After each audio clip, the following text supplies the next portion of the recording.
5 friends, 1 birthday. A celebration that was supposed to be perfect, until it ended in murder. Steph had imagined it all: lavender fields swaying in the Provence breeze, sunlit days by the pool, and a climb up the legendary Mont Ventoux. A chance to laugh, to reconnect, to remember why they had always been inseparable. But dreams can burn. When wildfire smoke blotted out the sky, the friends scattered on the mountainside, and by the time the air cleared, one of them was dead. Now, inside the farmhouse where they once toasted friendship, 4 shaken faces sit around a kitchen table. The police circle with questions. The air is thick with suspicion. And beneath the silence, one unbearable thought lingers. The killer isn't out there. The killer is one of them. This is the Lavender House. Now. Steph.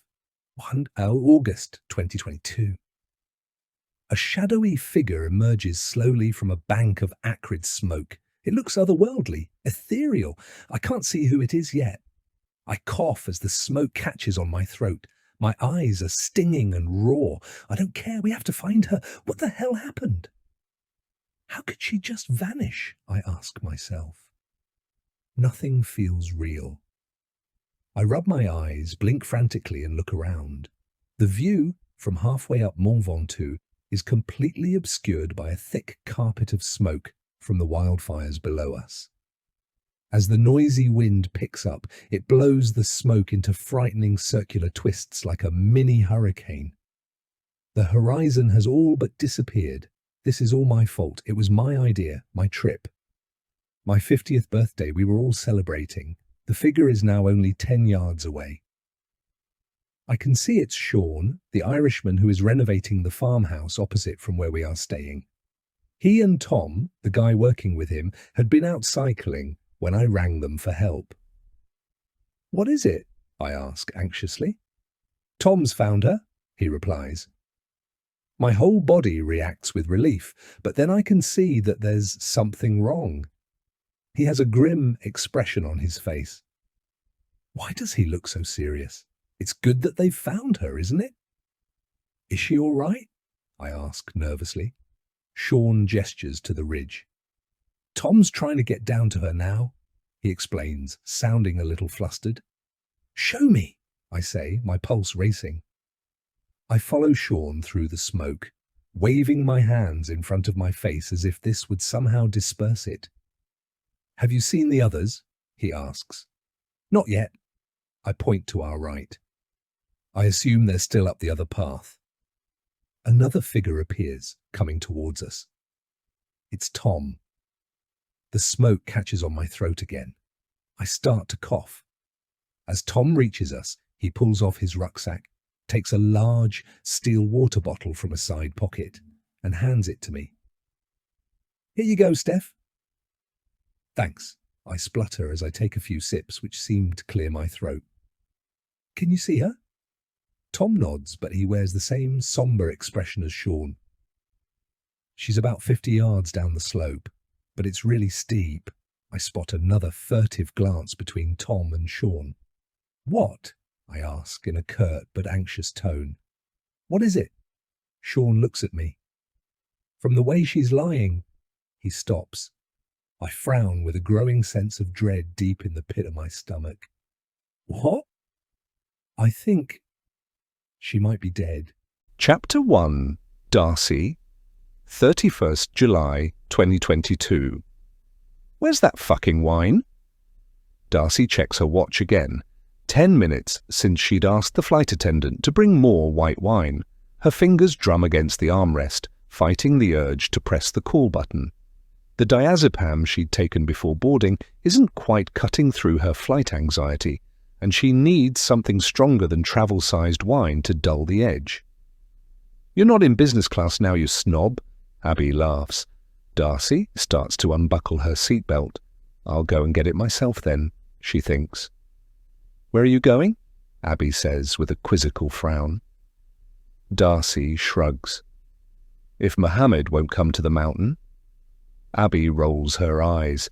"It's If the mountain won't come to Mohammed, is it? Well, whatever. Darcy sighs. Who was Mohammed? No idea. Darcy sees the spindly young steward Wayne coming down the aisle of their budget aeroplane with 4 miniature bottles of white wine and a card machine. Ah, about time, she mutters under her breath. Here we go, Wayne says, placing down the bottles on their grey plastic fold-out trays. He starts to tap at the card machine. I thought you'd forgotten all about us, Darcy says in a spiky tone. How long does it take to retrieve 4 tiny bottles and ferry them back, for God's sake? I could train a monkey to do that. Oh, right, sorry, Wayne says, looking embarrassed. Darcy feels Abby giving her a sharp nudge with her elbow. You've forgotten my ice. Darcy sighs again. The only way to drink the horrible cheap plonk that they served on this substandard airline was to put ice in it and get it to a temperature where she couldn't really taste it. Wayne pulls an apologetic face. Have I? Yes, Darcy replies in a tone that leaves him in no doubt that she isn't impressed. She doesn't care. That was his job. I'm sorry. Wayne seems flustered. This machine is playing up today. Don't worry at all. Abby jumps in with a warm smile, touching his arm. Wi-Fi is always terrible on flights, and you've been run off your feet. Darcy rolls her eyes. Classic Abby, always smoothing things over, just like she had when they were 11 years old at Milton Hall, and Darcy had reduced a supply teacher to tears. Some things never change. Not your fault, Abby reassures him. Right, got it. Wayne sighs with relief. Darcy slides her business debit card across the tray with a practiced flick, the shiny black Amex with Darcy Miller Media embossed in silver. Her accountant's voice echoes in her head. Just run everything through the business, darling. First class, champagne, the lot. I'll sort out what's kosher later. The same delicious thrill she gets every time she signs off an influencer lunch or content research trip. That little dance on the edge of what's legal, like shoplifting, expensive lipsticks as a teenager, but now with better clothes and a better alibi. There we go, Wayne says politely as he hands Darcy her card. Then he turns and walks back down towards the front of the plane. Christ, he was exceptionally inept, wasn't he? Darcy says in her best withering tone. Oh, Darcy, does it really matter? Same old Abby, still trying to smooth her friend's sharp edges after all these years. Yes, it bloody well does, and bollocks to you, Darcy cackles. Cheers. Sante, Abby says as they click their glasses together. This plastic has such a lovely ring to it, doesn't it? Darcy snorts caustically. She then takes a long glug of wine. That's better. Such a snob. Abby's eye roll holds nearly 40 years of affectionate exasperation. Darcy grins. She plays up to be that way just for the effect. That's why you love me. Abby points over at Steph. Last of us to turn 50? Then she gives Darcy a sarcastic smile. You didn't even celebrate your 50th. We went for that little dinner, and you banned us from posting any photos. That's because I'm actually in my mid to late 40s. Darcy forces a smile. Remember? All about your brand, is it? Abby says knowingly. I can't have the yummy mummies of metropolitan London thinking that I'm in my 50s now. That would never do. No, God forbid, Abby snorts. They fall into silence as they drink. Darcy then leans in and whispers the burning secret that has been on her lips for the past 2 hours. I slept with someone else. Abby's eyes widen as she splutters into her wine. You slept with someone else again? Jesus! She exclaims. I thought you were going to stop shagging random people. Darcy has been married to Hugo for over 20 years. Shh. Darcy puts her finger to her lips. Say it a bit louder. I don't think the pilot heard. When? About a month ago. We spent a few nights together, actually. That's not like you, is it? No. Darcy shrugs. It felt different this time. Really? Darcy nods. Really? The tension in her body evaporates now she's told her oldest best friend. It might be childish, but she also gets a frisson of excitement at sharing the secret and Abby's reaction. Abby looks at her in disbelief. Who the hell was it? She asks as her voice drops to a whisper. Darcy nods with a smirk. I know that smirking about this is incredibly childish, but I can't help it. I'm happy to have got it off my chest. Come on, Darcy says. You can't be that surprised. I've told you about me and Hugo. The last 3 years have been particularly horrible since he started drinking too much. What am I meant to do? Why don't you just leave him? Abby suggests, not for the first time. I don't know, Darcy groans. I know I should. What she doesn't like to admit, especially to herself, is that she and Hugo are a brand. She gets invited to film premieres and parties because she's married to Hugo, even if his star is on the wane. If they divorce, she can no longer play at happy families and being a celebrity couple for her online fans. It's not a risk she wants to take after all the hard work she's put in over the years. I saw him on that panel show last week, Abby says carefully. He seemed drunk, slurring his words. Darcy gives a bitter laugh. The producers had to edit around him. His agent has suggested a stint in rehab. He just sits there every night drowning his sorrows full of self-pity, banging on about that BAFTA he won 20 years ago and how no one's offering him proper acting roles anymore. She takes a long swig of wine. You know what he said when that psycho broke into our house and held a knife to my throat? Nothing. Because he was passed out on the sofa with an empty bottle of scotch. Thank God Bella's away at uni and doesn't have to watch her father destroy himself. There are a few seconds of silence. Abby finishes her wine and then looks at Darcy. I knew you'd had a few one-night stands recently, Abby says, wide-eyed in a hushed voice. But another affair, Darcy? I thought you said never again.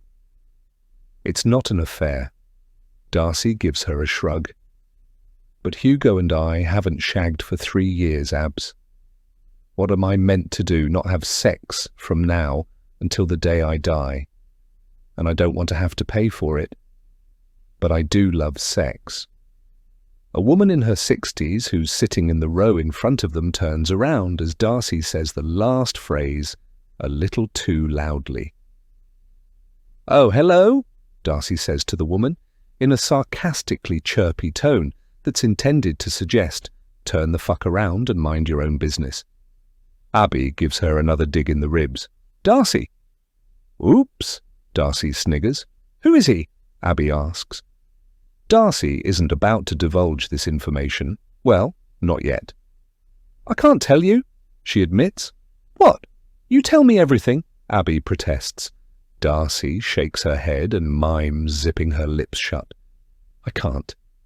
Abby frowns. Bloody hell, you can't tell me that you're having an affair with someone and then not tell me who it's with. I can't tell you. Darcy pulls a face.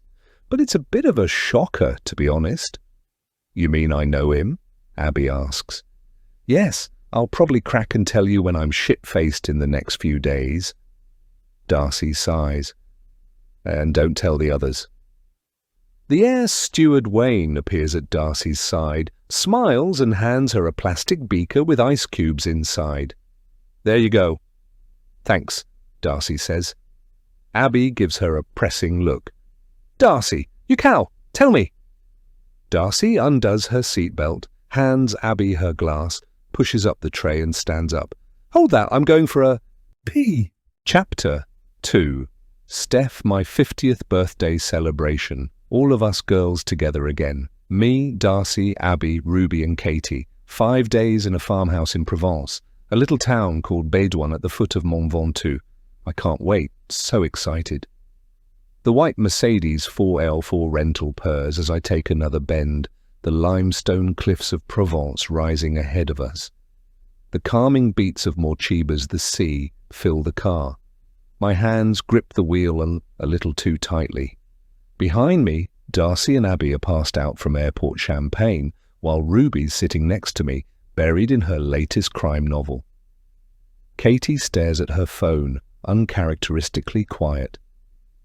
"You sure you don't want me to drive?" Katie asks, catching my eye in the rearview mirror. "It is your birthday." I shake my head, focusing on the road. "I like driving, especially here."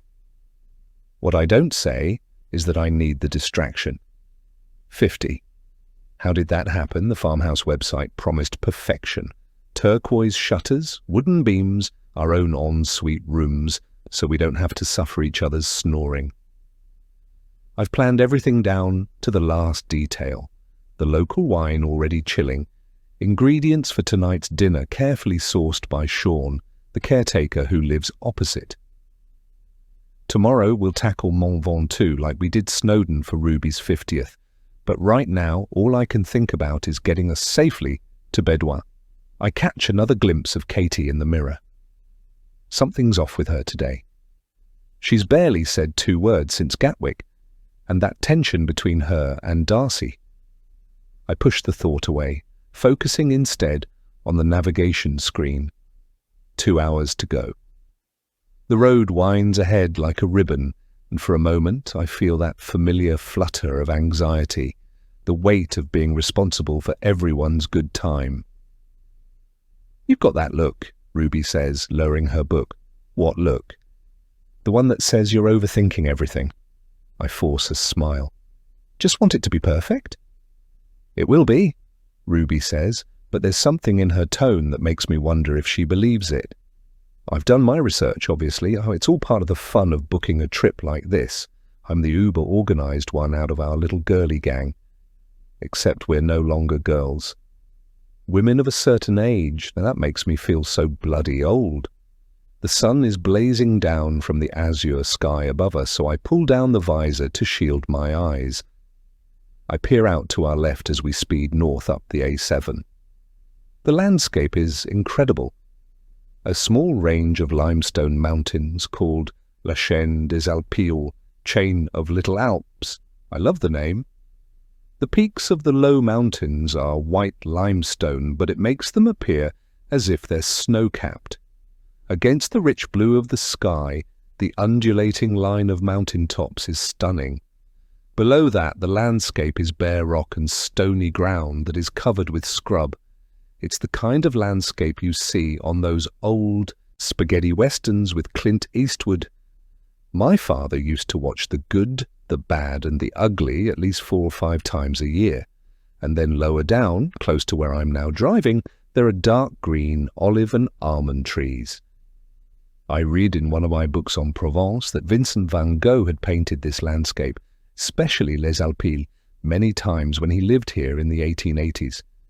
I can see why he was so inspired. The light and colours are so incredibly striking. I spot what looks like a huge bird of prey hovering in the sky above us. It bobs and soars majestically on the currents of wind, tilting its wings to adjust its position. Maybe it's a snake eagle. Apparently they're native to the area. He looks so regal. And then suddenly he swoops and heads towards the ground over to my right like a rocket. It's astonishing to see the speed of his descent towards whatever prey he's spotted. He disappears behind a huddle of tall trees. I'm transfixed. Keep your eyes on the road. Then he reappears with something small like a vole in his beak and soars away up into the sky before vanishing. Was it okay to find joy in watching him hurtle down, like the ultimate killing machine? To marvel at how he plucked the small, unaware creature and carried it away to murder and eat. It was natural law, wasn't it? He was killing to survive, not for any other reason. I glance in my rear-view mirror and see that now all 4 of my passengers are asleep. And Ruby is snoring. Charming. It's hardly surprising, though. Most of us were up at 5:30 a.m. We'd met at a bar on the other side of passport control at Gatwick. Darcy had arrived clutching a hardback copy of her debut novel, Confessions of an Internet Influencer.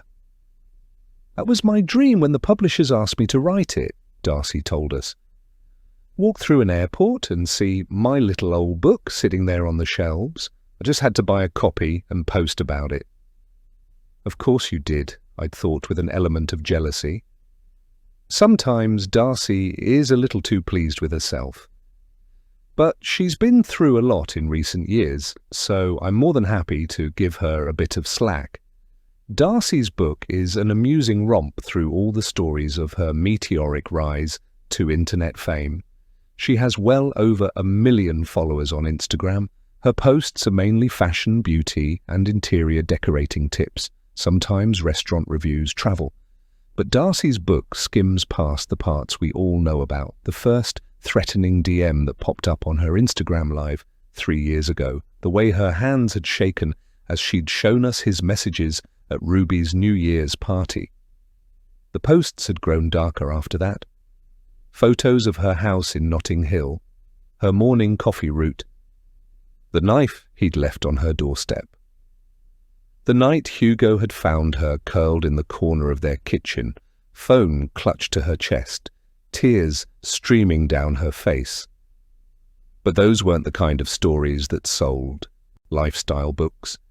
At the airport, me, Katie and Ruby had sipped at our flat whites and picked at our croissants.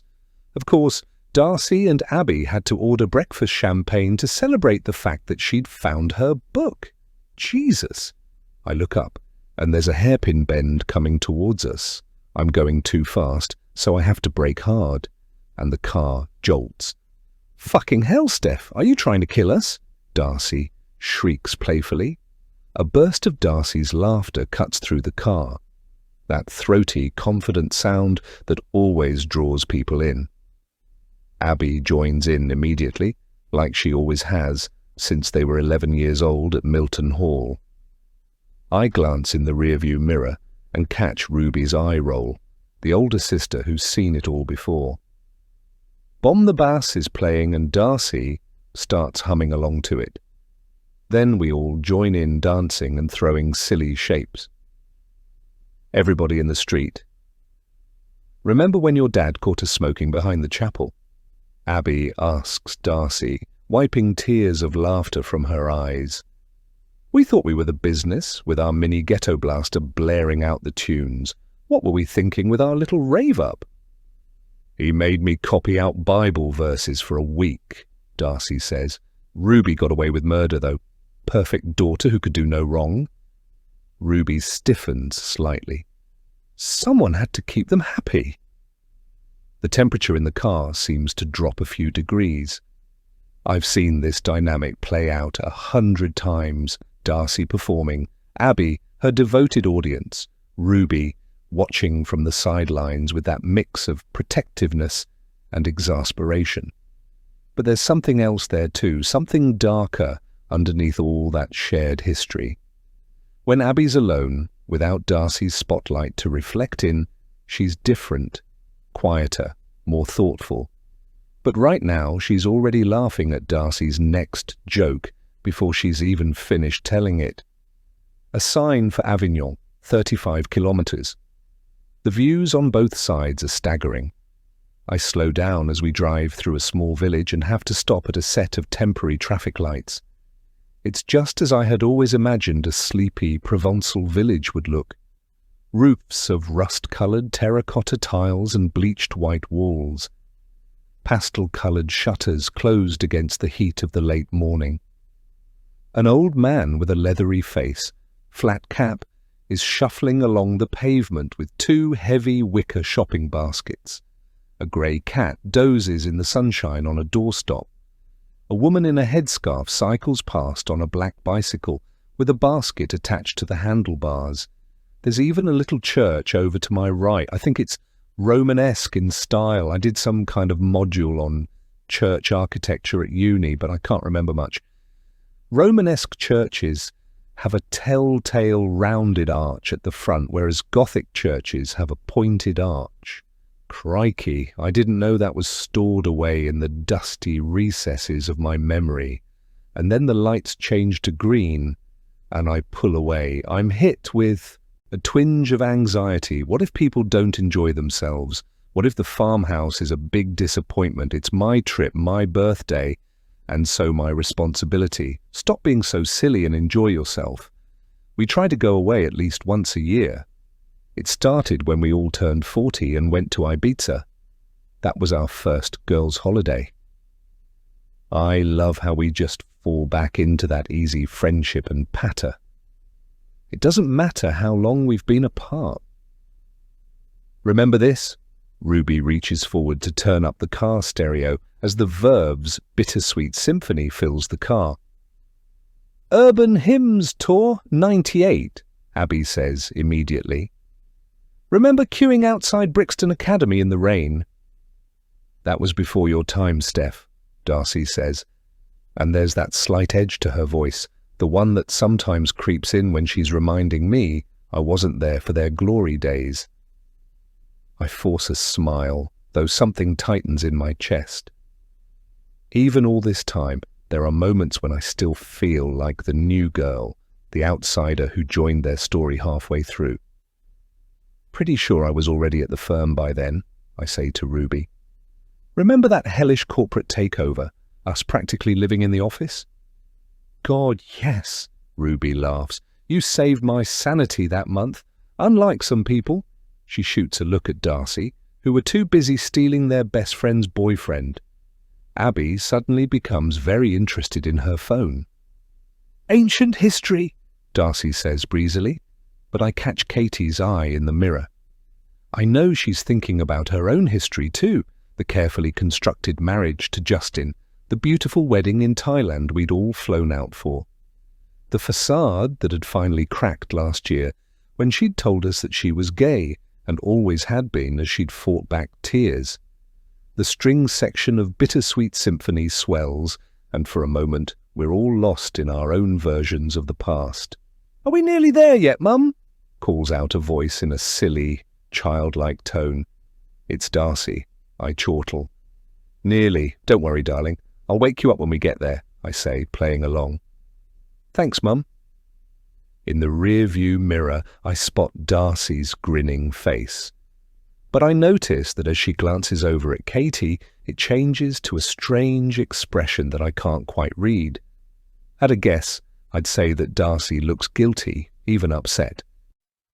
Chapter 3, Ruby. Ruby tries to drag her wheeled designer suitcase up the stony path to the farmhouse. It's impossible. It keeps catching on the stones. For fuck's sake, this cost a fortune. Maybe it's because she's so tired, but she's not even sure that she wants to be here. It's hot and she's feeling menopausal. Plus there's a swimming pool, so Ruby is already starting to dread wearing a swimming costume in front of the others. They're all so horribly slim. They have personal trainers, do hot yoga, run half marathons, blah, blah, blah. And 2 of them have had eating disorders in the past. Ruby's suitcase catches on a stone with a crack. Bollocks. Lift it up, you silly cow, Darcy yells from behind her. Ruby bristles, takes a breath, and ignores Darcy. My sister is so loud and irritating. She's nearly 3 years older than her sister Darcy. And to say that they're chalk and cheese would be an understatement. Ruby has always been the sensible, smart and responsible one, classic traits of the firstborn child. Darcy was a bit of a teenager tearaway. Booze, drugs, sex, clichés of the second-born and youngest. Jesus, it's hot, Katie sighs as they reach the front door. Not that I'm complaining, just that it's hard to know if I'm having a hot flush or it's the sodding weather. Oh, to be a woman, eh? Ruby jokes. It's all right, Katie scoffs. I read an article about the male menopause the other day. Anxiety, depression, low sex drive, irritability. Isn't that just being middle-aged? Ruby sighs. Exactly. It's enough to turn you gay, Katie jokes with a wry smile. Ruby laughs. It's lunchtime and the temperature has hit mid-30s Celsius. She can feel the sweat on the top of her lip and on the back of her neck. This place had better have air conditioning. I'm sure Steph said there was.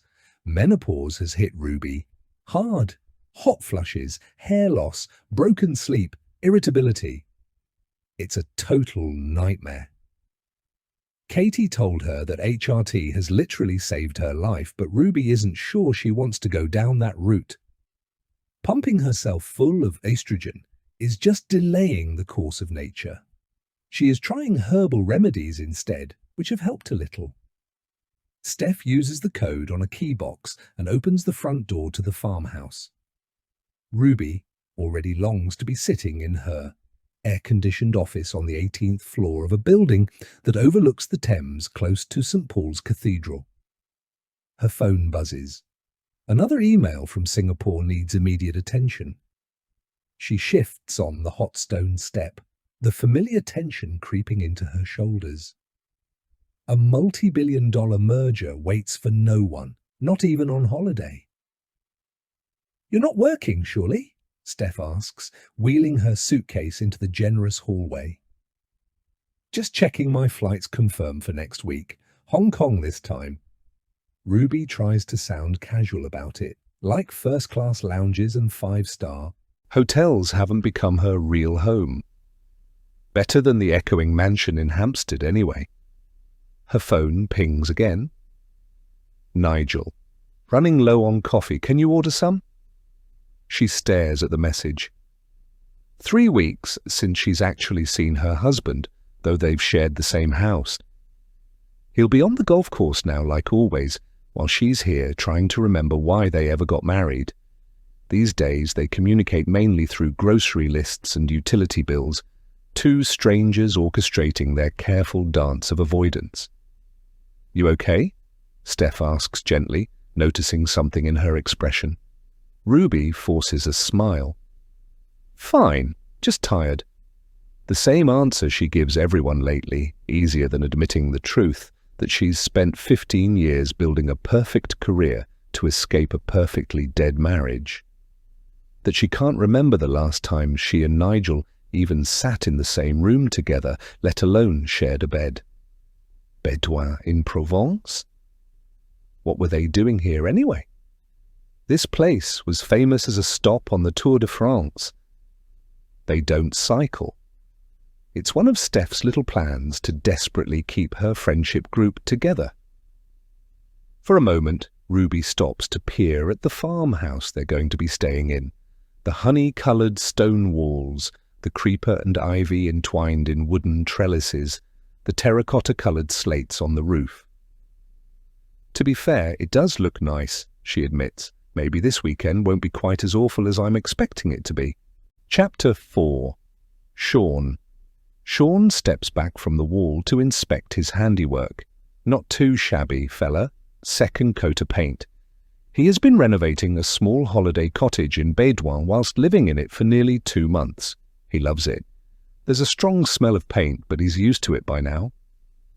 My Honest Face, by the band Inhaler, is playing from his Spotify on a small Bluetooth speaker. He loves them. They're from his hometown, Dublin. The lead singer is Bono's son, but Sean thinks Bono is a bit of a prick.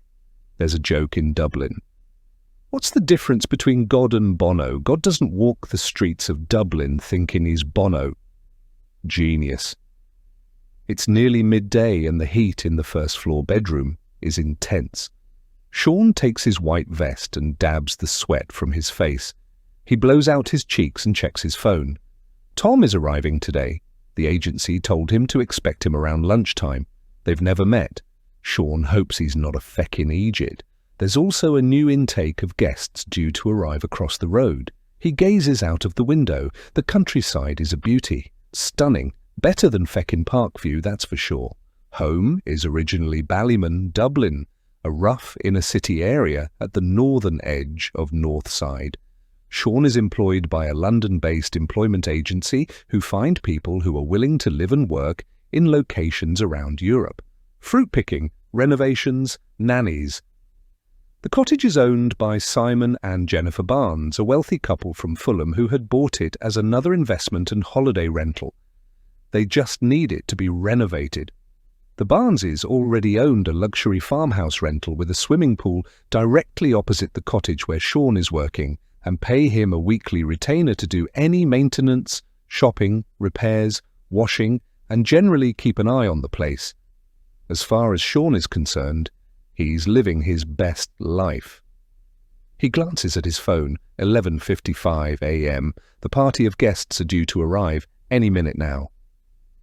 Sean doesn't have much information. 5 women celebrating a 50th birthday or something. He'll get them to fill out the relevant forms when they arrive.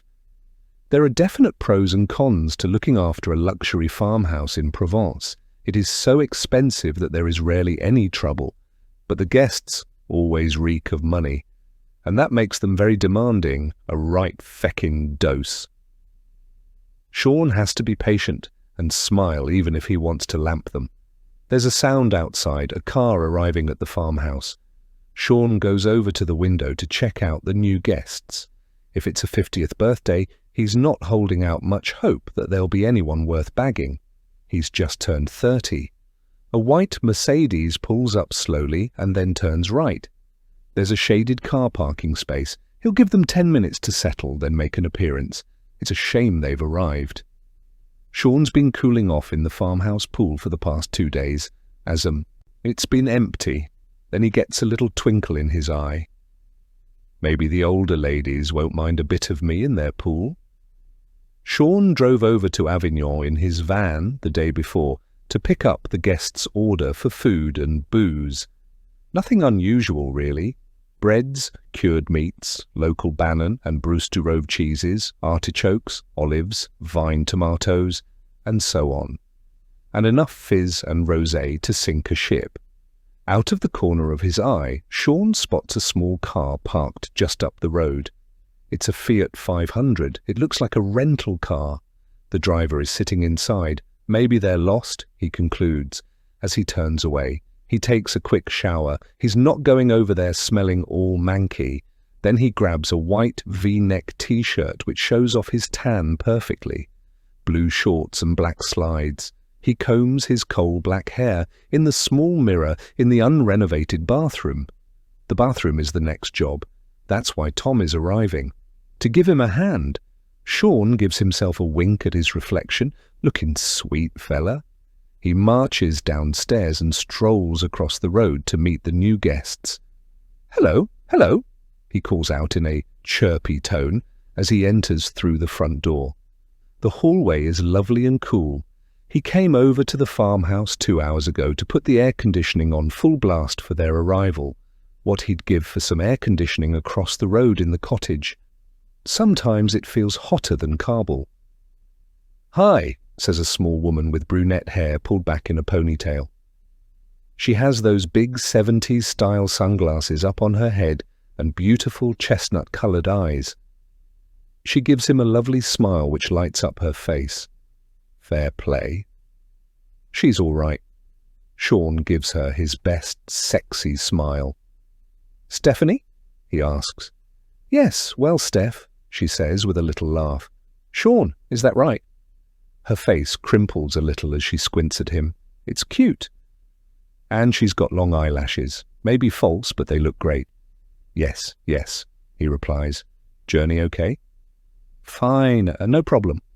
They walk down to the huge kitchen and living space.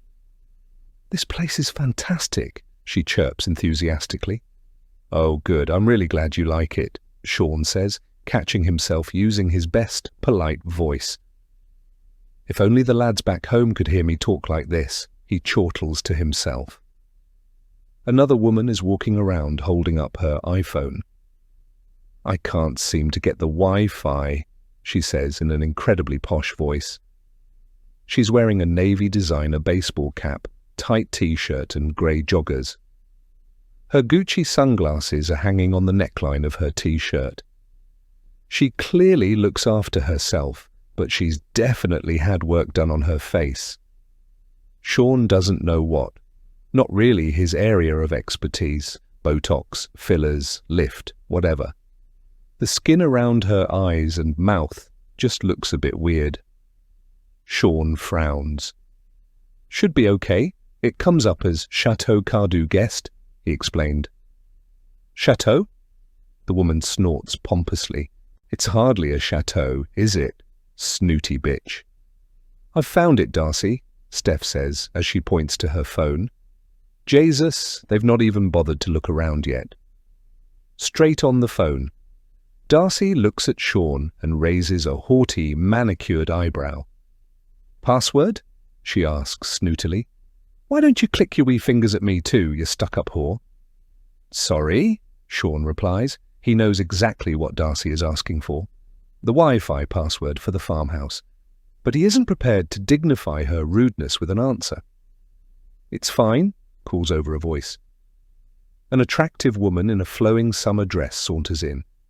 It's fine, I've got it, she says, waving the information booklet that explains in detail everything about the farmhouse, how things work, where rubbish and recycling goes, taxis and so on. It's all in here, guys.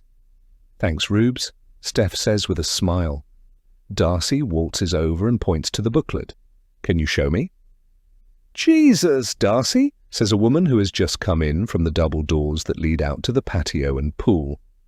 She has blonde hair, fair skin, and green eyes. Nothing is going to happen if you don't have Wi-Fi for 2 minutes. She laughs, but Darcy isn't listening. The pool is out through there, Sean explains.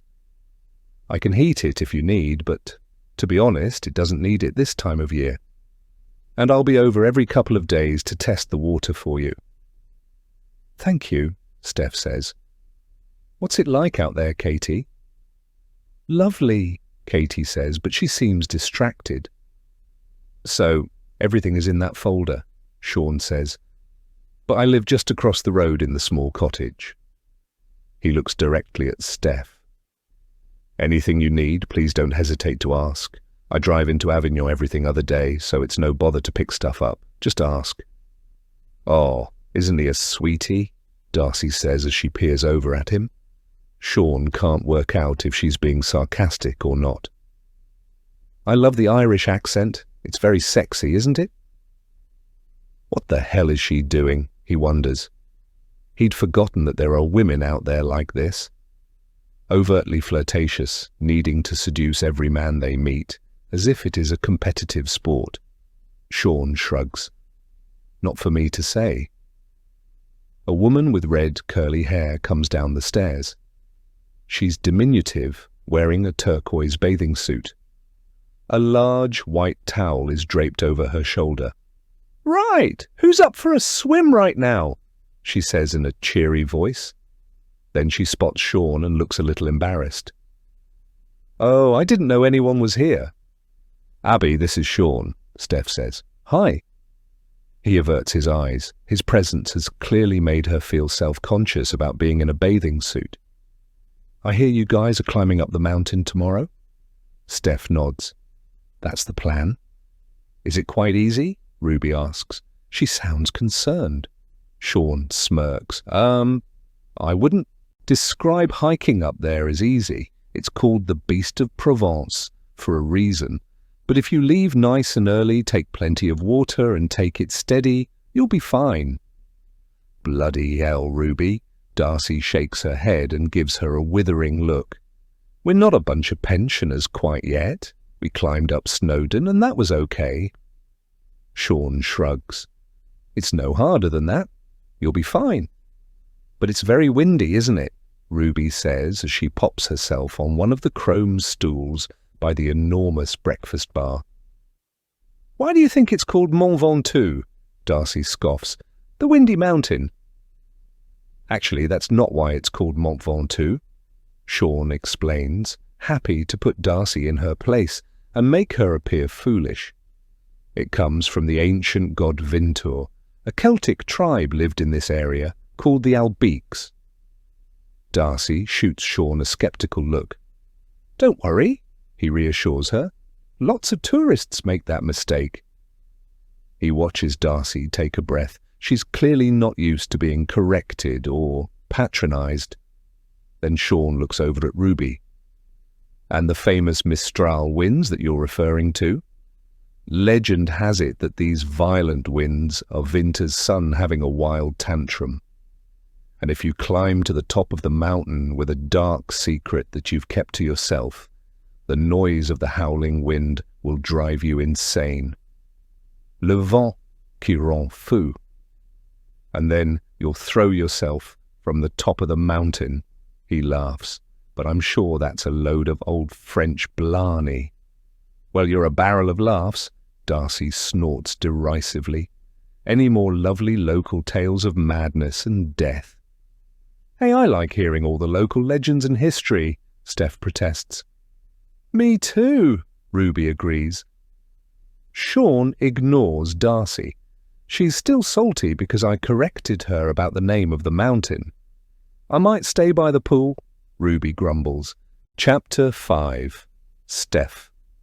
Now I can see her lying there, motionless, her body twisted against a rock, the trees towering above us. I can't bear to look. The ridge down to where she's positioned is steep and treacherous. No wonder she fell so far. I stare at Tom and Sean. This can't be happening.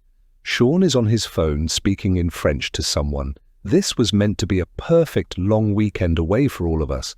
My head is a whirl of thoughts. Did she stumble and fall? Why isn't she moving? She has to be unconscious, doesn't she? Then I fear the worst. The thought makes me feel physically sick. It's my fault. It was my idea to hike up this sodding mountain. And now this... Sean ends the call. Mountain rescue are on their way, but they've told me they could be a long time because of the fires. The emergency services are being swamped by calls. We can't just leave her down there, I say. There's a lump in my throat. I'm going to cry. My pulse is hammering, my stomach tight and knotted. Usually they'd bring up a helicopter, Sean explained. But the smoke and the wind means that visibility is too poor and it's dangerous. I burst into floods of tears. Hey, it's okay. Tom takes a step towards me and puts his arms around me. Sean and I will find a way of getting down to her. She's probably just banged her head in the fall, that's all. He's trying to reassure me. Sean jogs to the road and flags down a passing pickup truck. He waves at us. This guy's got some rope we can use, Sean shouts. Grand, Tom says.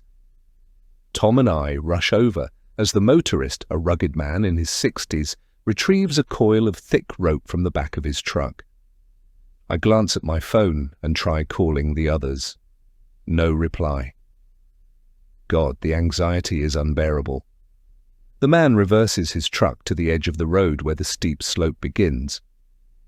Sean ties one end of the rope to the steel tow bar while the man helps secure it. I can't believe this is happening, I mumble, fighting tears. It's okay, Tom reassures me. We're going to get to her. Anything I can do? I ask. Tom shakes his head. I know, we've got this. Sean loops the rope around Tom's waist. They're going to use the truck to lower him down the slope. I peer down the ridge. I can't see her face properly because of that baseball cap. God, she's just not moving. I pray she's only knocked herself unconscious, that we'll have drinks tomorrow and laugh about this. Sean speaks in French to the driver, who starts the engine. Tom goes backwards over the edge of the slope as Sean helps guide the rope. Slowly does it, lad, Sean says. Tom makes his way down the ridge until he's only yards from where she's lying. He looks up at me with a reassuring nod before taking the final few steps to reach her. I hold my breath. Tom crouches down, touches her face. He frowns and blinks. I don't like the way he's reacted. With his 2 fingers, Tom goes to feel for a pulse just below her ear. Then he stops for a second. Oh God, no, please. My whole body tenses. What is it? Sean shouts down. Tom looks up at us with a dark expression. He gives a little shake of his head. For a moment I don't want to believe what he's telling us, but I know from his expression and from the shake of his head what he means. She's dead. Chapter 6. Darcy, 31st July 2022. This mirror is perfect, Darcy thinks to herself. She's put on her white Hunza G designer 2-piece and checks herself in the full-length mirror in the bedroom. Not many 50-year-olds can pull off a bikini like this, she reassures herself. And for a few seconds, she actually feels proud of her figure in the reflection. It's an unusual feeling for her.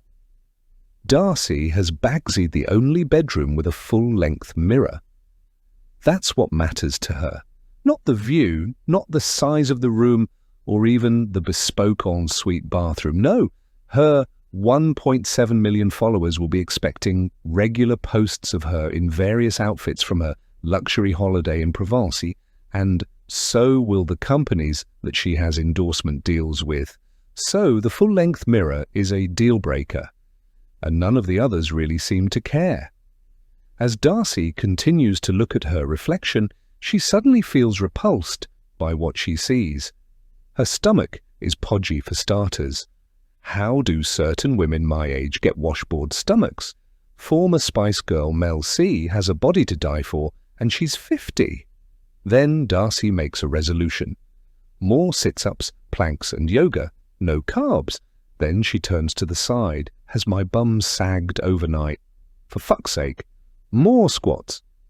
She's recently researched the surgery to give her a bum lift and implant. About $8,000 to have it done properly in London. A BBL, a Brazilian butt lift. Darcy has always assumed that it was called this because all the beautiful women who roamed the Copacabana beach in Rio de Janeiro had perfect, rounded buttocks. Apparently that's not the case. It's named after Dr. Ivo Pitanguy, a famous plastic surgeon from Brazil who developed the surgery. Who knew Darcy would never consider going abroad to have it done cheaper? She's heard too many horror stories. In fact, she is pretty sure that several British women have actually died after doing that. Popping on her Gucci sunglasses, Darcy pouts her lips and gives the mirror her best sultry look, then flash. A mirror selfie with something pithy and witty about her first swim of the holiday, along with a mention of the Hunza G and Gucci brands that she is wearing. Darcy gazes out of the window and lets out an audible sigh. Everyone is just sitting around the pool relaxing, reading, listening to music, sunbathing. Katie is swimming lengths of the pool, of course, but Darcy doesn't want to sit and do nothing. She feels restless. Why do I get so bored and uncomfortable in my own company? It's a question that has plagued Darcy for decades. She can't think of anything worse than sitting still, with her own thoughts, with herself. She knows it's not normal. The inability to be still, be quiet, be in the moment. Maybe she has ADHD, the restlessness, the constant need for stimulation, the way her thoughts scatter like startled birds. She's read about it late at night, recognizing herself in every symptom, but something stops her from seeking diagnosis. Easier to keep running than to look too closely at why she can't be still. Taking her hammam towel, Gucci sunglasses and gifted de Melier beach bag, Darcy goes out of the bedroom, down the stairs and out towards the pool. If she's honest, she isn't particularly impressed with the farmhouse. The decor is all a bit obvious, cliched, a beginner's guide to French shabby chic, and the pool is a bit old and tired around the edges. Darcy is used to beautiful azure infinity pools at bespoke million-pound villas in the hills of Ibiza. Before she and Hugo, her loser of a husband, had hit their rocky patch, they'd had a plan to have a villa built in Ibiza. It's been shelved. She has no intention of spending time with Hugo anywhere while he's a barely functioning alcoholic. Grabbing a sunbed, Darcy moves it so that it's directly in the sun. She knows the sunshine ages her skin, but there's nothing like a golden tan, especially when you're posting photos of yourself in a white bikini. For a few minutes, Darcy closes her eyes against the glare. Breathe in, hold, out, just like the therapist taught you. But the sun burns red through her eyelids and suddenly she's back in her kitchen, evening light bleeding across the tiles, that moment when the air changed and her eyes snap open. Her fingernails have left half-moons in her palms. The taste of metal floods her mouth as if the knife is there again, pressed against her throat, the wool of his balaclava scratching her cheek, the whisper of his breath. "How's Bella doing, Darcy?" Steph's voice yanks her back to the present, to safety. But her heart still hammers against her ribs. Darcy takes a second to gather herself before sitting up and putting on a bright voice. "You know, 21 and knows everything," she groans. "Still reading economics at Bath." Darcy is actually very proud of her daughter, but it's not really tactful to brag, especially to someone who doesn't have kids.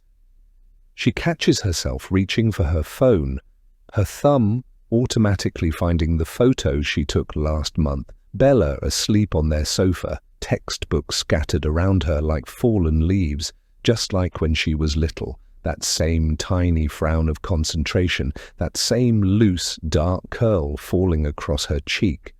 Darcy swallows hard, locks the screen before anyone notices. Even now, watching Bella sleep makes her chest ache with that fierce, frightening love that started the moment they placed her daughter in her arms. "Does she like it?" Steph asks curiously, her book resting on her lap. Darcy can't always work out Steph's agenda, or even if she has one.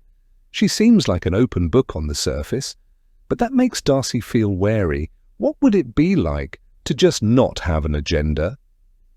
She studies Steph for a few seconds. There is a fine line between being confident and comfortable in your own skin and being a pompous arse.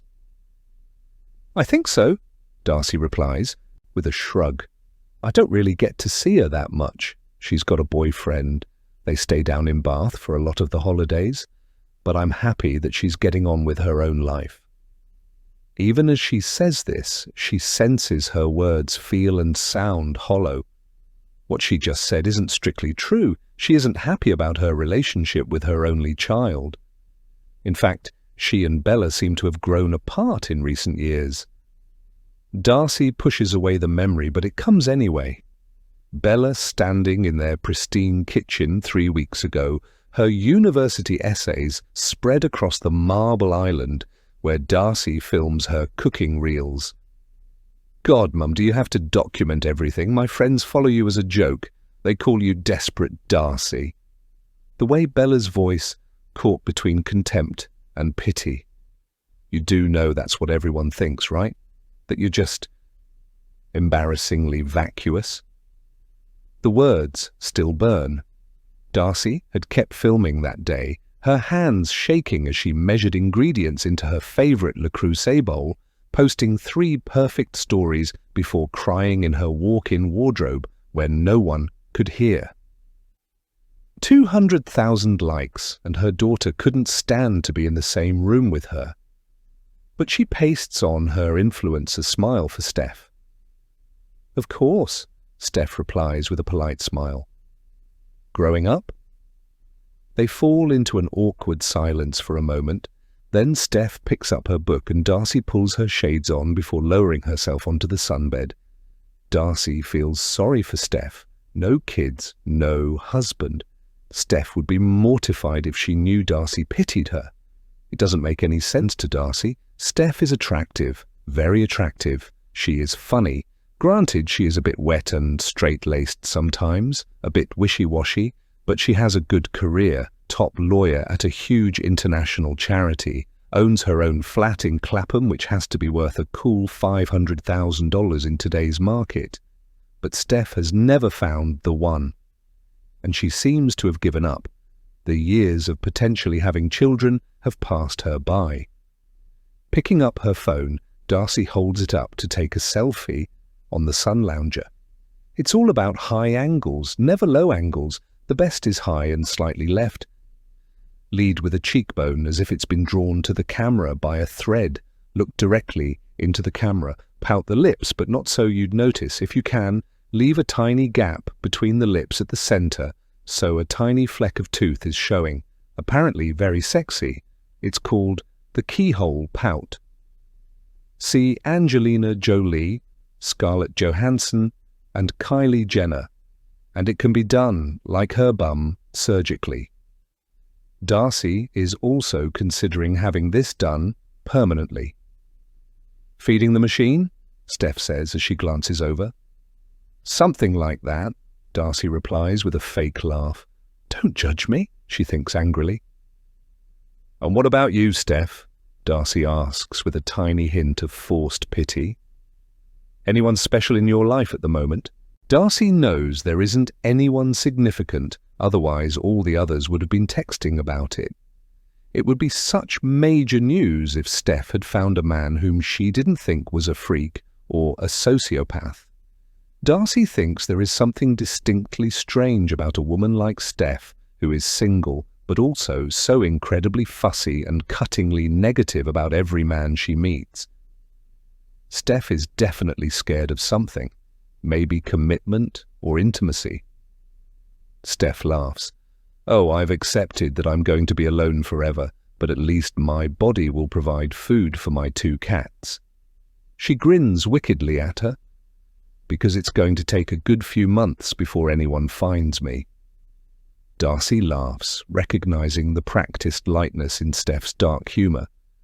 But before she can probe deeper, her phone buzzes and the moment breaks.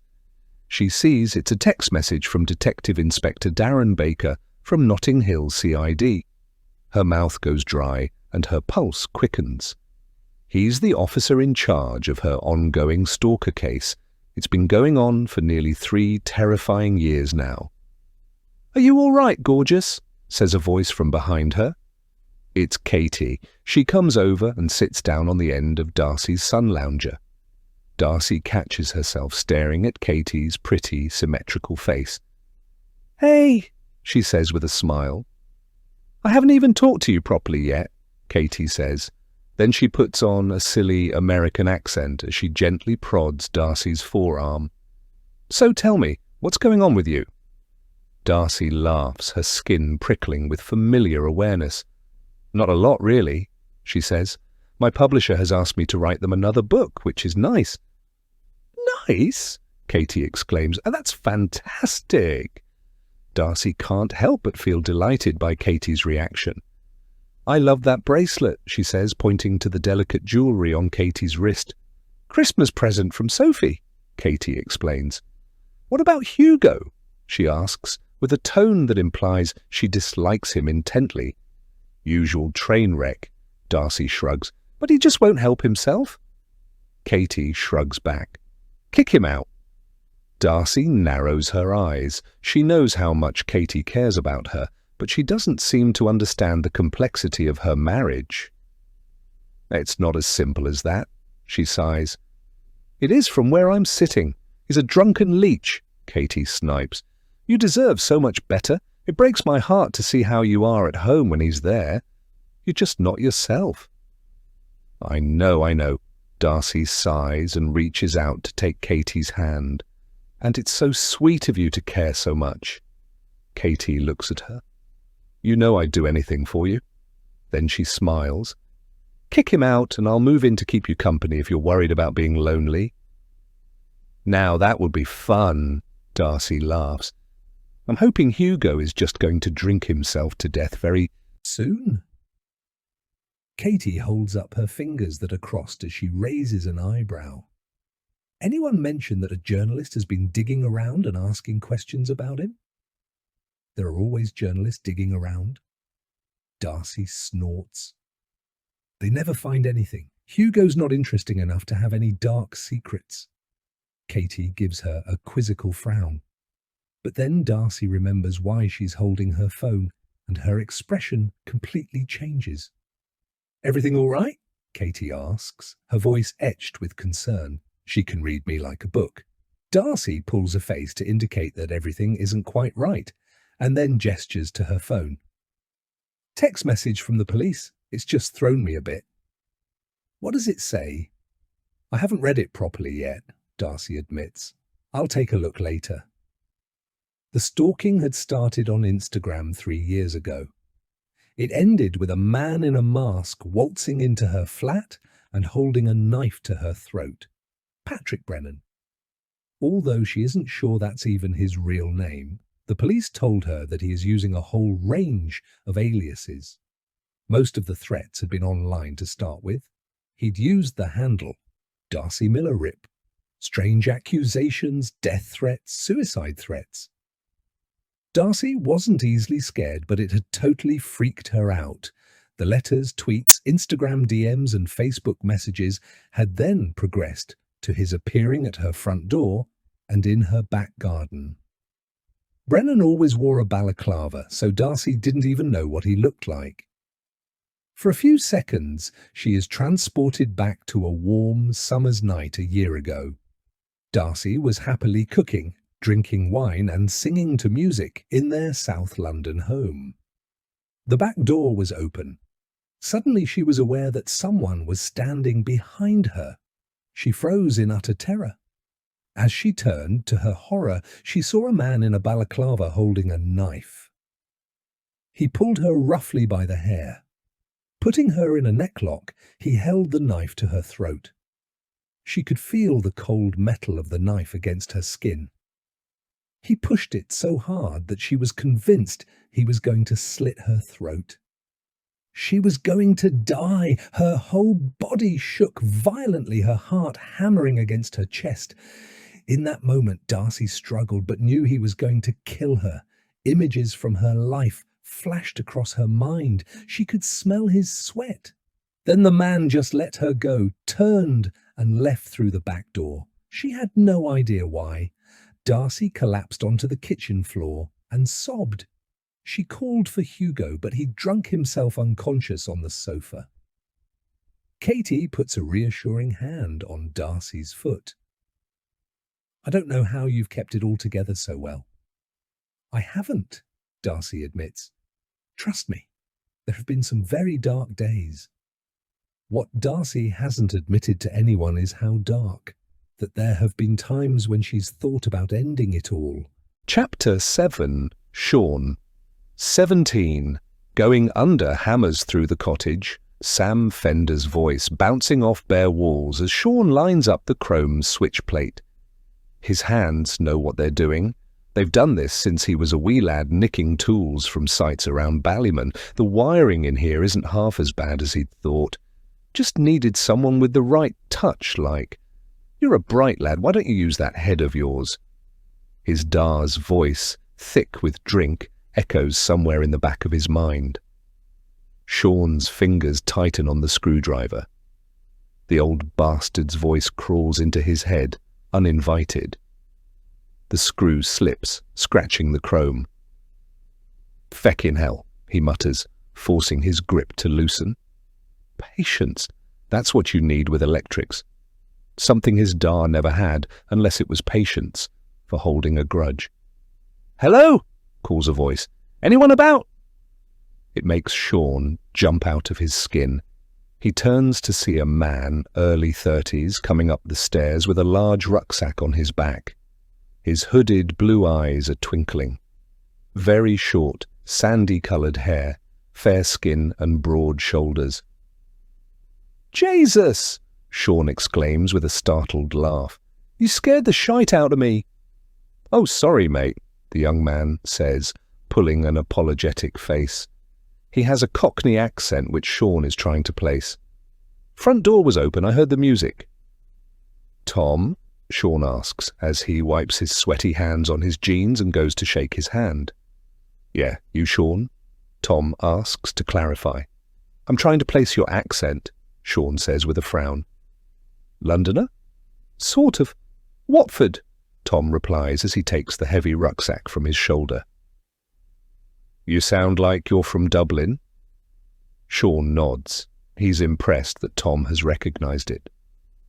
"Up on the north side, Ballymun, to be precise." He can see from Tom's face that he doesn't know about Ballymun's nefarious reputation. "I've been on a couple of stag do's, but we stuck to the centre," he admits. "So your email said you've been in London?" Tom nods. "I was in Kilburn for a bit, then Camden." "What were you doing?" "This and that." Tom shrugs and then grins. ducking and diving, fucking and skiving, as the saying goes. Sean laughs and shakes his head. I don't know London, really. I've got an auntie in Shepherd's Bush, but I've never been. You're not missing much. London is full of people up their own arses, if you know what I mean. Sean gestures over to the farmhouse. Yeah, we've just got a load in about an hour ago. 5 women. Oh, yeah? Tom gives Sean a knowing look. Sean shakes his head. All old enough to be your ma. I'll take my chances, he jokes. Even from where Sean is standing, he can smell booze on Tom. You been on the lash? Sean asks, trying to make it casual. Couple of pints at the airport, Tom reassures him as he stands back and looks around the room. I can see why they've asked me out here. Lots to do. Sean nodded. And no feckin' aircon. Come on, I'll show you where to put your gear and give you the grand tour. They go out of the room, onto the landing and head towards one of the bedrooms where Tom will sleep. The floors are just bare, paint-splattered boards at the moment. They creak a little under their feet. This is you, Sean says, and then sees that he's left his .22 rifle over in the corner of the room. He's used it to do a bit of hunting in the dense forest that covers the foothills of Mont Ventoux. Nothing big like, just hares and rabbits. His uncle Liam used to take him out of Dublin when he was a kid, and they'd go shooting down in County Kildare. It had been a blissful escape from the dreary and sometimes scary life in Ballymun. Looks like a .22 to me, Tom says as he gestures to the rifle. Browning, bolt action. Sean raises his eyebrow. He's impressed. You know your guns then? Tom pulls up the sleeve of his T-shirt to reveal an intricate regimental tattoo. A large cannon with a crown on top and a scroll of Latin writing underneath. Royal Artillery? Sean asks. Tom points. Ubique and quo fas et gloria ducam. Sean nods. Everywhere. Where right and glory lead. Blimey. Tom raises a quizzical eyebrow. You served? 2 tours. Royal Irish Rangers, Sean says with a smile and points. I've got my tattoo on my back. When did you leave? Tom asks. 2018, Sean explains. He doesn't like to talk about his time in the Rangers. He still carries around the demons of what happened during his 2 tours of Afghanistan. You guys were in Helmand, weren't you? Tom says. Sean gives him a dark nod and pulls up his T-shirt. He has 3 thick shrapnel scars across his stomach. IED in 2011. We lost our sergeant in the attack. He was sitting next to me in the APC. You? We helped with the evacuation of Kabul, Tom replied. I'm glad we didn't have to go to Helmand. Sean nods and then takes a breath. He can sense that recalling his time in Helmand is affecting his PTSD. His pulse has quickened and his breathing is shallow. I'll let you get your stuff sorted then, he says. You hungry? Tom nods. Yeah, starving. No bother. Come down the kitchen when you're ready. Sean wanders away and walks slowly down the stairs. What he hasn't told Tom is that while he was in Helmand, he took a life. Killed a Taliban soldier who was no more than a teenage boy with his bare hands during a firefight. His rifle was out of ammunition. The boy raised his Kalashnikov to shoot him, but it jammed, and then Sean was on him, hands around his throat, choking the life out of him. It's not something to boast about or even mention. Taking a person's life is a dark place from where there is no escape. It just never leaves you. A profound change somewhere deep inside that damages your soul forever. Sean can still see the boy's terrified face as he struggled to breathe and survive. For a split second after the boy went limp, Sean had felt it, that surge of savage triumph, that animal thrill of survival. His hands still locked around the boy's throat, heart hammering victory drums against his ribs. I'm alive, I'm alive, I'm alive. Then he'd look down at his trembling fingers, at the marks they'd left in young flesh, and the shame had crashed over him like napalm. That moment of primal joy would haunt him more than the killing itself. Chapter 8. Ruby. Ruby glances up the big old-fashioned clock that sits on the wall of the enormous kitchen. 4 p.m. Steph is pottering around, getting out all the ingredients for dinner later and starting to prep. Ruby has offered to help her, but Steph is being vague. Classic Steph. She doesn't really want any help, but she'll ask Ruby to chop something just to make her feel involved. Steph's a lovable control freak. Ruby glances around the kitchen. The work surfaces are black, rolled marble. There are wooden cabinets and shelves that carry orange-coloured Le Creuset pots and pans. A large black pot is packed full of wooden cooking utensils. There is an American-style double-doored fridge with an ice maker and filtered cold water facility. And naturally, there's a state-of-the-art coffee machine with a packet of fresh coffee beside it as part of their welcome pack from the owners, along with local cheese, biscuits, red wine and chocolate. The aircon means that the interior of the villa is lovely and cool. Steph goes over to the Bluetooth speaker, turns it on, and then looks at her phone. The opening refrain of the song Mysterons by Portishead from their seminal 90s album Dummy begins to play. "Oh, wow," Ruby says with delight. "I haven't heard this for ages." "It takes me right back," Steph says as she twirls around the kitchen. "That little flat we had in Clapham South. Do you remember it?" "Jesus, it was tiny," Ruby laughs. "I think I smoked a pack of Marlboro Lights every day and drank like a bloody fish." "We all did," Steph says as they're both taken back to a completely different lifetime. "You were the first person I ever knew that got a mobile phone."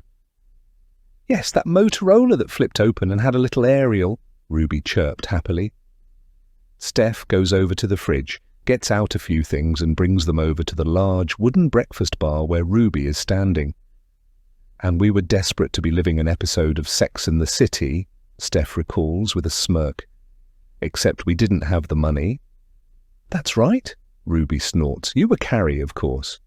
"And you were Miranda," Steph says. Ruby pulls a face. "Yeah, the boring lawyer one."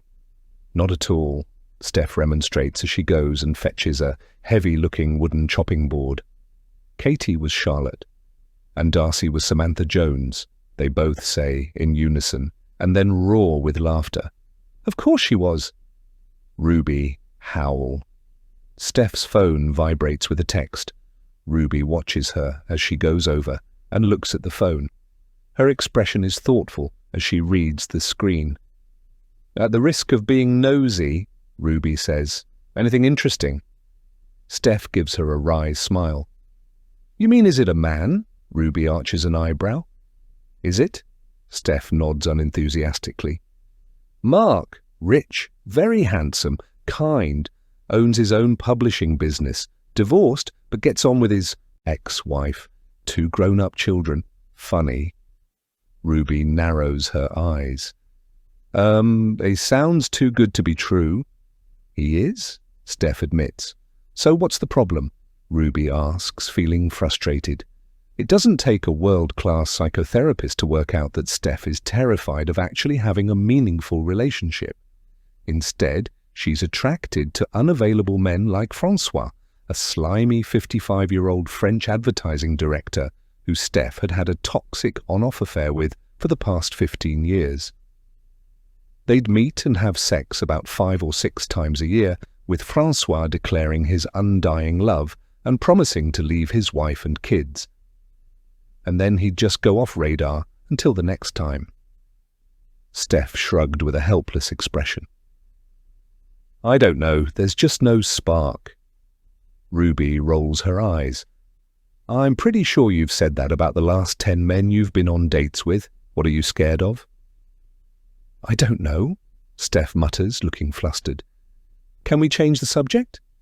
"Sorry," Ruby apologizes. "I just think you deserve to be with someone really nice."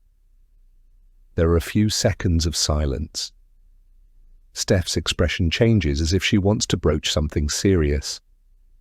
She lowers her voice and glances around her before she says, "Has Darcy said anything about Hugo?" "Apart from he's a drunk and a waste of space, no." Ruby sighs. "Why?" "Don't tell her, but I had a message from a journalist asking me if Hugo had ever been accused of sexually inappropriate behavior or of making sexual comments when he was working at our company," Steph explains. Ruby raises her eyebrow. "And had he?" Steph flinches as she nods. "Yes, but I don't think that's a huge surprise, is it? He's got an ego the size of planet. He used to think he was untouchable back in the day."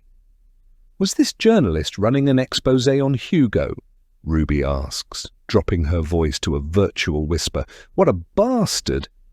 "I don't know. He didn't elaborate, and I said that I wasn't prepared to talk to him," Steph says anxiously. "Should I tell her?" Ruby shakes her head. "No, if you didn't say anything, there's no point." "Oh, what are you two gossiping about like schoolgirls?" Darcy asks as she swans into the kitchen with Abby. "Just reminiscing, that's all," Steph replies a bit too brightly, turning to open the fridge. Ruby hates the way everyone has to watch what they say and appease her sister in case she reacts. If Darcy is in one of her moods, everyone has to walk on eggshells, and she's definitely getting worse the older she gets. "I've started to read your book, Darcy," Steph says enthusiastically as she starts to chop the garlic. "Here we go." "It's great, really great," Steph says encouragingly. "So funny." Ruby ignores all this and goes over to Steph. "Right, I can't stand here and watch you do everything. Give me something." To do. Steph points at some red onions. "Chop up those as finely as you can." Ruby gives a salute. "Right away, chef." Darcy is hovering by the large kitchen island. "Yes, my publisher was so pleased with the reviews," Darcy says. "I had a great one in the Times." "What did you think of it, Ruby?" Steph asks as she crushes another clove of garlic with the back of a knife. There's an awkward silence. "My sister hasn't bothered to read it," Darcy snaps. "Have you, Ruby?" "No, but I hardly have any time to read, and when I do, I prefer fiction. I like a good murder," Ruby replies caustically. "What the hell is that meant to mean?"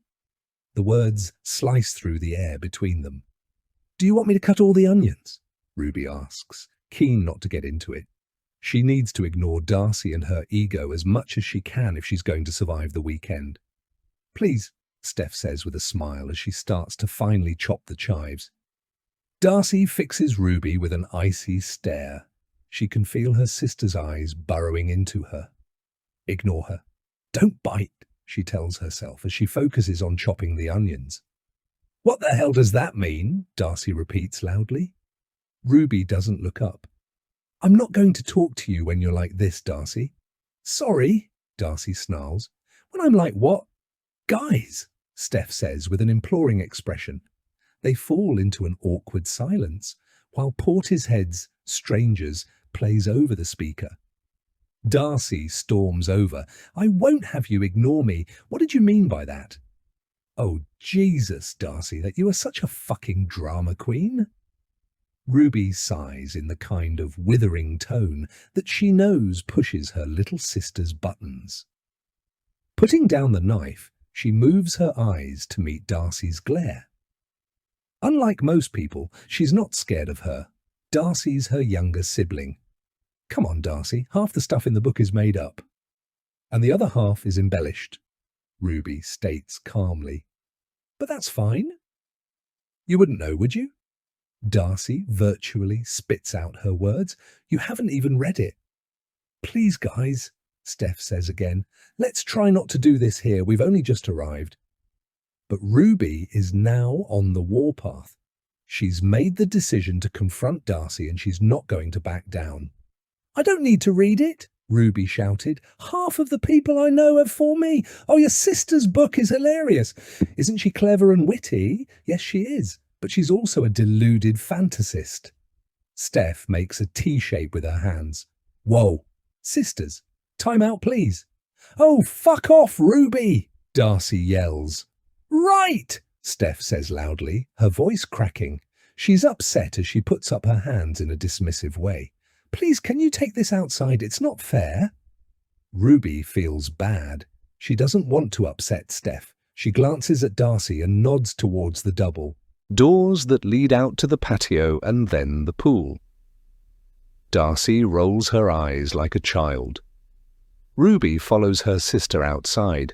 It reminds her of when their mother used to send them outside when they argued, but that was over 40 years ago.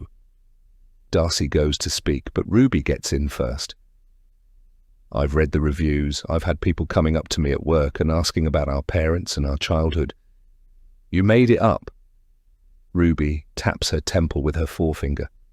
That's fucked up, Darcy. Don't you get it? Dad's still alive, and you've portrayed our childhood like we were in some terrible cult. We were, Darcy protests. Just because we went to the church down the road doesn't mean that Mum and Dad didn't treat us as if we were in a bloody cult. Dad rang the school because we were studying The Picture of Dorian Gray for A-level lit, and it was by Oscar Wilde, who was gay. You bought me the Single Victims by Culture Club for Christmas, and Dad put it in the bin. They were fucking Nazis, Ruby. They weren't Nazis. They were just strict and Christian, Ruby protests. But even as she says it, the memory ambushes her. Their father's face twisted with fury that night they'd snuck out to a house party. Darcy, reeking of cigarettes and cheap vodka, defiant until he grabbed her by her clothes and shook her. The sound of her sister's bedroom door slamming, those racking sobs that Ruby had pretended not to hear. Darcy shakes her head angrily.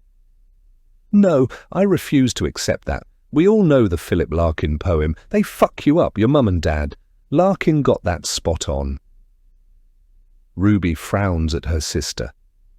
You do understand what the word hypocrisy means, don't you? She says, sharply. What the hell are you talking about? Ruby's jaw tightens as she thinks of Darcy's latest performance. All-concerned daughter at their father's house, helping him sort through Mum's clothes 5 years too late. The same father she'd sworn she'd never forgive, whose name she wouldn't even let her daughter say. Now suddenly she's there every weekend. Each visit ending with another check, another transfer, another piece of their inheritance carved away. The worst part is how easily he falls for it.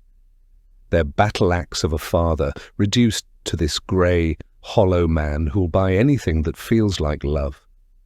And Darcy knows exactly what she's doing. She always has. Even at their mother's funeral, she'd known which buttons to push, which wounds to press. You got Dad to pay for Bella's university tuition fees for starters, Ruby says angrily. He paid for her flight to America last summer, and he bought her a car. I've not had a penny from him. That's because you don't go to see him, Darcy says, narrowing her eyes. And why don't you think I go and see him?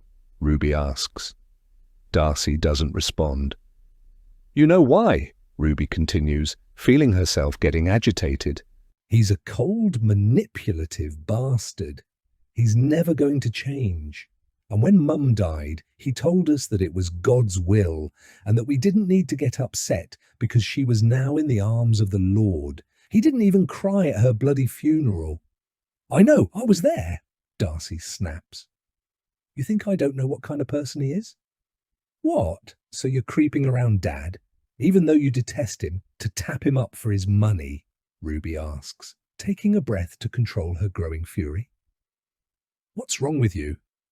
He owes me, Darcy shouts. He owes me because of the damage he did. But you don't even need the money, Darcy, Ruby exclaims. You and Hugo are loaded, so why go and see him? Why try and get his money? It's compensation, Ruby, Darcy snaps. Emotional compensation. Ruby narrows her eyes. I bet he doesn't have a clue what you've written in your book about him and Mum.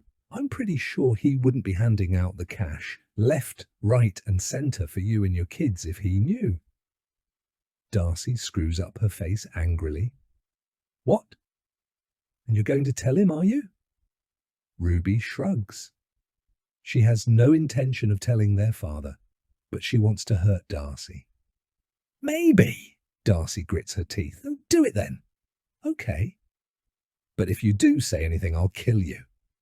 Ruby watches as Darcy turns and storms off towards the pool. Chapter 9. Darcy. An hour later, Darcy sprawls across her king-size bed, one hand clutching her third glass of Prosecco. She's still fuming. Ruby's words play on loop in her mind as she tries to calm her breathing. Once she's checked her social media and finished posting on Instagram, she'll try to do a meditation from one of the apps she's paid to promote. The problem is, she finds meditation very difficult. The internal chatter in her head often just doesn't stop, so the lovely Canadian man with his soothing voice might as well be speaking underwater. She'll start counting breaths only to surface 20 minutes later, more anxious than before, having absorbed nothing but the final instruction to wiggle her extremities. Not that her followers need to know that. Tomorrow she'll orchestrate the perfect wellness scene by the pool, designer activewear carefully arranged, sunrise lighting calculated, meditation app conspicuously displayed. She'll film herself flowing through yoga poses, then edit out the wobbles and speed up the footage, caption it with something about finding her center and tag her sponsorships. The comments will flood in, praising her authenticity, her dedication to mindfulness. Darcy takes another long sip of Prosecco, a bitter smile playing at her lips. The irony isn't lost on her. For a moment, Darcy remembers the text message from the police in Notting Hill. Then she banishes it from her mind and instead checks her bikini posts from earlier. 650 likes and 95 comments. I'll take that. Then she takes out the white Zara designer dress and gifted Soru's statement necklace that she's going to wear to the evening birthday meal by the pool. Maybe she'll wash her hair and go for a mermaid hair look. And Oran designer sandals, that will be part of her evening post. Mixing high street and designer. Maybe a few tips about how to pack light for a summer holiday. Or a recommendation for a summer destination thriller. There's a quiet knock at the door. "Hello?" Darcy says in a sing-song voice. "Hello, hello," Katie says as she opens the door slowly. Then she gives Darcy a concerned expression. "Are you okay? Abby said that you and Ruby had a horrible row earlier. I didn't hear it because I had my headphones on by the pool." "It's fine," Darcy says with a shrug. "Just sister stuff. We'll be the best of friends later, don't worry." "Okay," Katie says, and then pulls Darcy into a hug. Darcy feels the tension in her body start to melt away. As Darcy squeezes Katie back, she can feel her eyes fill with tears. Ruby's words, along with the recollections of their childhood, seem to have stirred up her emotions. "Oh, God," Darcy says, taking a step back and wiping her eyes. "Sorry." "What are you apologizing for, silly?" Katie shakes her head, goes over to the bedside table, takes a couple of tissues from a box, and returns. "Here you go." "Thanks," Darcy says with a sniff as she dabs at her eyes. Katie looks at Darcy with a quizzical expression. "Are we okay?" she asks. Darcy nods a beat too quickly. "Yeah, of course." Then she frowns. "Aren't we?" "Of course." Katie snorts, her laugh a little too loud. "More than okay." They hug again and Katie kisses Darcy on the cheek. "I'm not sure what I would have done without you this last year," Darcy whispers. She can feel her chest heave with emotion. "It's okay," Katie reassures her. "I'm here for you, any time. It's just—" There's another knock at the door and Abby peers in. "Oh, sorry," Abby laughs. "Not interrupting anything, am I?" She jokes. Katie lets go of Darcy. She's just a bit upset, that's all. Yeah, well, you've been through a lot of crap recently, Abby says. And your sister can be a bit of a cow sometimes. She means well, Darcy says, and then gives them a knowing shrug. Most of the time. They all laugh. Ruby has always had a reputation for being a bit bossy, and Darcy enjoys the mocking laughter at her sister's expense after their row. She can't believe that her sister actually threatened to tell their father that Darcy was manipulating him for money. What's wrong with her? It's none of her business anyway. I get the feeling sometimes that Ruby doesn't want to be with us when we go on these trips, Katie says. I think she just likes to use them as a power trip, Darcy groans. Katie gets up and heads for the door. I'm going to grab some fizz. I'll see you down by the pool in 10 minutes, Darcy says as her phone rings. The caller ID comes up as Notting Hill Police Station. Her pulse instantly speeds up and her stomach tenses. She takes a breath. Her thumb hovers over decline. Let them leave another useless voicemail about investigating the stalker while he's still out there, still watching Darcy and her family. She jabs the red button and tosses the phone onto her bed. Not this weekend. Not one more second of her time. She spots Abby hovering by the bedroom door, clearly wanting to talk. Darcy snatches up her phone. Right, I'd better get a few shots of this outfit to post. She wants Abby to go so she can get on with it. She doesn't want an audience while she takes photos for her Instagram page. I thought we could do that thing we talked about a few months ago, Abby says a little tentatively. I'd forgotten all about that. When Darcy and Abby had been horribly drunk and high on cocaine in the hospitality area of Glastonbury, Darcy had suggested that Abby should start her own online presence. She claimed she had lots to post about.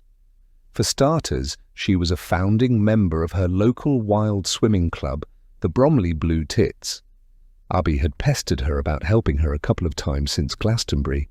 Darcy completely regretted ever mentioning it, but she was off her face and she and Abby were having such a great time. I'm going to have to try and let her down gently. Yeah, I've been thinking about that, Darcy says. You're so busy, Abs. It takes so much work and there are no guarantees. Abby frowns. You said you'd help me. You said that you'd use your name to promote my page. She lowers her head, looking crestfallen. I don't understand. Darcy forces her grimace into something more friendly. Thing is, my agent has told me that I can't just go around endorsing other people's online presence just like that. I'm a brand, so I have to be very careful who I support. Abby takes a visible breath. She's clearly angry. But I'm not just anyone, am I? I'm your best friend. I know, Darcy says apologetically. But Abby shakes her head in disbelief. So you're not going to help me? Sorry, I don't think I can, Darcy says, feeling a bit guilty. She doesn't want to upset Abby. Don't hate me, Abs. Oh, fuck off, Darcy, Abby growls as she heads for the door. Darcy sits down on the bed and sighs. She'll get over it. Darcy resolves not to make anyone any promises when she's off her face on booze and drugs. Just as she's about to get up to begin taking photos, her phone rings again. Notting Hill Police Station. For fuck's sake, she sighs frustratedly. Fuck it. She hits the reply button in annoyance. Yes, she says in an irritated voice. Is that Darcy? Asks a male voice that she recognizes. Yes. It's D.I. Darren Baker from Notting Hill CID, he explains. Hello, Darren. I'm on holiday. Is this important? She asks, with growing anxiety. I sent you an email and a couple of text messages. I explained that I needed to speak to you urgently, Darren says with a questioning tone. I've just told you, Darcy says. I'm on holiday. Okay, Darren says. Why do you need to speak to me so urgently? Darcy asked. His tone is making her feel uneasy. It's Patrick Brennan, Daniel says. Oh God, she feels sick at the very mention of his name. Her stomach turns. "What is it?" she asks, dreading whatever Darren is about to tell her. "We've had a report from emergency services in Bethnal Green," Darren explains. "Officers attended a fire last night in the garden of the property that we have as Patrick Brennan's current address." "A fire?" Darcy is wondering how this is relevant and why he's called her. "A garden shed was set alight," Darren continues. "Jesus, what the hell is he telling me this for?" "And the remains of a body were found inside." "What?" Darcy starts to leap forward in the hope that it's him. That fucking monstrous freak. "Is it Brennan?" she says, hardly daring to ask the question. "We think so," Darren replies. "Oh my God," Darcy exclaims, trying to process his answer. She doesn't want to allow herself to believe that he's dead. It's too much to hope for. The body was badly damaged in the fire, so identification will have to be made with dental records or DNA, Darren explains. But there are various things in the shed and the surrounding area that lead us to believe that it's Brennan. Plus, there was a note left in the kitchen, which we believe is in his handwriting. A suicide note? I haven't seen it, Darren admits. But yes, I'm led to believe that it was some kind of suicide note. Silence. Darcy is so overwhelmed by what Darren has told her that she's lost for words for a moment. "Darcy?" Darren says eventually. "Yes, sorry," she whispers. "As I said, we can't make a positive identification of the body without more evidence," Darren says. "But there is a strong chance that Patrick Brennan killed himself last night in a fire at his address, and I wanted to let you know." Darcy sinks into the bed, the phone shaking in her hand. After all this time, could she finally be free? Chapter 10. Steph. I check that everything is in order in the kitchen. Glancing up at the clock, I see that it's 7 p.m. on the dot. I told the girls that dinner would be at 7:30 p.m. They're all either getting ready upstairs or sitting down by the pool. That's how I like it. I like cooking on my own. No one getting under my feet or distracting me. Nice glass of rosé with a cube of ice. Everything under control. The chopping boards, knives and plates are all perfectly symmetrical. I feel uncomfortable unless everything is neat and ordered. I know that might be weird, but it's just how I am. "I love this song," Katie says as she comes in. "Feel the Need" by Anita Baker is playing. My plan to have the kitchen to myself hasn't lasted long, but I don't mind. Katie's wearing a beautiful turquoise maxi dress. Her lovely blonde hair has been curled so that the tresses fall onto her shoulders. Wow, she looks incredible. "Gosh, Katie," I say with a sigh, "you look stunning." "Oh, thanks." Katie laughs a little self-consciously. "Oh, this old thing," she jokes, pointing to her new Mateau dress. She told me at the airport that she'd bought it from Harvey Nichols especially for the holiday, a present to herself. I'm so pleased to see Katie happy. Coming out hasn't been an easy road. Even after she'd hinted at questioning things a few years back, it still took her until last year to come out. She had a husband, Justin, and 2 grown-up children, Max and Sophie. None of them had a clue. Justin has actually been very supportive of Katie. He admitted that he knew something hadn't been right between them for a long time, but assumed that she was having an affair when they stopped sleeping together.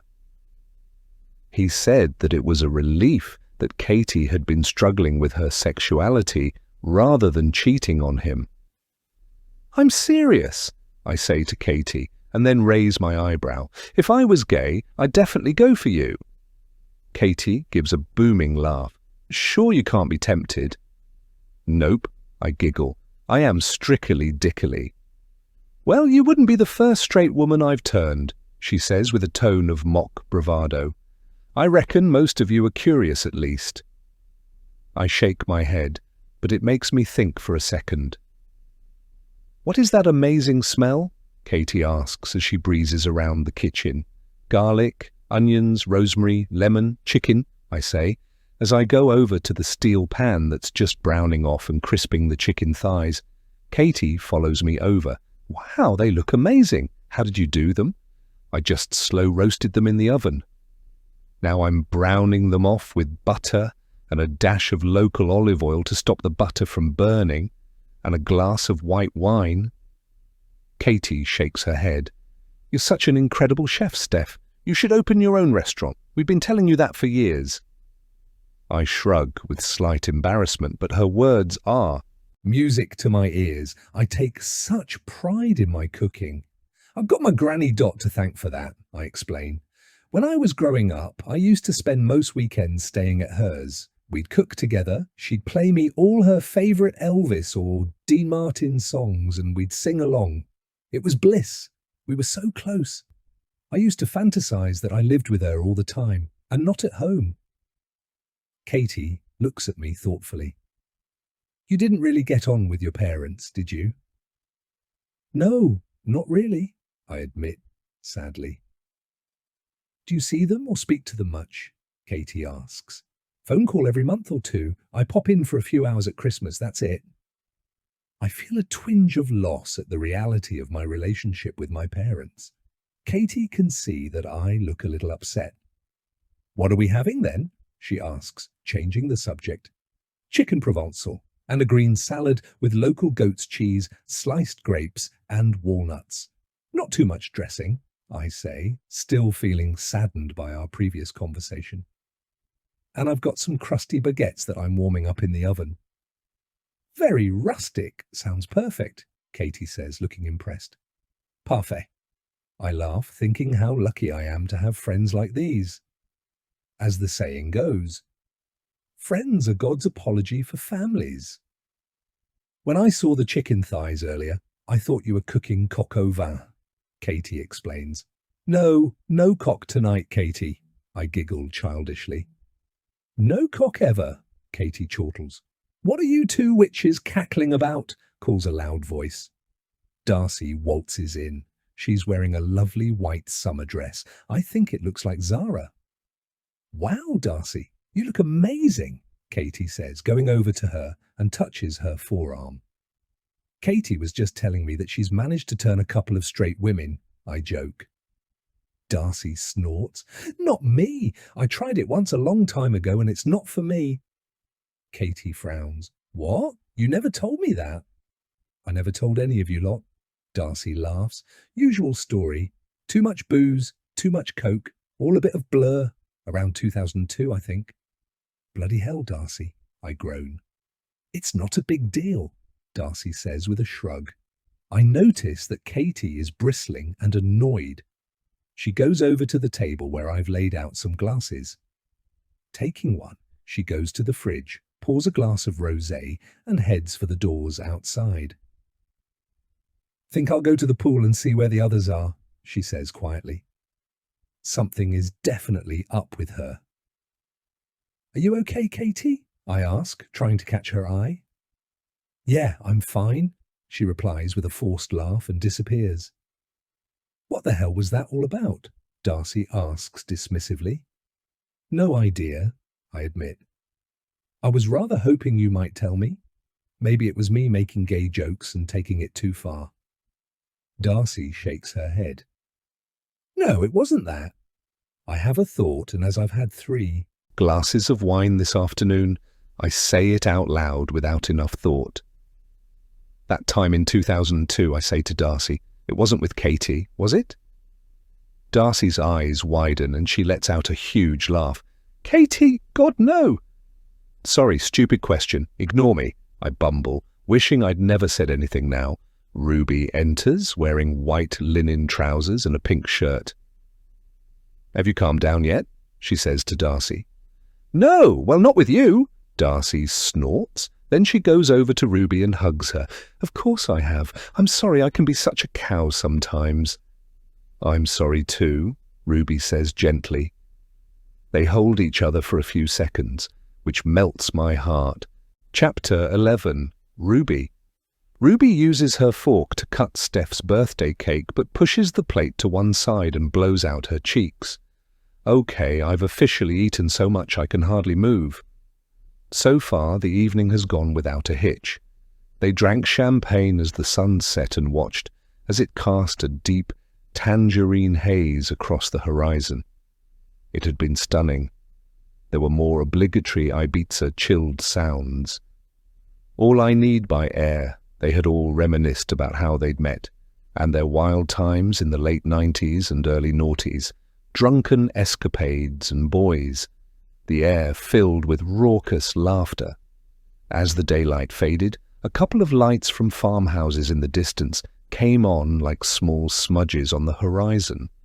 The noise of the cicadas had started to dissipate. The air smelled of rosemary and wild garlic. They'd then lit candles and little lanterns and placed them all around where they were sitting. The food that Steph had prepared was fabulous. Ruby feels a little envious that Steph is such a good cook. She remembers the days when the only dish she could cook was spaghetti carbonara. But that was over 20 years ago. Abby and Darcy had disappeared and returned with a small cake, candles, and everyone sang happy birthday. Steph blew out the candles and Katie opened more fizz. Now, Ruby looks around at her oldest friends, all varying degrees of drunk. Her sister, Darcy, is more hammered than she's seen her in a long time, and that's saying something. "Speech!" Darcy yells at Steph. Steph shakes her head. "No, I'm not doing a stupid speech." "Don't be such a fucking bore, Steph." Darcy snaps. Then Darcy, Katie, and Abby start to chant, "Speech! Speech! Speech!" like drunken football fans banging on the table. The cutlery bounces with a clatter.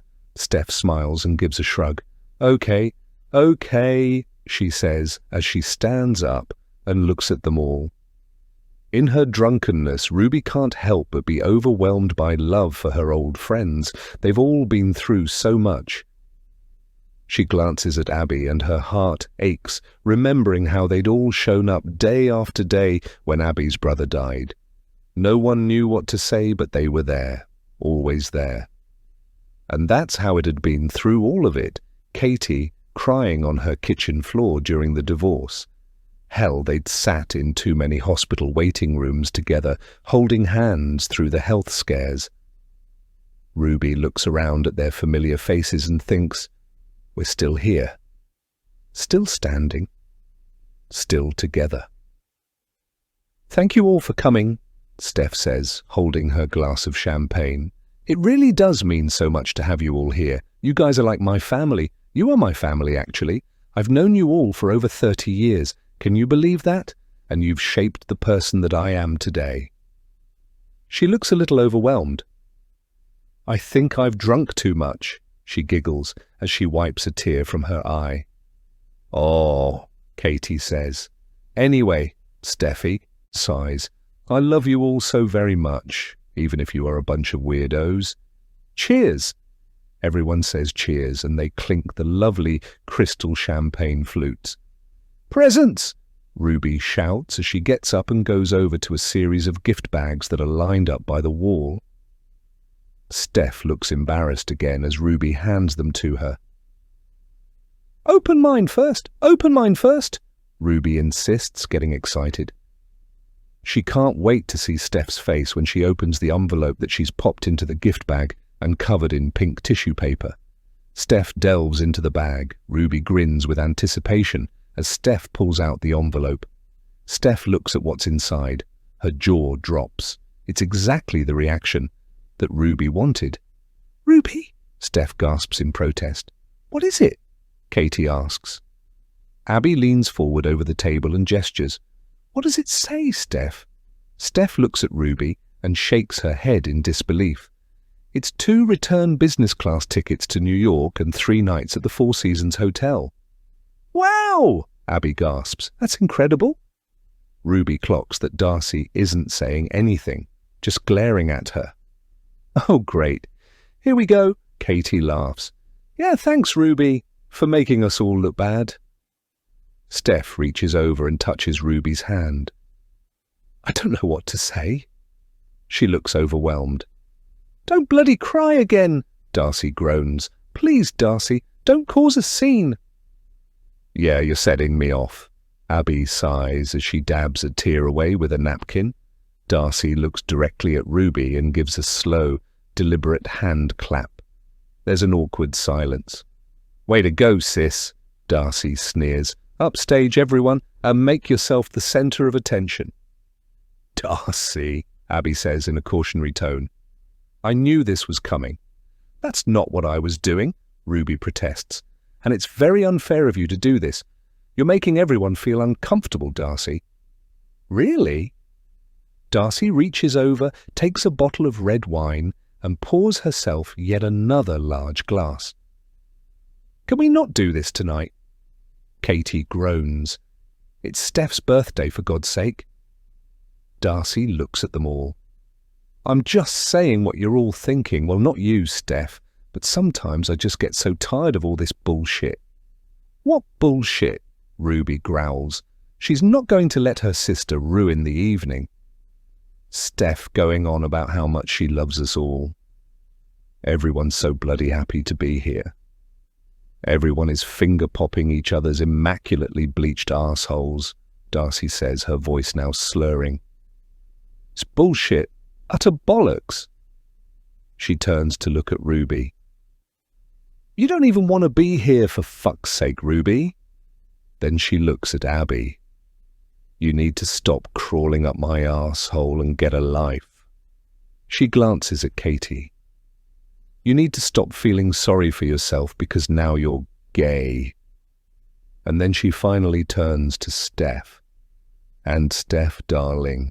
The reason we're so special and like a family to you is because you don't have one. Shut the fuck up, Darcy, Katie snarls.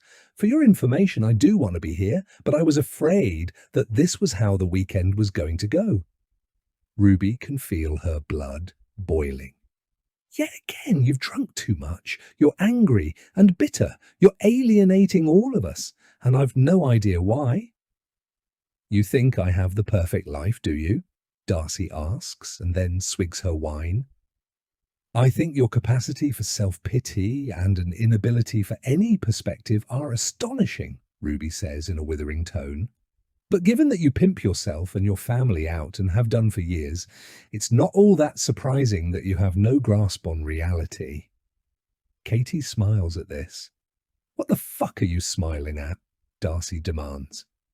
I think she's got a point, Katie says with a shrug. Oh, fuck off, all of you, Darcy snaps, getting up from the table and looking at them.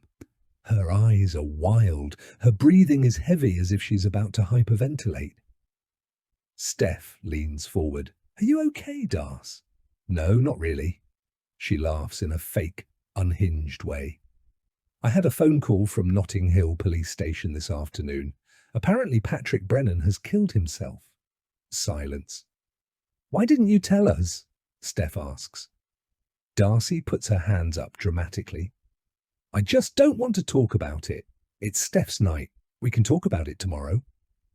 She then points to the cottage across the street.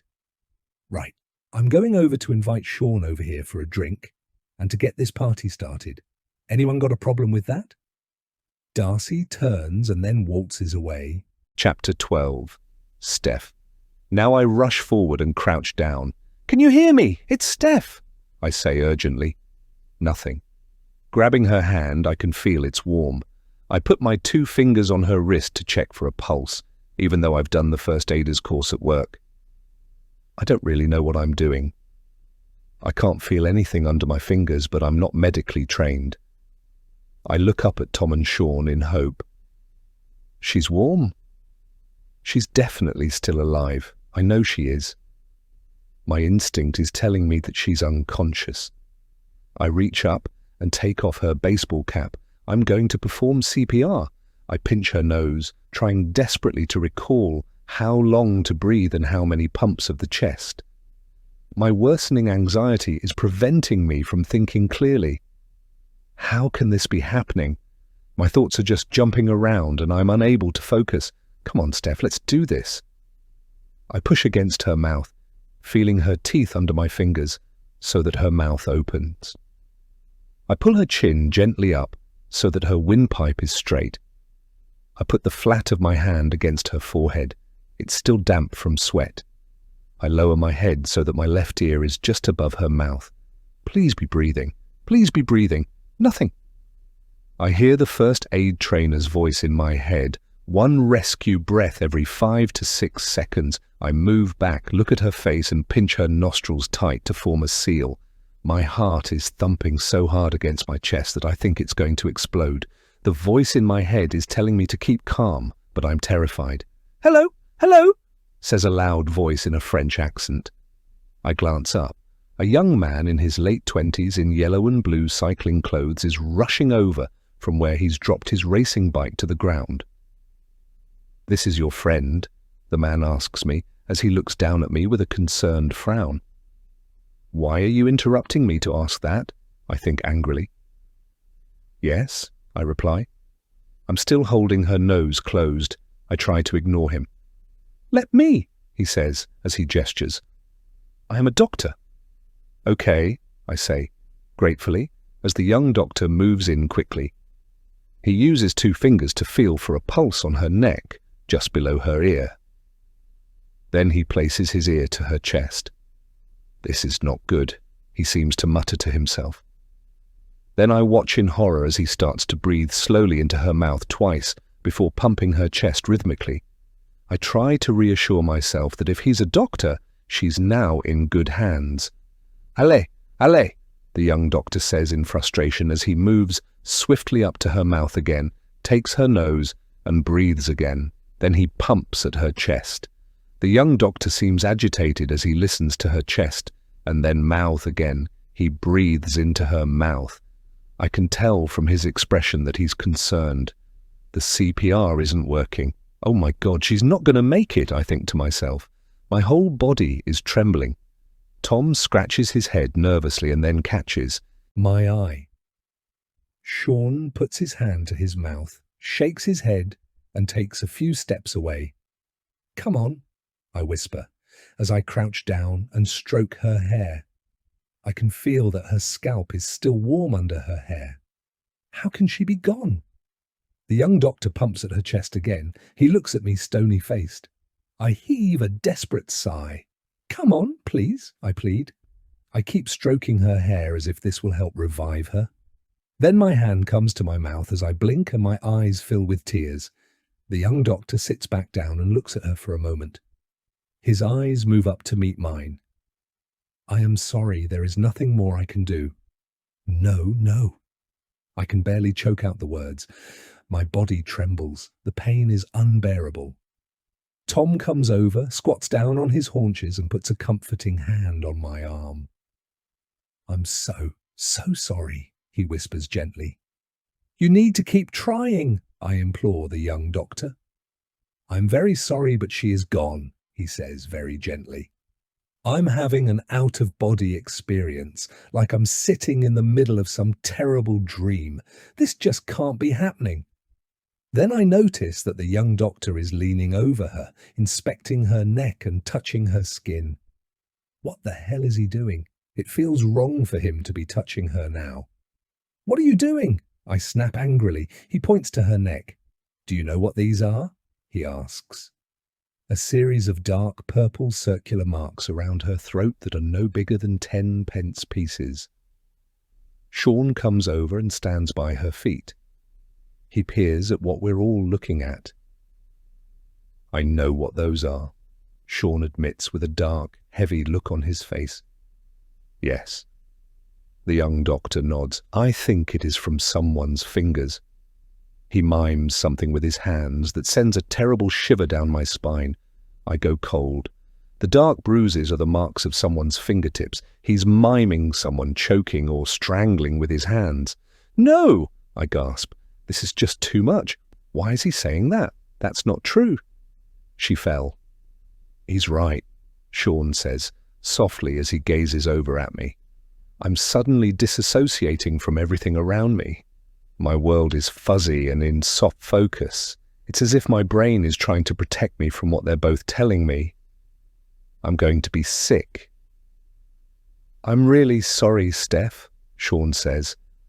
I saw this when I was in the army. She's been strangled. Chapter 13. Sean. July 2020. Sean and Tom have been sitting drinking beers in the back garden, putting the world to rights. They've been trading amusing stories about their time in the army. Sean told him that he once won a very drunken daffodil-eating competition in the barracks pub. Tom chortles and sips from his bottle of beer. I was once out on Dartmoor doing marksman training. We've been hiding in the undergrowth for hours, freezing our bollocks off. We needed to stay there undiscovered to pass the course. This civvy bloke comes out of nowhere, walking along with his sodding Labrador. Must have got lost 'cause we're on Modee land. This dog comes right over to where I'm lying, sniffs me out and gets all frisky. You know, he's shagging my fucking leg to death and I'm trying to keep still. Meanwhile, my CO is bollocking me for all the movement and rustling. I tell him what's going on and that I'm trying to fight off this frisky dog. And so he says, Tom does a public school accent. Well, Wilkins, put your cock away and leave the poor dog alone. But remember, as your commanding officer, I do have first pick of the litter when it arrives. Sarky twat. Sean laughs. He's relieved that he and Tom get on so well. One for the frog? Tom asks as he leans forward on the creaky wooden garden chair and points to the empty bottle of Stella that Sean is holding. Frog and toad, Sean says, nodding. Cockney rhyming slang. Spot on, Tom laughs. My old man told me that when they were going to hang someone over at Tyburn in London, the wagon they were travelling in used to stop at a roadside pub on the way. The prisoners were allowed to have one drink before making the last part of the journey. I guess getting a bit pissed might have made the journey to the gallows a bit easier. And that was one for the road. Sean smiles. The 5 bottles of Stella have given him a nice warm glow. I like it, he admits. And in answer to your wee question, yes, I'd love another beer, my friend. Great stuff, Tom says as he disappears into the cottage. There is silence as Sean gazes out at the view. Tom has put his playlist on the Bluetooth speaker, God's Plan by Drake. Sean's not normally a fan of rap or hip-hop, but Tom's playlist is chilled and suits the mood of the evening. Sean looks up. The moon seems bigger than usual and it's throwing down a lovely honey-coloured light onto the roof of the cottage.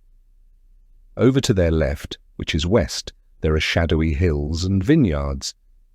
Lights from other cottages and farmhouses are dotted across the vista and twinkle like distant stars.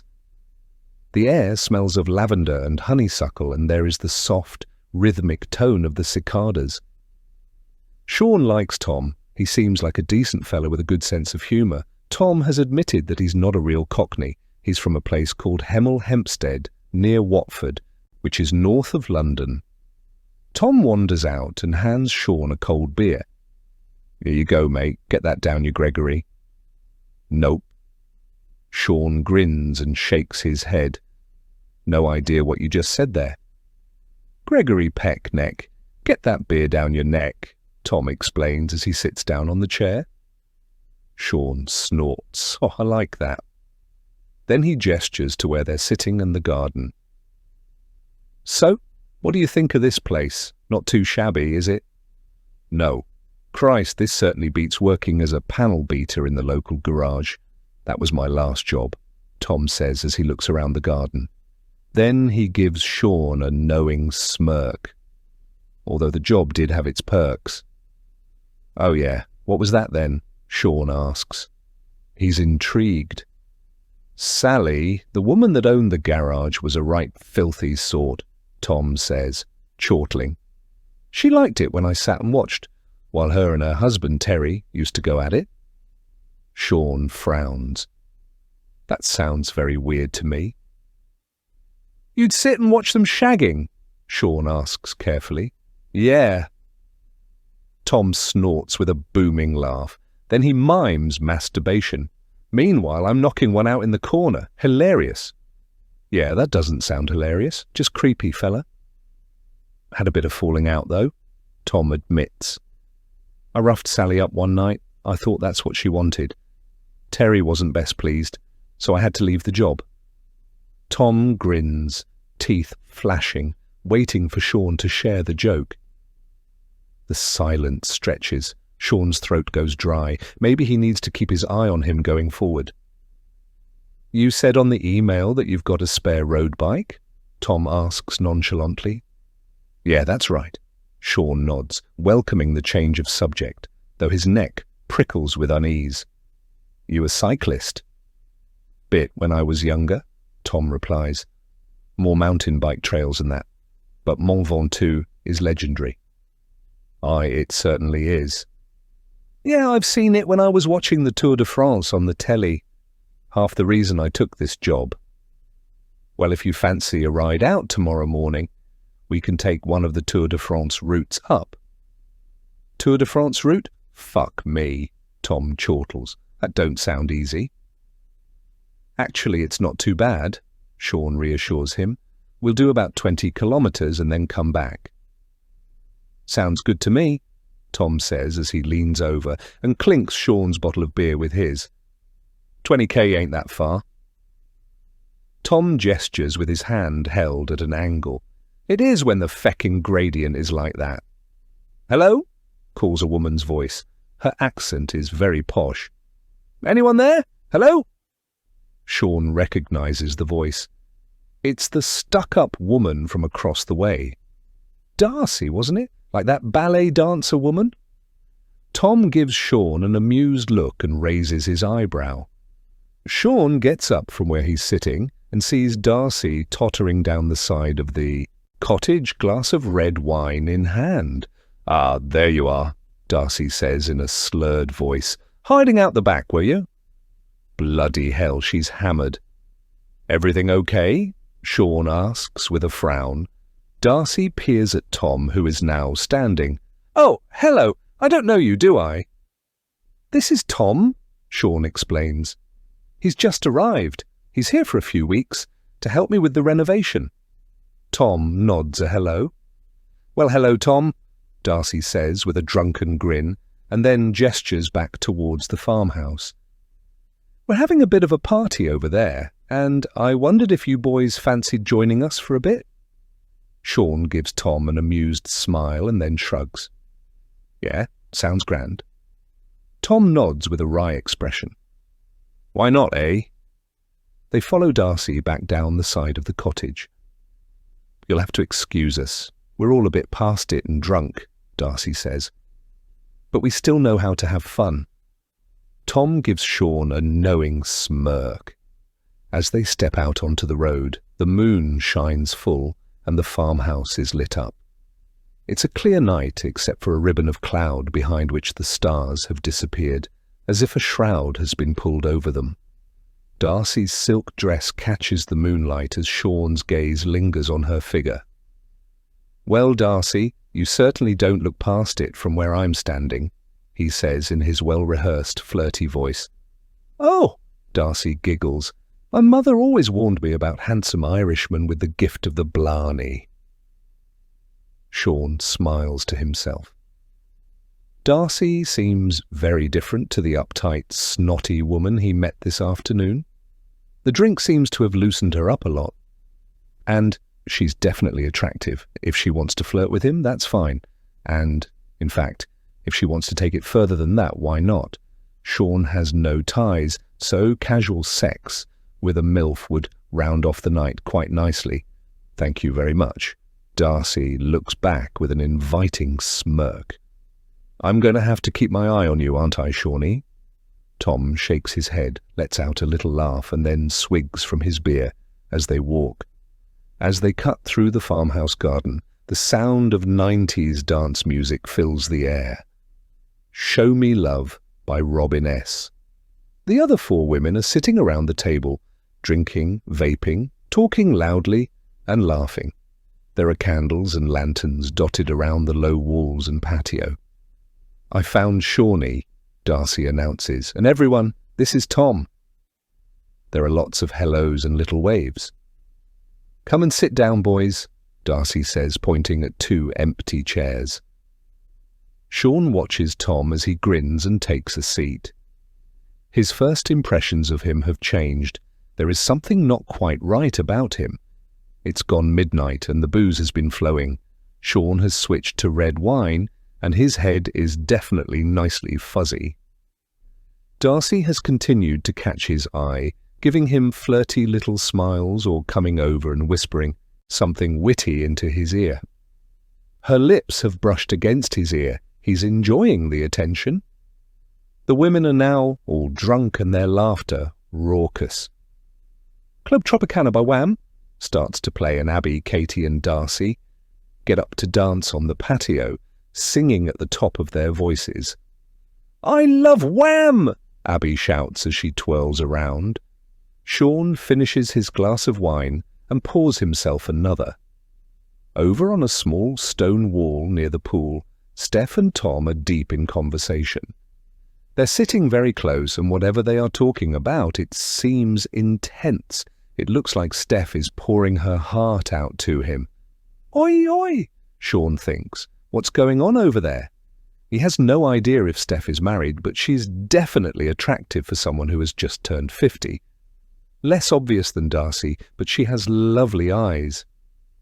Out of the corner of his eye, Sean sees Darcy dancing over to him.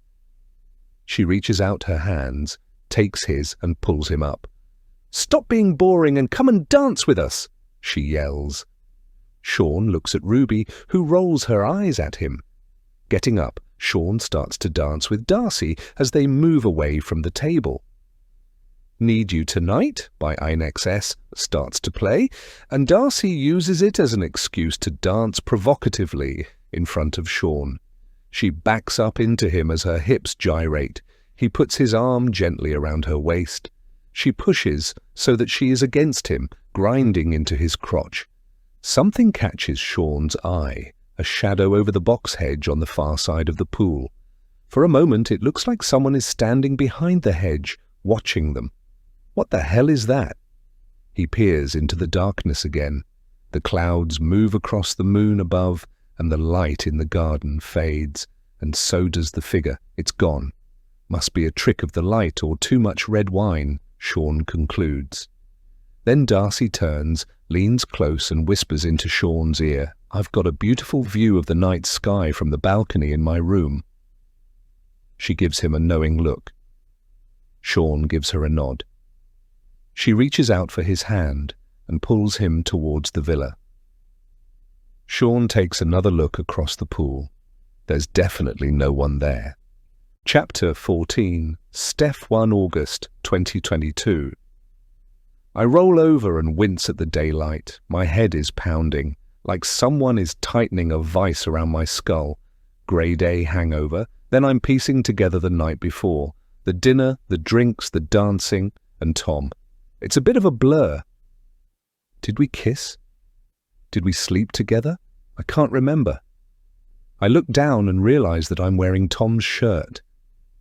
I get a horrible sinking feeling deep in the pit of my stomach. Fuck. My train of thought is interrupted as the door handle turns slowly. Tom appears. He's holding a tray. There's coffee, orange juice, and pastries on it. He's wearing a t-shirt that shows off his muscular physique. Jesus, why did you have to drink so much, Steph, you idiot? Morning, morning, Tom says in his chirpy Cockney accent and with a little twinkle in his eye. I squint at him, desperately trying to work out from his face what happened between us, if anything. Don't worry, he laughs as he sets the tray down. We didn't sleep together. Really? I'm relieved. What about this? I ask, suspiciously as I look down at his shirt. You guys all jumped in the pool, Tom explains. Remember? I pull an embarrassed face. I don't. Sorry, oh no. Tom hands me an orange juice. Here you go. Thanks, I gasp. My mouth is so dry it feels like sandpaper. Then you dragged me in here to talk, Tom says with a smirk. And you took off your wet dress, but you did keep your underwear on. Oh no. I'm so embarrassed, I bury my face in my hands. Hey, you're only 50 once, Tom says. And you guys all really went for it, to be fair. Impressive stuff. Okay, I groan. So then what happened? You tried to kiss me, asked me to sleep with you, and then fell onto the bed, Tom continues. You then took off your bra. I give a little squeal of utter humiliation. No! Yes, Tom laughs. So I took off my shirt and made you put it on, and then you pretty much passed out. Where did you sleep? I ask him. Tom points to the other side of the bed. Just there. You were pretty hammered, so I wanted to make sure you weren't sick in your sleep. Ah, he's sweet. Right, I mumble, wanting the earth to open up and swallow me. I don't think I've done anything like this since my early 30s, and it strikes me that I haven't really waxed as much as I should have. The thought that I might end up in a bed with a man just hadn't crossed my mind. For the record, you snore, Tom jokes, as he sits down on the bed and grabs a coffee and croissant. And that was it? I ask. I want to believe that Tom didn't take advantage of me while I was passed out. My instinct is that he's telling me the truth. Scout's honor, Tom says with a 3-fingered salute. Actually, I was in the boys' brigade. Oh, Jesus, I sigh. Sorry. You don't need to be sorry. You guys all seem to have a great time, Tom reassures me. Sore head. Banging, I admit. Tom reaches into his pocket and hands me a blister pack of pills. Take 2 of these, paracetamol and codeine. It'll get rid of your headache and smooth the edges off your hangover. Thanks, I say, as I pop 2 out and swallow them with my orange juice. Big climb this morning, he says with a grin. I give a loud groan. Don't remind me.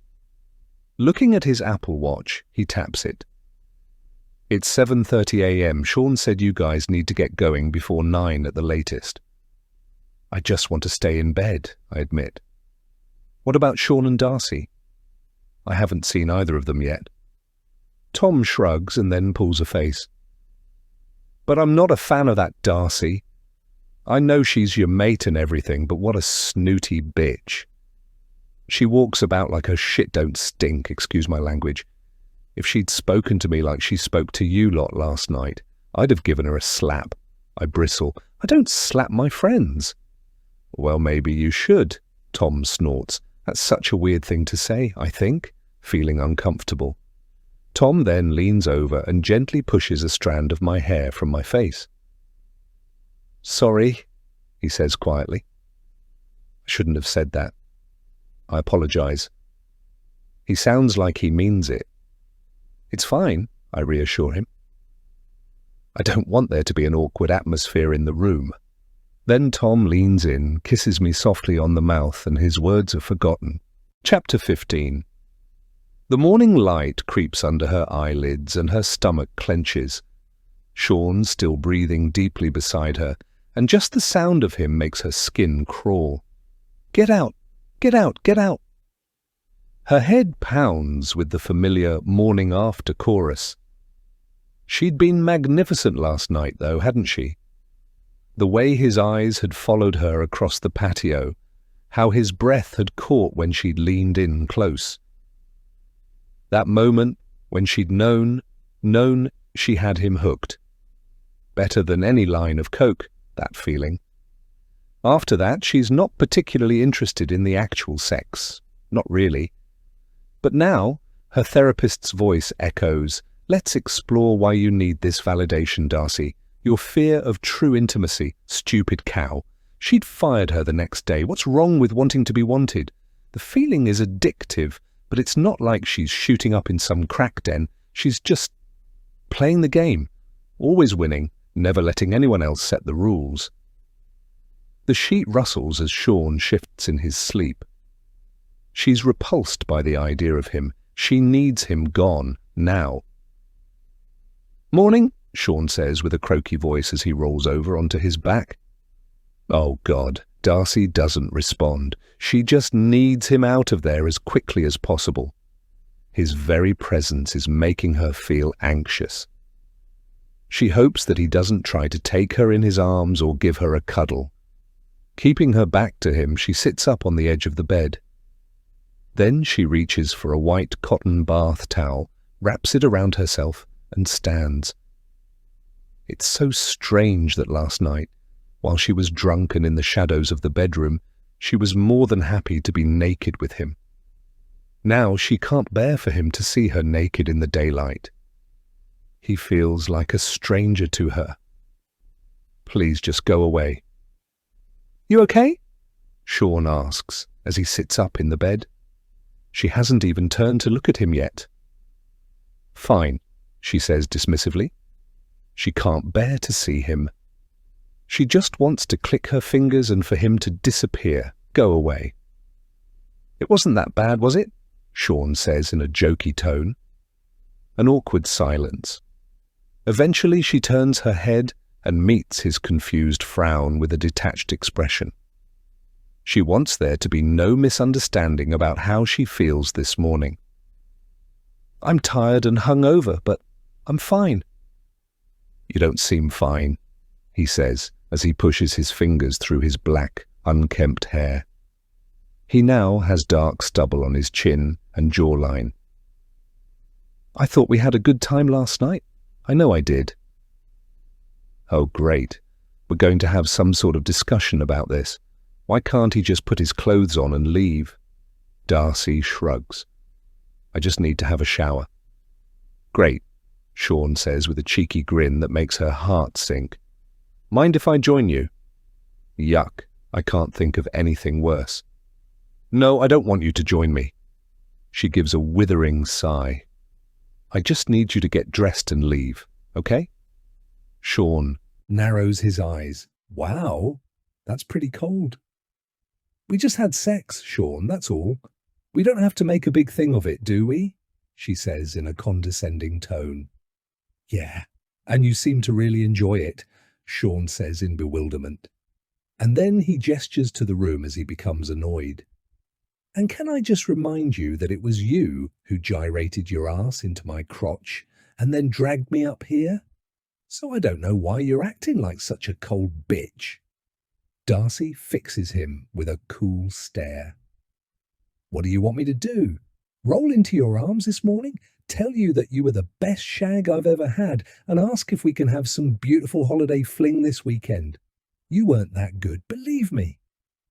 Jesus, Sean looks angry. That's not what you said last night. You seem to be enjoying yourself all right. I just faked it, she sneers. And I'm sorry if I've damaged your fragile little male ego, but I want you to get dressed and leave right now. Sean's nostrils flare as he goes over to his clothes and begins to pull them on. You are a seriously fecked up lady, you know that?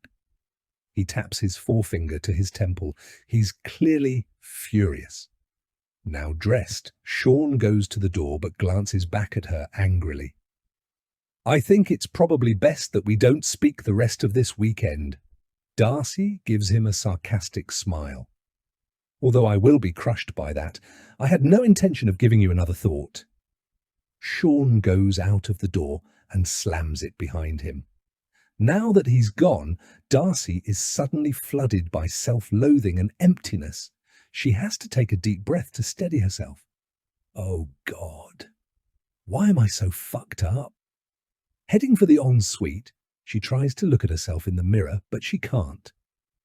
She cranks the rainfall shower to its highest setting and steps in, tilting her face up into the scalding spray, letting it sting.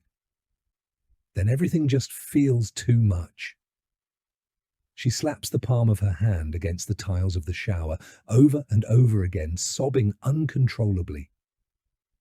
Why do I feel so utterly fucking wretched all the time? Darcy lets the hot water flow over her for the next few minutes as she tries to settle the uncomfortable knot in her stomach. She reminds herself that Brennan is probably dead. She should be pleased by that news.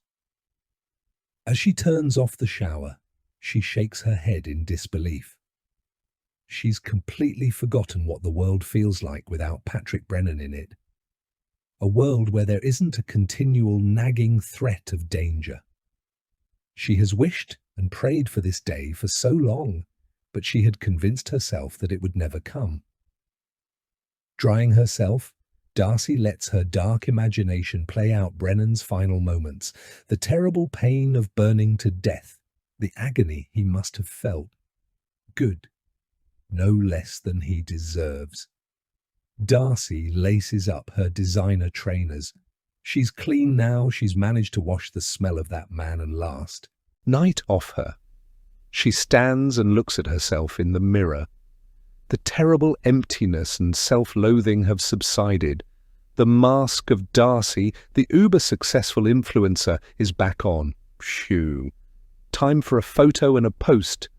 The middle-aged mummies of London love a post about something like a hike up a mountain, something a bit outdoorsy. It makes her seem a little more relatable. It's not all posts about fashion, food, and exotic locations with an occasional reference to her daughter and hubby. Checking her DMs on her Instagram account, she sees that there's a message from someone that follows her. A woman called Jemima. Hi there. Are you aware that your husband has a terrible reputation for inappropriate behavior and sexual harassment? My sister just told me she was a runner on a TV show that he was in and said he was a nightmare. Female crew members weren't allowed to be on their own with him. Don't see you posting about that on here. Darcy's heart sinks, but this isn't new. There have been rumours about Hugo for the past 25 years. He's assured her it was just idiotic behaviour when he was in his 20s and ancient history. But she's always had her suspicions those rumours are true. And no matter how many years have passed, she knows that kind of predatory behaviour simply can't be buried in the past. Darcy ignores the message and moves on. She lifts her phone, adjusting the angle. Pink sweaty Betty vest top, black shorts, black Gucci cap, Celine sunglasses. Ruby's voice echoes in her head. Darcy, there are only 3 people who could ever pull off wearing sunglasses indoors. Elvis, George Michael and Bono. And you're none of them. The memory of them both laughing about it makes her chest tight. When did they stop being able to tease each other without drawing blood? Abby knocks and pokes her head in. I just wanted to see how you were doing after the news about Patrick Brennan. How are you feeling? I know I should be happy, Darcy admits, but I don't know how to process it. I feel numb. Abby frowns. Why? I think I'm just scared that it isn't true. What happened? Abby asks. He set fire to himself in the garden shed. Bloody hell, Abby says, pulling a horrified face. I know. Frankly, I don't care how he died, Darcy says. He left a suicide note. They have to identify the body through DNA, but apparently it's just a formality. She can feel her eyes filling with tears. Hey. Abby gives her a hug and whispers, It's over. This horrible nightmare is now over and you're finally rid of him. Darcy grits her teeth with growing anger. Do you know how many nights I've been awake fantasizing about killing him? I'm glad he died a painful death. I know that sounds horrible, but it makes me happy to think about it. Fuck him. I'll dance on his grave. Chapter 16. Come on, guys, Ruby yells from the ground floor of the villa. We need to get going. Chop, chop. They are meant to be leaving at 9 a.m. for their hike up Mont Ventoux. It's a 4-hour walk to the summit and back, so if they're going to avoid the hottest part of the day, which is apparently 2 p.m. onwards, they need to go right now. She is looking forward to seeing the Chapelle Sainte-Croix, the small chapel at the summit of the mountain. There has been a chapel on that site since the 1500s. Ruby had actually suggested that they leave at 6 a.m. as the sun came up and hike as the sun rose. But the others, well, Darcy and Abby, thought that was way too early. Ruby walks out onto the patio, sits down on a reclining chair and pops on her sunglasses. She's feeling unsettled about the events of last night. On the surface, the little voice in her head is being all judgmental about Darcy and Steph's behaviour. She just isn't sure how to process watching her sister actively seduce another man in front of her and all her friends last night. She knows that Darcy has never managed to be faithful to Hugo. Deep down, she can't blame her. It's not like Hugo has ever been faithful to Darcy. In fact, he's been a complete shit to her sister. She's always been like this. Memories flash. Darcy at 17, sneaking back through their bedroom window, smelling of cheap vodka and someone else's cologne. At 25, explaining away another meaningless fling with that brittle smile. Now, at 50, still chasing that high of being wanted, needed, chosen. "Life's too short to overthink everything, Rubes," she'd always say. But Ruby remembers the morning after shadows under her eyes, the way she'd check her phone obsessively, waiting for calls that never came. Their mother's pursed lips, their father's thunderous silences. They'd left marks that no amount of conquest could erase. And as for Steph, Ruby knows that Tom isn't much younger than Sean, but Tom is so boyish in comparison to Sean's manliness. And the whole thing smacks of desperation on Steph's part. Of course, Steph is a bit desperate. She's never had a meaningful relationship. As far as Ruby can remember, she's only ever lived with two men. Jason, who was a pompous prick who moved to New York to be with another woman, and Raheem, who was a total drip. Or as some witty television comic actor once said, wetter than a haddock's bathing suit. Plus, there's something a bit off about Tom. Maybe it's because he's young and not comfortable in his skin. She can't put her finger on it, but there's definitely something phony about the way he acts. Ruby wonders why either of them would bother hooking up with these men for a night. A nasty little fling when the purpose of this weekend was to spend time with old friends. Not only is it a bit pathetic, it's also rude. Taking her La Roche-Posay suntan lotion, SPF 50, because she's not vain enough these days to sacrifice getting a tan for skin cancer. Ruby looks out across the neat garden and pool. Then she tilts her head back to gaze at the azure sky. It's cloudless, perfect. The sun is beating down on her, so Ruby shifts into the shade, too aware of how her clothes dig into places that used to be firm.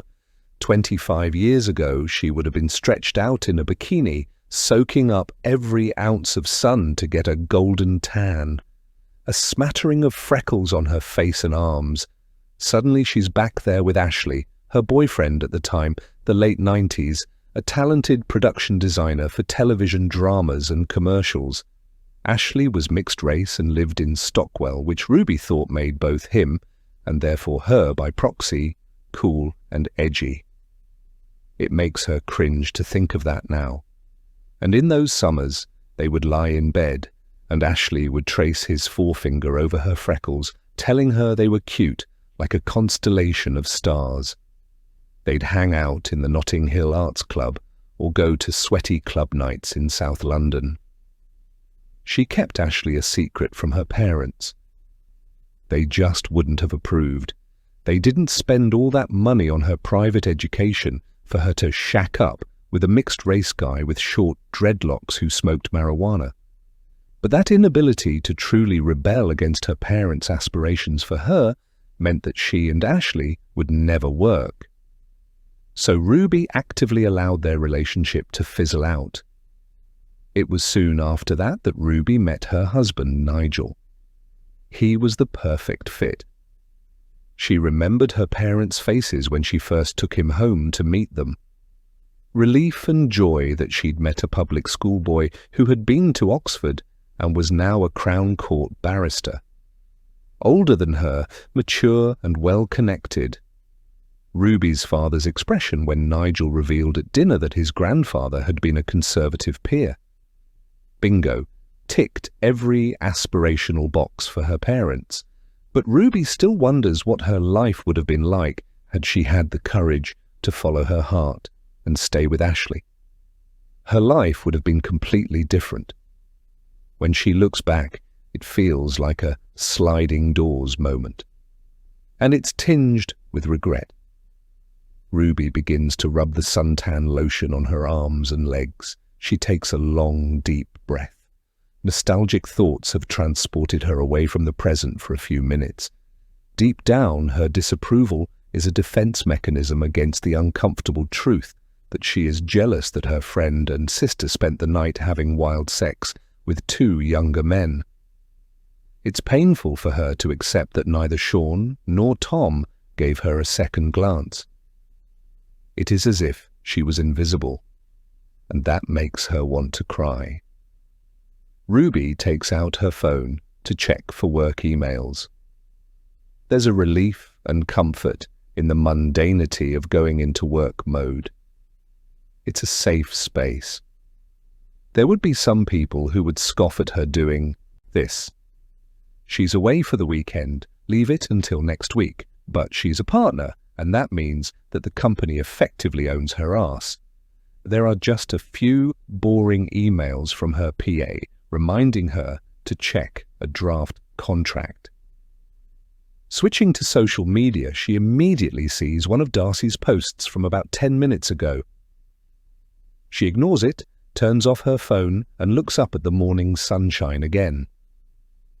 Hearing raised voices, Ruby's eyes are drawn up to the open shutters on the first floor. Someone's rowing. "Just fuck off, will you?" shouts a voice. It was Darcy. Then Ruby sees Steph storming out of a room and slamming the door shut behind her. It's Darcy's room, she thinks. Oh, Jesus, what now? Ruby is surprised to see Steph losing her temper. It almost never happens. That's what makes Steph such an incredibly good lawyer. She's never flustered and never loses her cool. Steph is the glue that holds their group of friends together.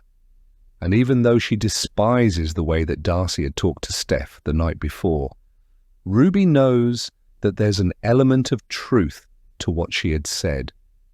This friendship group means more to Steph than anyone else. This group is like family to Steph, and Ruby knows that her friend is desperately lonely. It's why she wanted to treat her to the NYC getaway. Steph's the one that organized the last 3 trips abroad. Out of the corner of her eye, Ruby sees that someone is coming out onto the patio. It's Steph. She looks upset. "You okay?" Ruby asks with concern as she sits forward on the reclining chair and takes off her sunglasses. Steph nods, but her puffy eyes show she's been crying. "Is my sister being a bitch again?" Ruby sighs. "Something like that," Steph mutters. "I tried to hurry her up and she told me to fuck off. I'm sure she's just tired and hungover. I'm just going to fill my water bottle and grab some snacks for everyone." Ruby watches as Steph walks off with slightly drooped shoulders. Even though Darcy was a cow, Steph does sometimes have a bit of a martyr complex about her. Morning, Abby says brightly as she comes out of the farmhouse. "Have you spoken to Darcy yet?" "I did knock earlier to speak to her, but there was no reply. I heard the shower on," Ruby explains. "I just assumed that she was shacked up with that Sean." "Oh no, she kicked him out a while ago. He didn't look very happy when he left." Abby pulls a face. Darcy is still a bit rattled by the phone call from the police. Ruby's pulse quickens. After 2 years of this nightmare. Not surprising. That's why I went to check on her. She's trying to get her head around the fact that he's dead, Abby says. Apparently he set fire to himself in a garden shed, so they do have to officially identify the body. Not the way I'd choose to leave this planet, but hey, he's a total psychopath. "I know this is horrible, but I'm glad he's dead," Ruby admits. "He's made her life a misery for 2 years. "No, I agree. It's not horrible. It's good bloody riddance," Abby says as she puts on some sun cream. There is a little lull in their conversation. Ruby tilts her head back as a breeze blows across the pool and over the garden. It makes a lovely rippling noise on the water. "Has Darcy mentioned Hugo at all?" Abby asks. "Not really." Ruby shakes her head. Just the usual comments about him being a prick and an alcoholic. Why? She was aware that Steph had already asked her a similar question. I had a phone call from a journalist asking me about him, Abby says. Ruby raises a quizzical eyebrow, although she suspects that she already knows the answer. Asking you what about him? Had he ever been sexually inappropriate towards me or anyone I knew? Or had he made any inappropriate comments? Abby says. This was exactly what Steph had told her. It sounded as if this journalist was contacting everyone in Darcy's life to see what dirt he could dig up on Hugo. Steph had a very similar conversation with what I'm assuming was the same journalist. What did you tell him? Abby shrugs. I told him to sod off. Good, Hugo is an arsehole and a bit lechy, Ruby admits. But the last thing Darcy needs is to see her husband and her personal life splashed all over the papers and social media. It would ruin everything she's built up. Ruby suddenly feels very protective towards her sister. It's strange how her feelings can fluctuate so much. Siblings might fight and quarrel, but God help anyone who plans to hurt them. Oh yes. Abby pulls a face. I hadn't even thought of that. But she'd get cancelled. Definitely, Ruby agrees, now feeling a little uneasy. Abby takes her sunglasses off and puts them on the table. The thing is, this journalist claimed that he already had someone on record saying that Hugo had shown her his cock and tried to push her into a cupboard at a party at his house. Ruby shakes her head. Oh, shit. Any idea who it is? Abby shook her head. No idea, but if they run the story, there might be others who come out of the woodwork. Hugo had a bit of a reputation back in the day. Chapter 17, Steph. The Mercedes Rentals tailgate feels heavier than it should as I hoist my rucksack inside. My hands are still shaking slightly, leftover adrenaline from Darcy's outburst upstairs. Just breathe.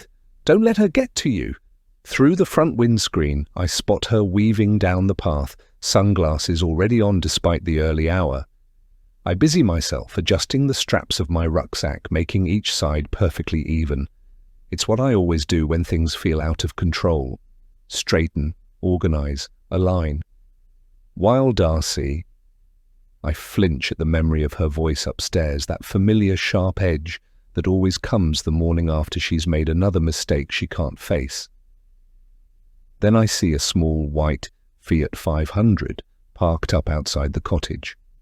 Even though I can't see clearly, I get the distinct impression that the person sitting in the car is looking over in my direction. It might be my imagination, but it feels a little creepy. I turn back and check that I've packed the bright green first aid box that I found inside the farmhouse. Inside there are lots of plasters, a bandage and some antiseptic cream. I have no intention of taking all of it on my hike, but I thought I'd better put it in just in case any of us have got blisters or cuts when we return to the car.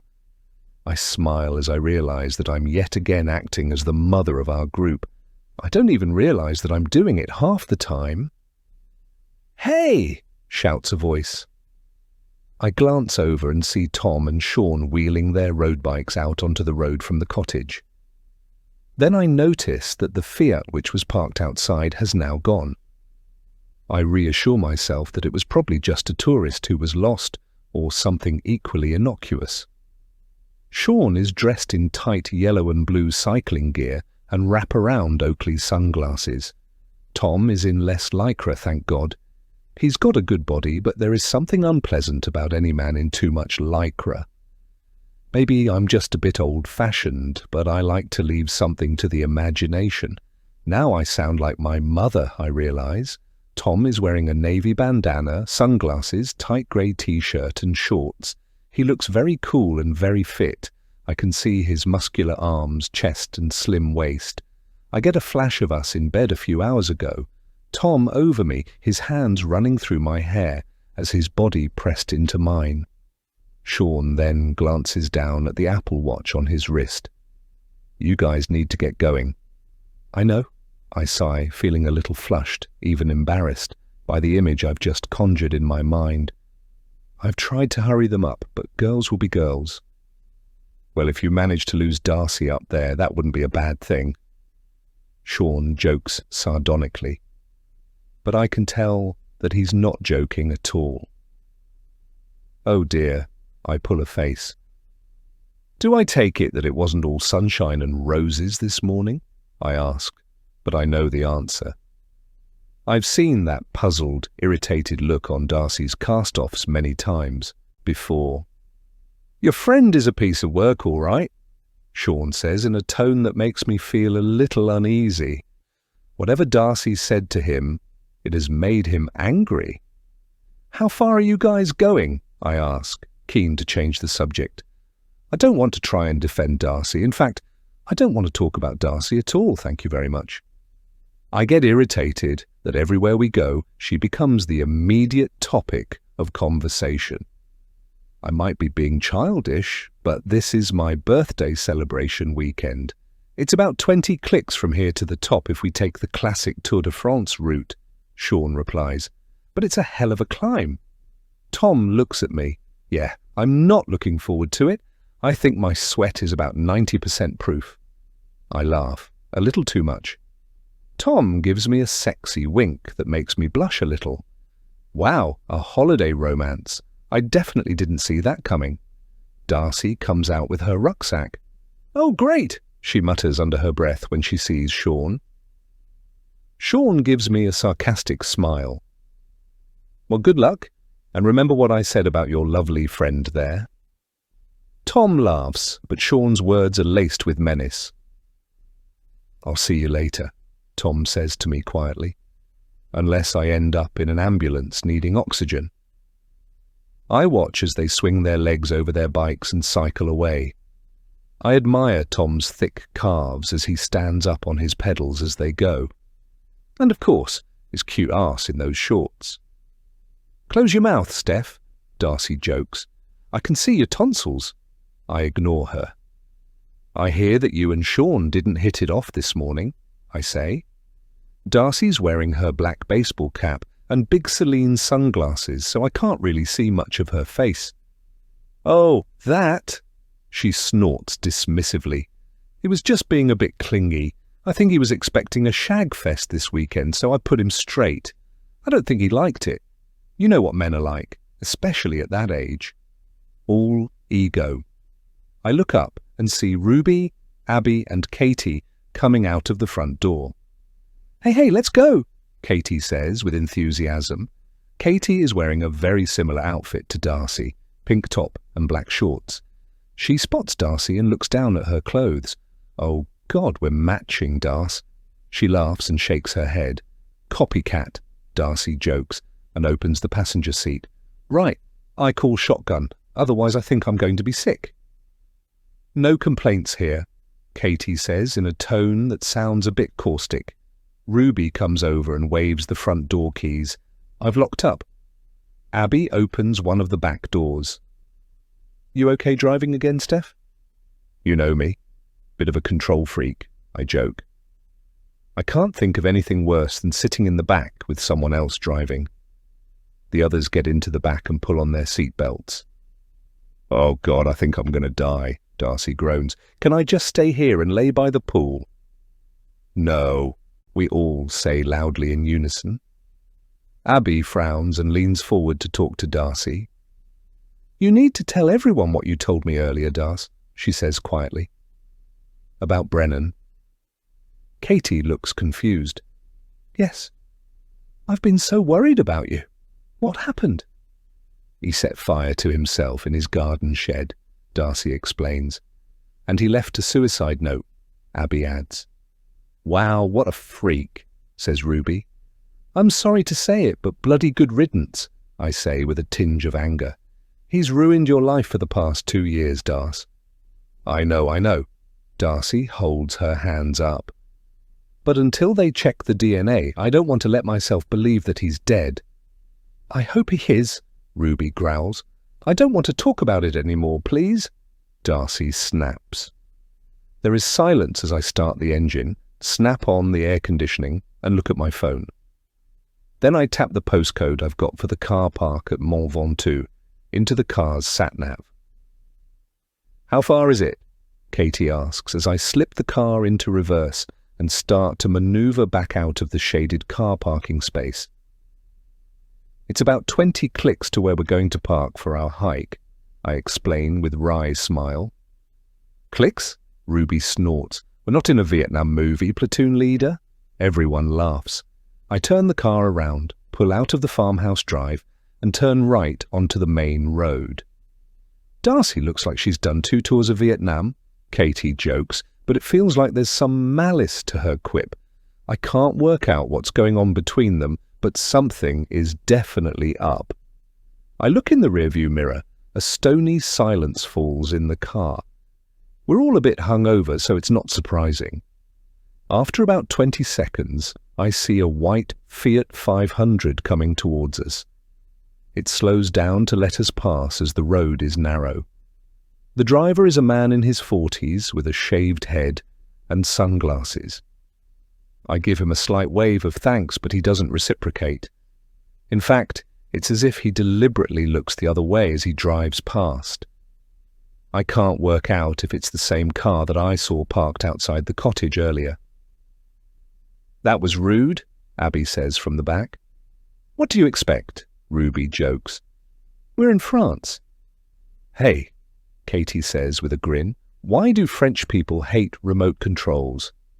"We don't know, Katie," Ruby says, raising an eyebrow. "Because they're easy to loose," Katie replies. We all groan, but there's a nicer atmosphere in the car. As we drive through Bédouin and head for the main road to Mont Ventoux, I glance down at my phone and click my 80s Easy playlist on Spotify. "Save a Prayer" by Duran. Duran comes on to the car stereo. "God, Darce," Ruby says, "we went to see Duran Duran at Wembley Arena. When the hell was that?" "Yeah," Darcy nods. "I was about 15, so 1987. I lost the hearing in my right ear from you screaming, 'Simon, Simon, I "Love you, I want your babies," in my ear, Ruby chortles. I glance out of my window. There's a little restaurant to our right that has palm trees outside. It has an olive green awning outside, and the words "Cuisine de famille" et galéjade are printed in white. "What's galéjade?" Abby asks from the back. I shake my head. "Beats me." Ruby taps on her phone and then frowns. "It means tall stories." We all look confused. "Family cooking and tall stories?" Katie snorts. "Doesn't really roll off the tongue, does it?" I turn right down a tree-lined avenue that is now bathed in sunshine. There are cafes and restaurants with outdoor tables all the way down. Their awnings are an array of different colours as we pass. Taupe, burnt orange, and deep navy. It couldn't look more quintessentially Provençal if it tried. "We'll have to come here tomorrow," Ruby says. "It's beautiful." "Even though last night's food was incredible, Steph," Katie says. "This is your birthday celebration, so you're officially banned from cooking?" It's nice to hear someone putting the focus back on me and the reason for our weekend away. "Absolutely," Ruby agrees. Darcy shoots me a concerned look. "Can you pull over? I think I'm going to be sick." I push up the indicator and pull over to the side of the road outside a cafe. Darcy opens the door, jumps out, and vomits into the gutter. "Classy," Ruby says in the withering tone. "I can hear you," Darcy snaps as she takes a few deep breaths. "You're not 25 anymore, Darce," Abby says mockingly. Katie leans forward. "I think you might be putting the customers off their petit déjeuner." They all laugh in the back. It feels like they're ganging up on her for some reason. "Are you okay?" I ask, ignoring them. "I guess so." Darcy takes off her sunglasses and blows out her cheeks. "What I really want to do now is a 4-hour hike in the blazing heat," she groans sardonically. She closes the passenger door and starts to pull on her seatbelt. I look in the rearview mirror and notice that the little white Fiat 500 that I saw earlier is now one car behind us in the traffic. Chapter 18 will be. It's about 5 minutes from here, guys, Steph says from the front of the car as they drive slowly up a steep road. Mont Ventoux looms above them ominously. The idea that they're about to hike to the top makes Ruby feel uneasy. How high did Steph say it was again? 1,900 meters. Doesn't sound that high, does it? Ruby knows that she's not that fit, so she's worried that she's going to be shown up on the hike. What if she just can't keep going? Maybe she can wait for the others or make her way back to the car if the going gets too tough. But then she remembers Sean warning that they should stick together as solo travelers have been robbed in the past. She could always fake a twisted ankle to slow the pace down. Is that too duplicitous? The racing thoughts are making her anxious. "Hold me now" drifts from the car speakers, and Ruby's anxiety shifts into something else. The scent of Darcy's expensive perfume mingles with leather seats, but suddenly Ruby's catching whiffs of Toby Shackleton's cheap aftershave in his white capri, that bloody furry dice swaying as they raced through Chandler's Ford. Her mother's lips pursed in that familiar way. Really, Ruby, a comprehensive schoolboy? The disapproval that had made him taste sweeter. The song changes, but Ruby's mind is still time-traveling. Toby's bleach-blonde hair, Fila tracksuit and taquini jacket, everything her parents had taught her to look down on. Her classmates sneering Gary and Sharon like curse words. She'd loved the danger of it then, until Toby dumped her for Lisa Baker. She then threw herself into her exams and secured a place to read law at Trinity College, Oxford. Now she watches Darcy stare out the passenger window, morning sunlight catching the shadows under her eyes.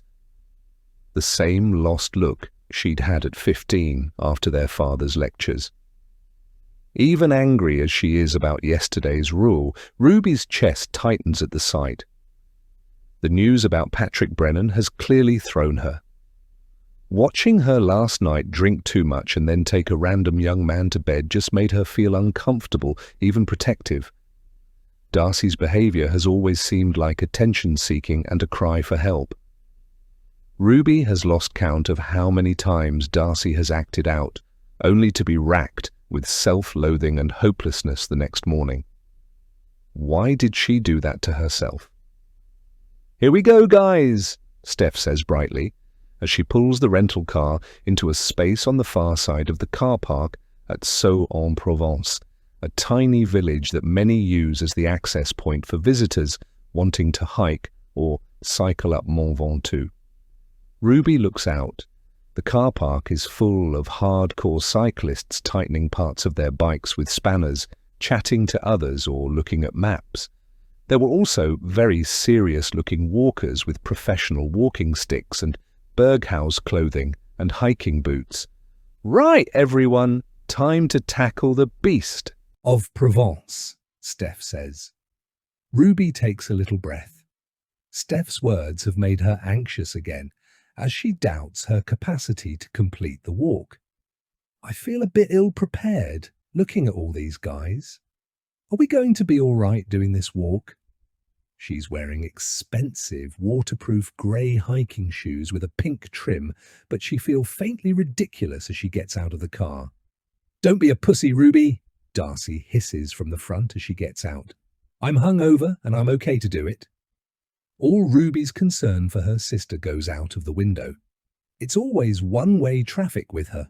Me, myself and I. Not for one moment would Darcy think to reassure her, realizing that she's feeling a bit nervous about the hike. She's so selfish. They all go to the boot to take their rucksacks, retie their laces and make sure that they're prepared for the hike.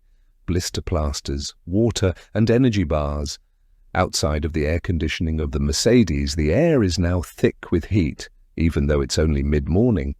The sun seems to be pulsating. It's so hot. Nothing stirring. Ruby looks around. A cabbage-white butterfly flutters silently from a nearby hedgerow. Beyond that, pale Limousin cattle are sheltering under the parasol of an oak tree. The grass around them is dry and caramel in colour. Abby puts a comforting hand on Ruby's arm, bringing her back into the moment. "We're going to be fine. We'll take it nice and slow." She points up to the mountain. A lot of the lower parts are completely in the shade because of the forest and all the trees. It'll be cooler as we go higher with the breeze. Ruby gives Abby a grateful smile. Her words were just what she needed to hear. That's what she loves about Abby. She's so kind and thoughtful. Steph closes the boot of the car and clicks the automatic lock so the indicators flash. "Right, have we got everything, troops?" she asks, sounding like an officious sergeant major. "Sir, yes, sir." Katie laughs, giving her a salute. "Anyway, this is just the warm-up for when we climb Kilimanjaro." "Are you still serious about that?" Steph asks. Katie often mentions her ambition to climb Kilimanjaro. She has done for years. "Deadly," Katie replies. "It's number 1 on my bucket list." But then Steph frowns as she looks across the car park. "Everything all right?" Ruby asks, sensing that Steph has seen something that's unsettled her. "That car." Steph points over to the small white Fiat 500. "What about it?" Katie asks as she pulls the rucksack onto her back. "It was parked outside our farmhouse earlier," Steph explains. "Then it drove past us when we left. It was behind us for a bit of the journey, and now it's here." Ruby narrows her eyes. It definitely sounds strange. "You think someone's following us?" "I don't know." Steph gives a little laugh. "Sorry, I'm sure I've got it wrong because that sounds completely ridiculous, doesn't it?" There's an awkward silence amongst them. Ruby peers over at the car, trying to see who is sitting inside, and then says, "Wasn't that the rude French bloke that didn't wave earlier when you let him go?" Steph nods. "That's right. Except we don't know he's French, do we?" Darcy points out. "Is it the same number plate?" Katie asks. "Yes." Steph nods. "Unless I've misremembered it." Darcy doesn't say anything. She's definitely spooked. The door to the car opens and a tall man gets out. He's wearing a black patterned bandana, big aviator-style sunglasses, and a tight black t-shirt. "Maybe we should go and talk to him," Ruby suggests. In fact, she's quite happy to go and confront him if he has indeed followed them for some reason. "And say what?" Darcy snorts. "Excuse me, are you following us?" They watch as the man goes to the boot of the car and pulls out an expensive-looking camera with a long lens which he tucks away into his rucksack. "And now we're all staring at him," Katie whispers. Trying not to stare, Ruby sees the man lock the car and strides across the car park. He's going to have to walk straight past them to get to the entrance to the pathway. "He's coming this way," Abby hisses under his breath. Ruby freezes as they all attempt to act as naturally as they can. As the man marches past, she can see that he's probably in his late 30s and has tattoos of Roman numerals on the underside of both forearms. "Have a nice walk, Darcy." The man smirks without breaking stride. There's a moment of silence as they process what's just happened. A chill runs up Ruby's spine. What the hell did he just say? "Oh my God!" Steph gasps as they all look at each other, aghast. "Did he just say Darcy?" Katie asks in bewilderment. "Yes, he fucking did. Hey, you!" Darcy shouts as she turns and jogs off after him. "Come back here. Hey!" "Darce," Abby says as she trots off after her. The man is walking very fast and he soon disappears out of sight. Darcy and Abby come back to where the others are standing. "Do you know him?" Katie asks. "No, of course I don't know him," Darcy pants. Steph shakes her head. "Then who the hell is he?" Darcy's struggling to get her breath. "I can't breathe," she gasps as she leans forward. Ruby goes to her. "You're having a panic attack. Look at me, Darce." Her sister has suffered from panic attacks ever since Brennan held the knife to her throat. Darcy is now bent double, trying to breathe. Ruby crouches down. Look at me. Remember, breathe in for 10, hold for 10, and then breathe out for 10, nice and steady. Ruby has used this breathing technique to help her sister's panic attacks several times before. Darcy nods as she follows Ruby's instructions, taking long, deep breaths. After a minute, Darcy straightens but continues to concentrate on her breath. Okay, Ruby asks. Darcy nods. Katie comes over and puts a reassuring hand on her arm. Do you want to sit down somewhere? Darcy shakes her head. Right, well, we're definitely not going up there after that, Ruby says assertively. We can't. No way, I'm fine. Honestly, we're going up the mountain, Darcy says firmly. What about that creepy bloke? Steph asks. Well, it's not Brennan because he's lying dead in London, Darcy says as her breathing returns to normal. That creep could have been anyone. Well, not anyone. We know it's not Brennan. Darcy trails off but then continues. Maybe the bloke's wife follows me on social media, or maybe he does, or he's read my book. I know I moaned about it earlier, but we've come all this way. We can't just turn around and go back without hiking up the mountain just because some bloke says hello to me. I might have known him, but he was wearing sunglasses and a bandana. Ruby isn't wholly convinced by her sister's blasé, casual manner. I agree with Ruby, Steph says. I still think it's very weird. I don't think we should go. Darcy shrugs. Well, I'm going up there, even if I have to go on my own. I've got photos to take. Abby looks at Ruby and rolls her eyes. And anyway, I've come tooled up. Darcy snorts as she reaches into her rucksack and pulls out a 6-inch kitchen knife. I took this from the farmhouse. Any fucker tries anything, I'm going to shank them. Jesus Christ, Darcy, Ruby hisses. Katie laughs. You really are mental. Shank, Abby says, shaking her head. You are aware that you're not in a South London drug gang? Look, I'm going up there, Darcy says, pointing to Mont Ventoux. You can go back, stay here or come with me. Chapter 19, Darcy. They've been walking up the mountain now for 15 minutes. Darcy has managed to put the strange incident with the man in the car park out of her mind. Brennan is dead. What other explanation is there? He left a note. And she knows that Brennan has threatened suicide before. He's dead, and Darcy is looking forward to living her life without the spectre of him hanging over her. There is a gust of wind that rattles the leaves in a nearby tree. The air is fresh and a little cooler than down at the farmhouse, which is a relief. And the views across the landscape are incredible. To her right, a huge gate is manacled to a post with a rusty length of chain. Behind that, a solitary farm building and a scattering of goats. And beyond that, a steep, empty landscape of scrubs, trees, and a sky that is impossibly blue and cloudless. It's so wonderfully Provençal and rustic. It will make for some great photos with a bit of fiddling around on her photo app. Darcy walks with Steph while the others are in front. Steph has been her usual bossy self, reminding everyone to stick together. Mother hen. Darcy notices that Steph is looking out to their right and frowning. You okay? She asks. Steph gestures to something she's looking at within the forested area at the foot of the mountain. Then Darcy sees what she's referring to. A white, misty haze has now concealed the tops of the trees. What's that down there? Steph asks. Darcy can't work out what it is. That can't be fog, can it?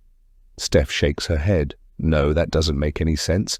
It looks like smoke to me. Darcy shrugs. Maybe they're burning something in the forest. I'm sure it's nothing to worry about. I wonder where Sean and Tom are, Steph says, now looking out to their left.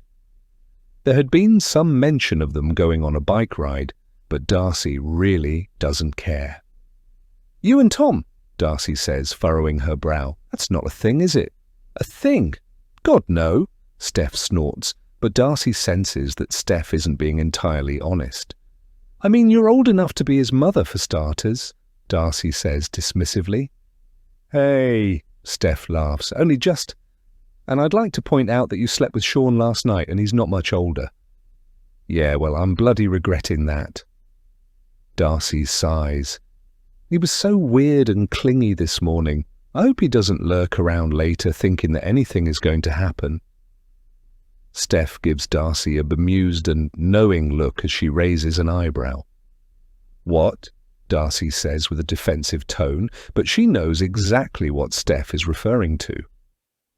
How many times have we been in this situation before? Steph says with a grin. Remember that time we went to stay in that apartment in Mallorca in our 20s? The one that Abby's friend owned, Jason. Don't remind me, Darcy groans.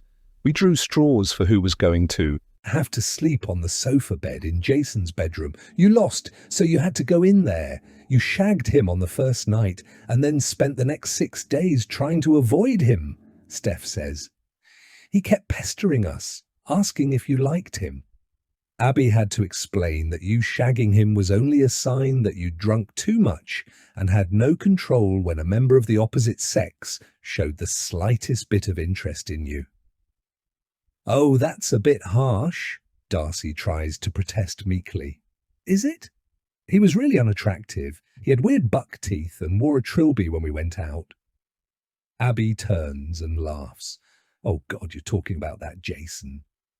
All right, Darcy sighs. That was 25 years ago. Ancient history, guys. Katie turns to look at them. She's squinting at the sun.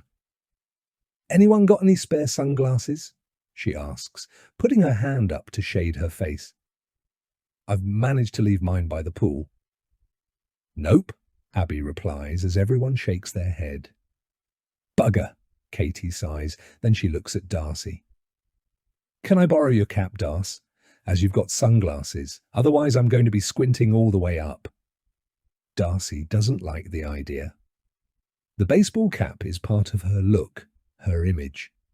Please, pretty please, Katie says in a silly voice.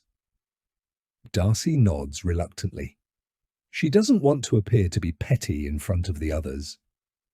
She takes it off and hands it to Katie. Okay, as long as I can have it back to put on in any photos that I want to take at the summit. Abby visibly bristles. Darcy knows it's because she asked to borrow the cap earlier. Jesus, Abby can be such a baby. Bloody hell, Ruby mutters under her breath. Darcy can feel her anger rise immediately. Her sister is definitely judging her for something. She knows it from the withering tone of her voice. If you've got something to say, Ruby, just say it. You're a 50-year-old woman, for fuck's sake, Ruby snaps. You want to borrow back your baseball cap to wear in photos that you're going to post on Instagram. What are you, 14? Well, clearly no one would pay you to endorse products in photos, Darcy sniped. Get over yourself, Darcy, Ruby growled. They walk in an awkward silence for a few seconds. Steph points over to the thick forest below them. That smoke is definitely getting worse down there. Chapter 20. Sean. Sean unclips his feet from the cycling shoes attached to his road bike and takes a deep breath. He glances back, but there's no sign of Tom yet. Feckin' amateur, Sean chortles to himself. He'll have to wait for Tom to catch up. He's about 1 kilometre from the summit, and all the vegetation has disappeared. It's been replaced by white, gleaming limestone. At first glance, it looks like there's been a huge snowstorm, except it's baking hot. It's why Mont Ventoux is often referred to as the Bald Mountain. The Mistral winds up this high are incredibly strong, which makes cycling even more difficult, especially if you're cycling against them. Sean has known the wind to hit 150 mph. The last time he was up here, he saw 2 cyclists blown over and wiped out due to a sudden, violent gust of wind. Looking down, he can see the vast sprawl of Provence like a patchwork quilt of varying colours and shades. It's a view that's uninterrupted by any other mountains surging up. Mont Ventoux stands out on its own, majestic. To his left, Sean looks at the Tom Simpson Memorial. He likes to stop here every time he cycles up the Bédouin Tour de France route. The memorial honours the British cyclist Tom Simpson, who tragically died on this spot from heat exhaustion during the 1967 Tour de France. It's a huge piece of granite with the silhouette of a cyclist on it. There is also a plaque with the following inscription: "À la mémoire de Tom Simpson. No mountain is too high." Sean knows that this memorial is a shrine and a place of pilgrimage for many Tour de France enthusiasts. He's seen many cyclists stop here and lay down small items of memorial, a water bottle, a medal, or just a scribbled note. As Sean wipes the sweat from his face and eyes, he gets a waft of something in the air, the distinct smell of burning. As he looks out to the east, he can see that smoke is now covering the lower parts of the mountain. Wildfires. The whole of Europe is experiencing a heat wave. He'd heard on the news in the past week about wildfires in Spain, Italy, and Croatia. His thoughts then turn to the girls from the farmhouse who are attempting to trek up the mountain this morning. The smoke has started to envelop the road and pathways lower down. He hopes they're okay. Taking out his phone, he sees that he has 2 bars of signal. He knows that due to the media and fans that flock to the mountain during the Tour de France, the mountain has its own mobile phone mast. He searches for Steph's number that he's saved onto his phone, Stephanie O'Brien. He still hasn't managed to ask her if her name is Irish or if she has Irish relatives. Maybe later.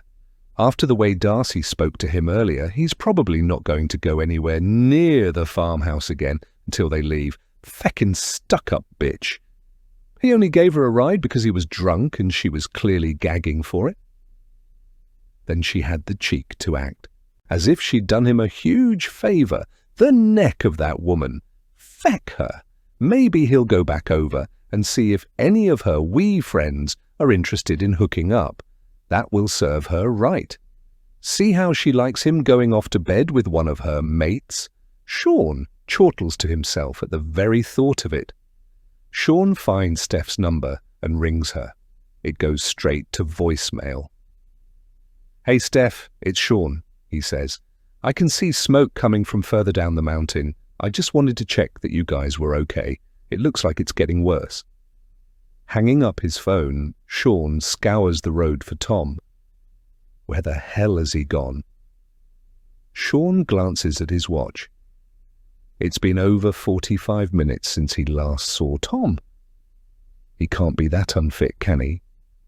His instinct is that he shouldn't trust Tom, or he should at least be wary of him. Sean can't quite put his finger on it. It's just the odd comment or look that feels a bit off. There is a deep, rumbling noise.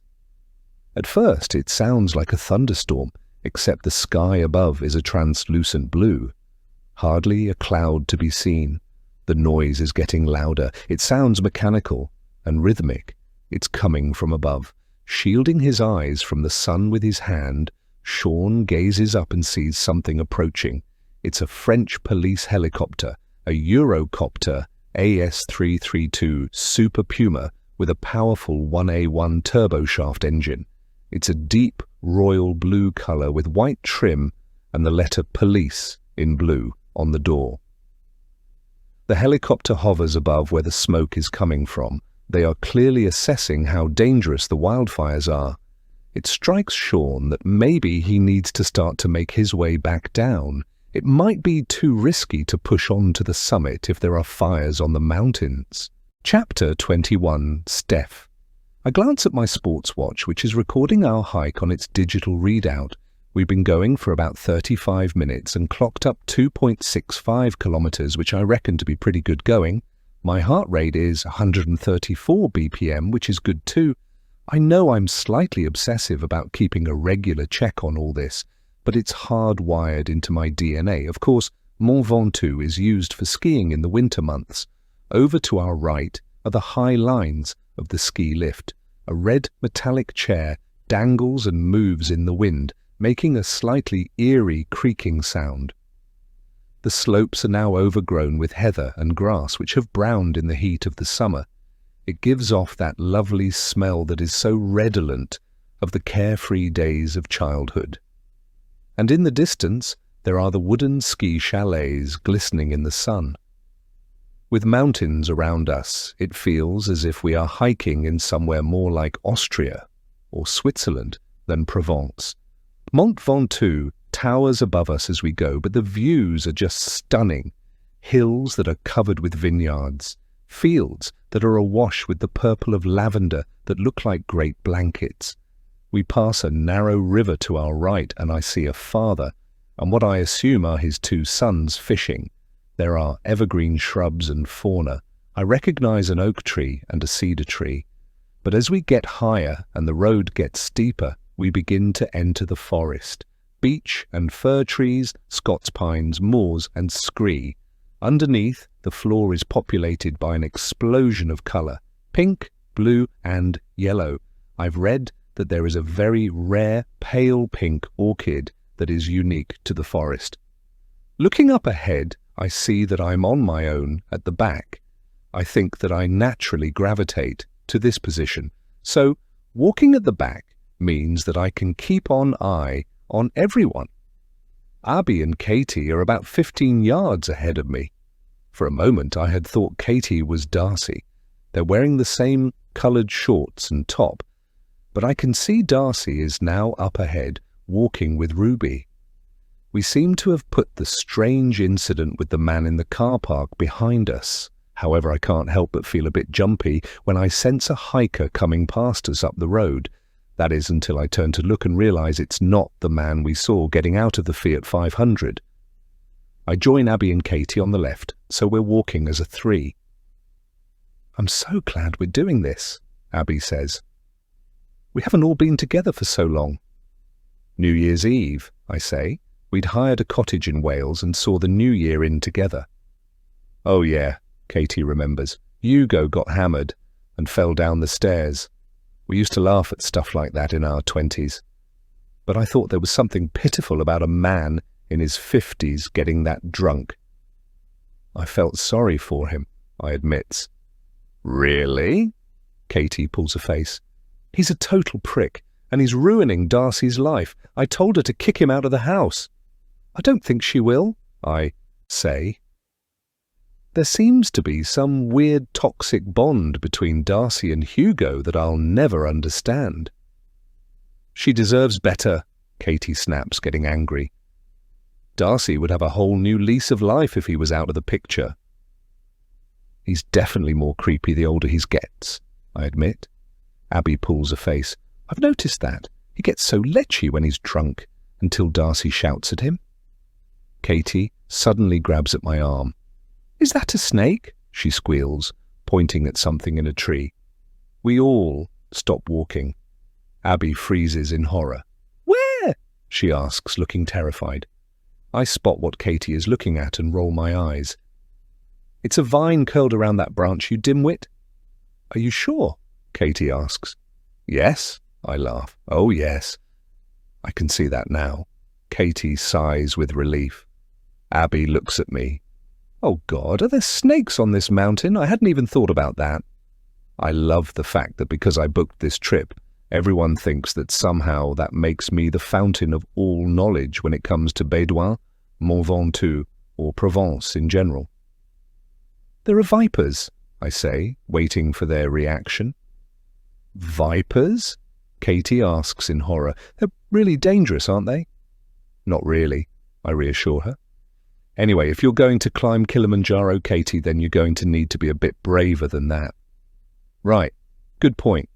Katie nods, but I'm not sure she's convinced. "Anyway, I thought we were all going to climb Kilimanjaro together." "I'll come with you, definitely," I reply. Abby pulls a face. "Maybe." We all start walking again. The vegetation is starting to change. It's still colourful and fragrant. Irises, thyme, honeysuckle. But the trees are starting to thin out as we get higher. "You know what, if it wasn't for Steph," Katie says, going back to our conversation from before.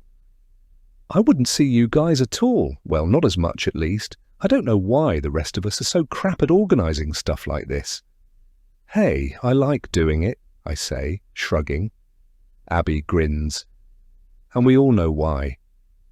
Don't you dare call me a control freak, I protest with a laugh. If the cap fits, Katie says. I was going to be kinder and say you've got OCD, Abby says.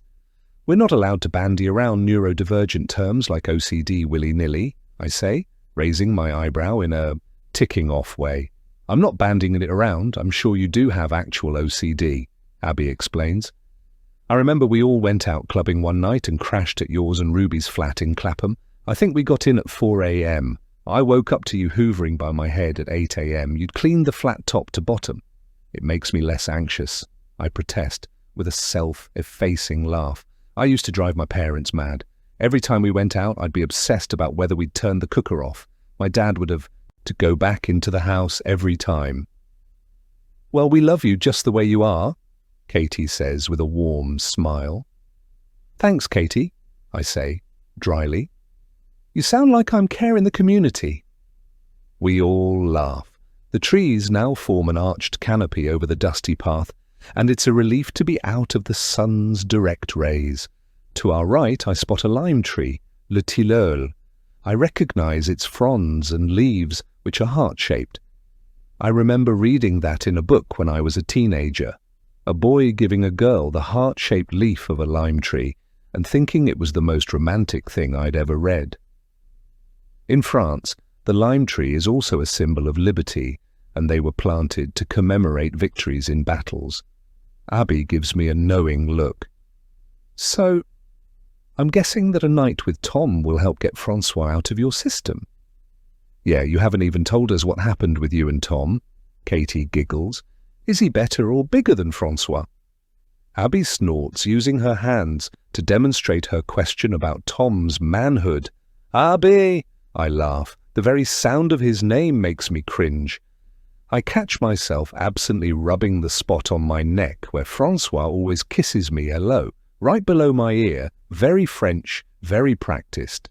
15 years of those kisses, stolen in hotel rooms, or my flat when his wife thinks he's at late meetings.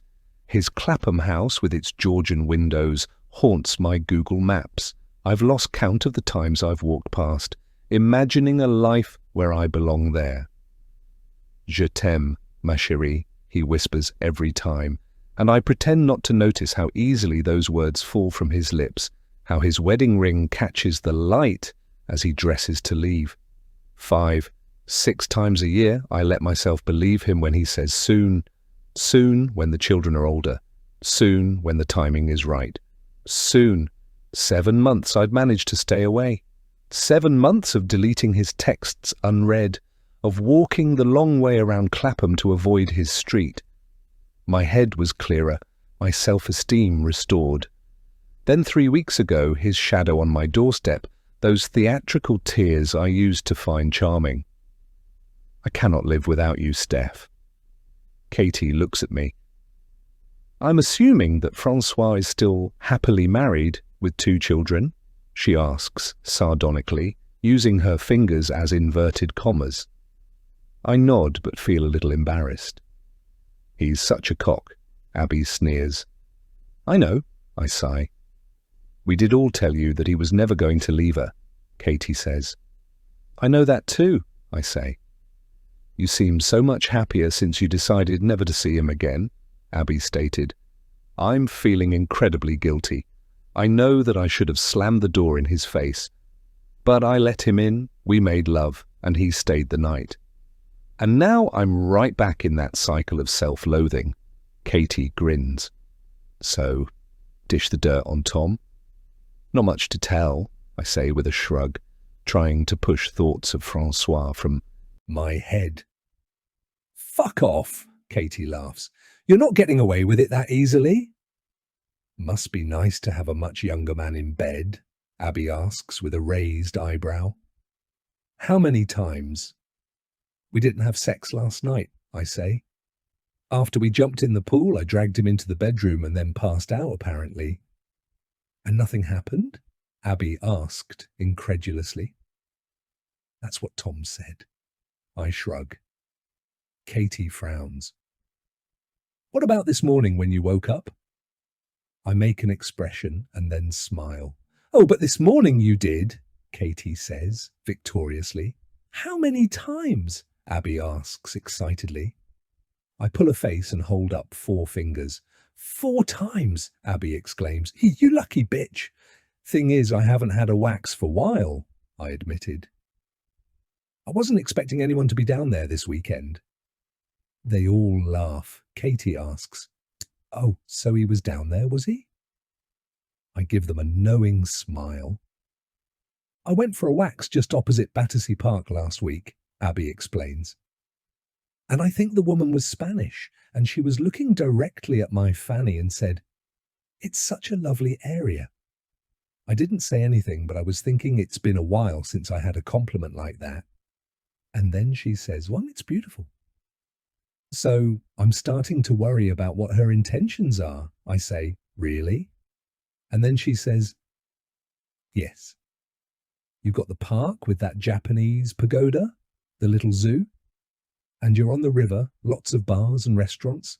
She was talking about Battersea. We all howl with laughter. It's moments like these that remind me why I love this group of women. The wind picks up and it's refreshingly cool on my face. I glance to our right and see a sea of purple lavender, their heads bowing with the weight of insects, and the smell from them is glorious. Katie looks at me intently. And how long has it been since you saw that French prick? She's obviously referring to Francois. I don't know, I say with an uncomfortable shrug. But they know me too well. You've seen him, haven't you? Abby groans angrily. Katie looks at me with such disappointment. Tell me you haven't, Steph. Why? But he makes you ill and completely insane, Abby sighs. I know. I shake my head with embarrassment. It's the last time, I promise. Jesus, it's the last time until he comes over and waves le penis in your face, Katie jokes. I frown. I'm pretty sure it's not le penis. Le coq, Abby suggests as we all laugh. That definitely sounds more French. And did you take a nibble of le coq? Katie chortles. Maybe, I giggle. He did put it right in my face. Well, just whack it away with the palm of your hand if you don't want to, Abby says with a grin. I've pretty much stopped doing that now anyway. Too much effort for no reward. And I think that ever since I had that C-section, I've lost feeling down there. I think they must have cut my fanny nerve endings. I shake my head. I'm pretty sure that's not the correct medical term for them. Well, ladies, le coq is not something I have to worry about ever again, Katie says, and then gives me a stern look. Promise me that's the last time. I hold my hand up defensively. I promise. Katie and Abby share a skeptical look. I don't believe her, Katie sighs. Abby shakes her head.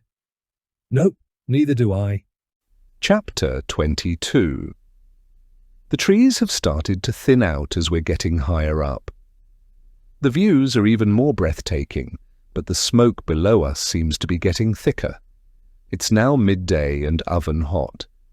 I'm squinting in the white sunlight, and the air is filled with the rhythmic chant of cicadas. Apparently they only start this chant when the temperature hits 27 degrees. My forehead and the back of my neck are damp from sweat. I've made the mistake of wearing hiking socks, and now my feet feel like they're on fire. I wish I'd worn thinner socks. The air feels thick with heat. This is why the French stay indoors with their impossibly beautiful shutters closed for this part of the day. Only a madman or woman would walk up a mountain. I thought it got cooler the higher up we go. Abby sighs, blowing out her cheeks. Her face is a little ruddy. Not quite yet, I say. But the winds do get very strong further up, which will be nice. Apparently there's a local saying that sometimes the mistral can be powerful enough to blow the ears off a donkey. Katie laughs. I'll definitely video that for YouTube. I check my sports watch again.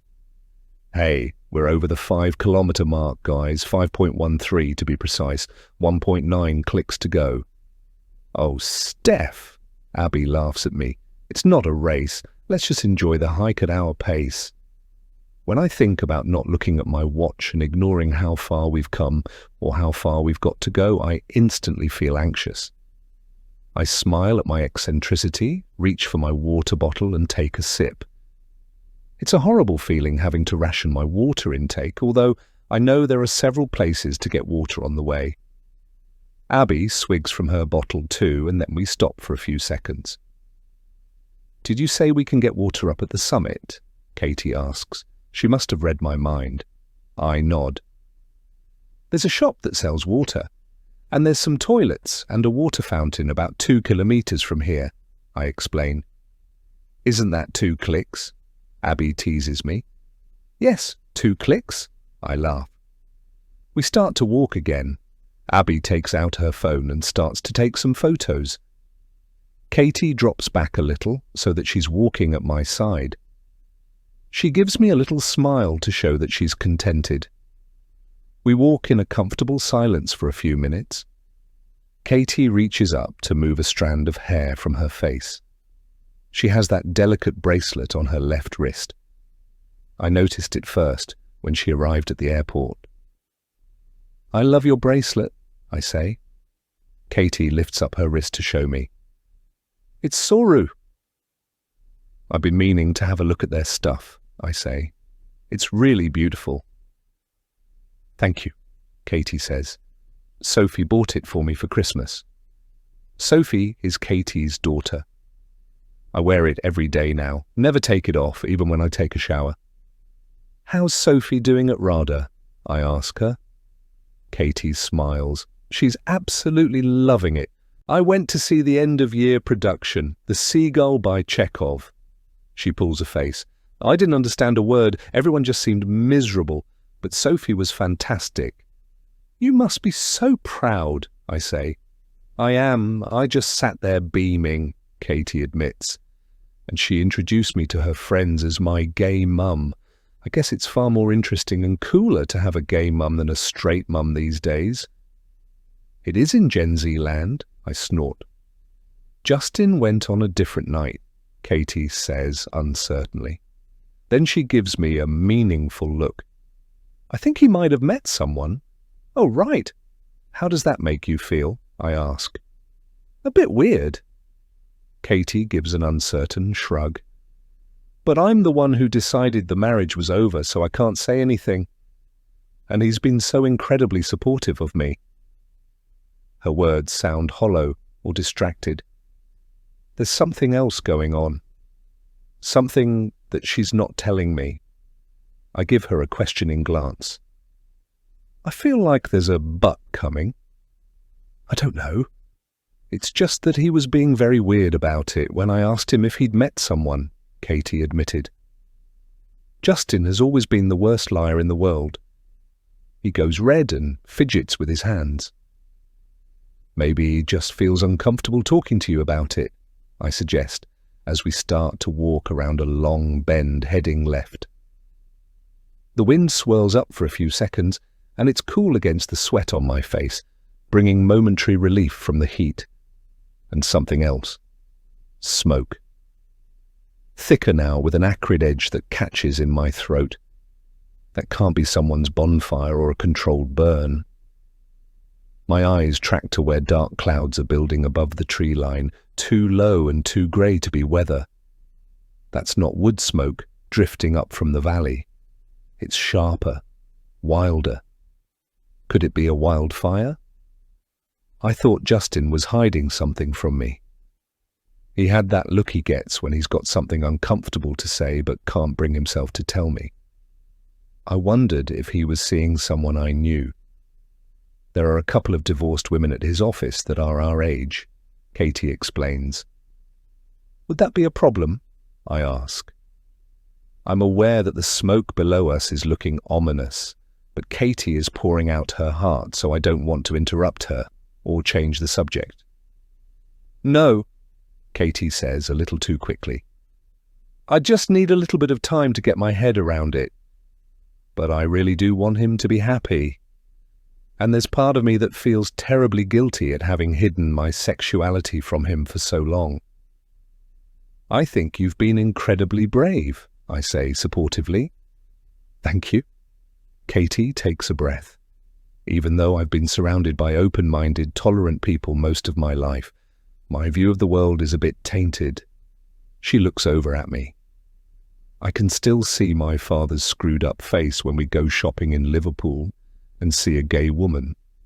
Katie mimics her father's thick Scouse accent. Big fat fucking dyke, look at the state of it. Oh God, I groan and shake my head. I admire Katie's honesty. She's always been an open book. I point over to the smoke above the trees. It's definitely getting worse. Do you think we should be getting worried about that? Katie peers at where I'm pointing. Isn't it some forestry thing where they burn the ground before planting new trees? I'm not sure, maybe it's nothing.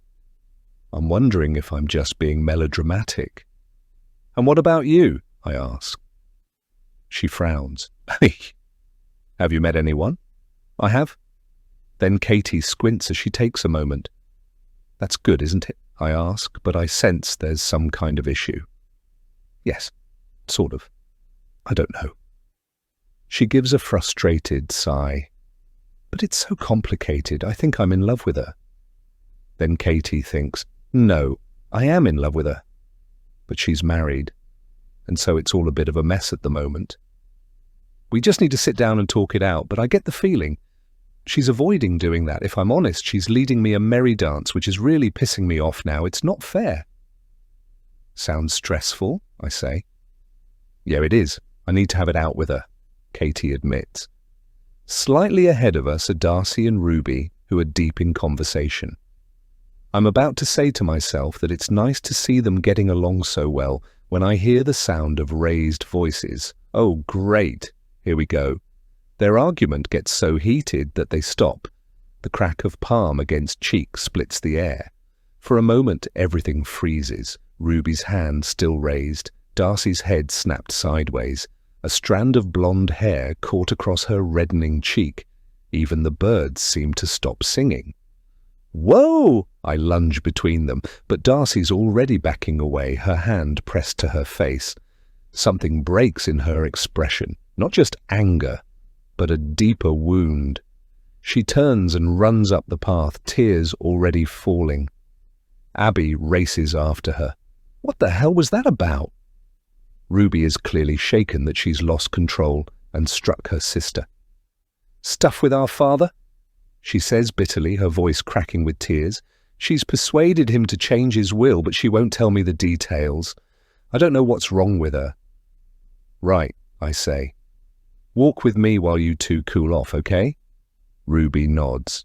Sorry. I can see she looks ashamed now that she slapped Darcy. It's all right, Katie says quietly, and then, in an attempt to lighten the tone, I love Darcy, but sometimes she annoys the shit out of me so much that I want to give her a good slap too. The gradient is getting steeper. I can feel it on my thighs and calves. I'm having to work harder to keep at the same speed.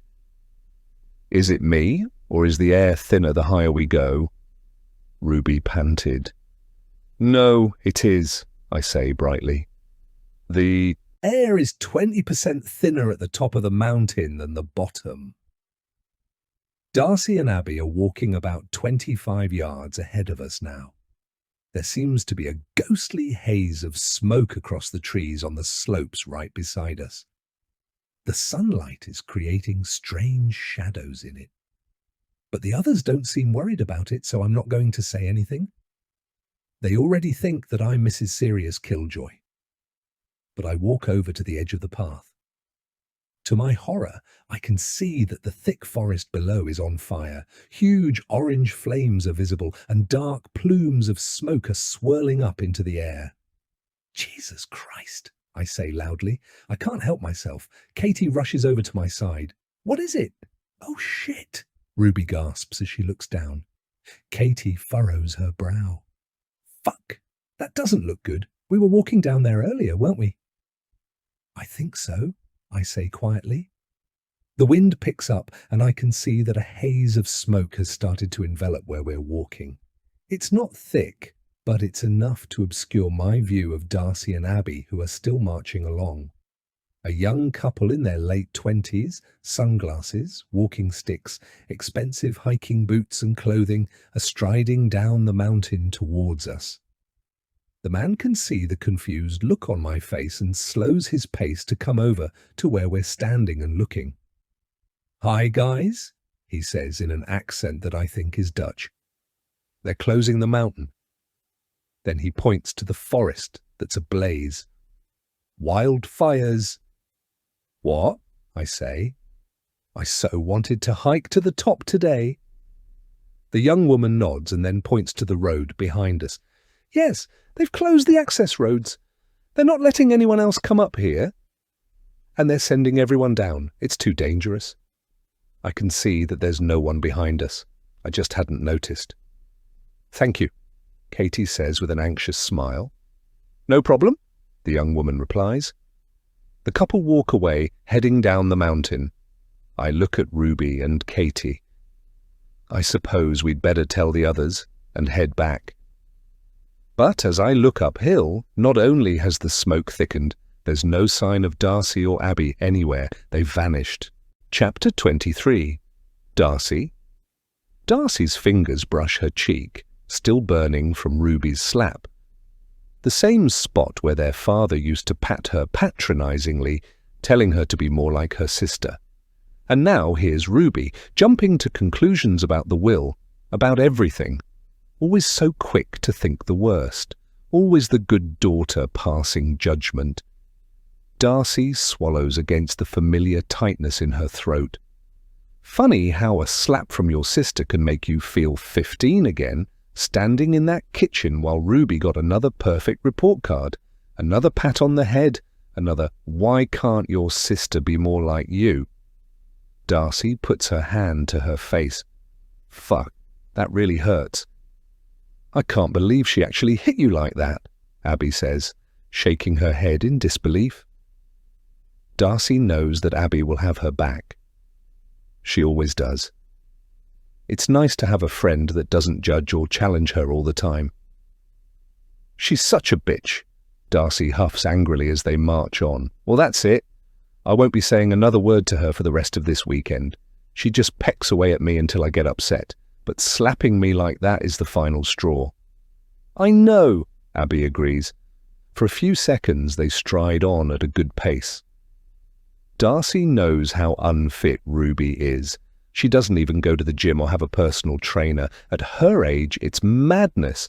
You only have to read any paper or magazine to know that after the age of 50, being fit, lifting weights and keeping active is the key to avoiding major disease and therefore attaining longevity. Darcy aims to be as fit and healthy as she possibly can be now so that she can enjoy a long retirement. Of course, she has no idea who she is going to spend that retirement with. It certainly won't be Hugo. The doctor has told him that unless he stops or cuts down his alcohol intake, he'll be dead within 5 years. His brother, Oscar, has suggested Hugo have a stint in the Priory in Roehampton. Hugo told him that was absurd, as he wasn't a fucking alcoholic. She thinks about the message she received on Instagram. What would happen if Hugo's past ever caught up with him? Not only would his career be finished, so would hers. It doesn't bear thinking about. Darcy tries to put all this out of her mind as she glances back. The others are out of sight. She doesn't care. She wants to put distance between them and show her sister up. She hopes that Ruby starts to moan, groan, puff, pant, and generally piss Steph and Katie off. Abby looks back. "Shouldn't we wait for the others?" "No," Darcy snorts. She doesn't want to be anywhere near Ruby at the moment. They need to keep up with us. "It's getting quite smoky up here, isn't it?"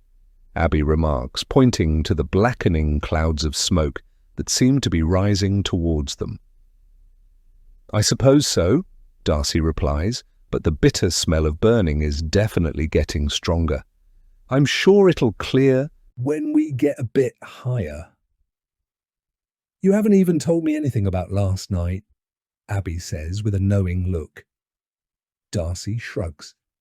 Nothing much to tell. It was all over in a second. Very disappointing. This was a complete lie. The sex had been good, actually, and Sean had been very attentive to her needs, but the whole thing had left her cold and feeling empty. Really? Abby pulls an awkward face. There was quite a lot of noise. I thought you guys were having a whale of a time. Even though Darcy knows this is almost certainly true, she gives Abby a withering look. Are you saying I'm lying, Abs? No, of course not, Abby replies. And he was very needy and weird this morning. He really gave me the creeps. And what about this mystery person you told me about on the plane? Abby says conspiratorially. You haven't even given me the juicy gossip about. Darcy thinks of the affair. She gets a flash of them together. Tender, loving, easy. It feels so right. Not just another meaningless fling. What they have is important, vital and dazzling, but she just doesn't want to talk about it, not yet. I'll tell you about it later, I promise. Such a tease, Abby sighs. I take it you won't be going back for seconds with Sean then? God, no, Darcy groans, and there's no chance of that. Doesn't Hugo get suspicious that you're seeing people behind his back? Abby asks. No, actually, I'm pretty sure he doesn't really care, Darcy says. Remember that film producer that I was seeing a while back? Abby nods. The one that looked like George Clooney? Yes. Last Christmas I bought him this beautiful Paul Smith overcoat, velvet collar, Darcy explains. And I left it in the boot of my car, but Hugo found it. He knew that it wasn't for him, it was the wrong size, and Hugo already had a designer coat that was similar. What did he say? He just looked a bit sad and said, You've bought him a nice coat for Christmas, lucky bloke. And that was it? Yep, then he just walked away. He didn't say anything else? No, but we don't talk about anything, we don't have sex. And he's emotionally unavailable, Darcy explains. Life's just too short to be with someone like that. Why don't you just get divorced? Abby suggests. Bella's down in Bristol now. I've asked if we can talk about a divorce, but he just refuses, Darcy explains. So we just plod on in silent misery. Abby stops for a second. Darce, the smoke really is getting thicker. It's fine, probably doing some forest clearing thing where they burn the tree stumps, Darcy suggests. She'd seen it once on a documentary, but something flutters in her stomach as another wave of smoke rolls in, thick and acrid. I really think we should wait, Abby says, pointing back to the others. And I could do with a breather. I can't be around her, Darcy insists. Come on, pussy, we'll stop in 10 minutes, okay?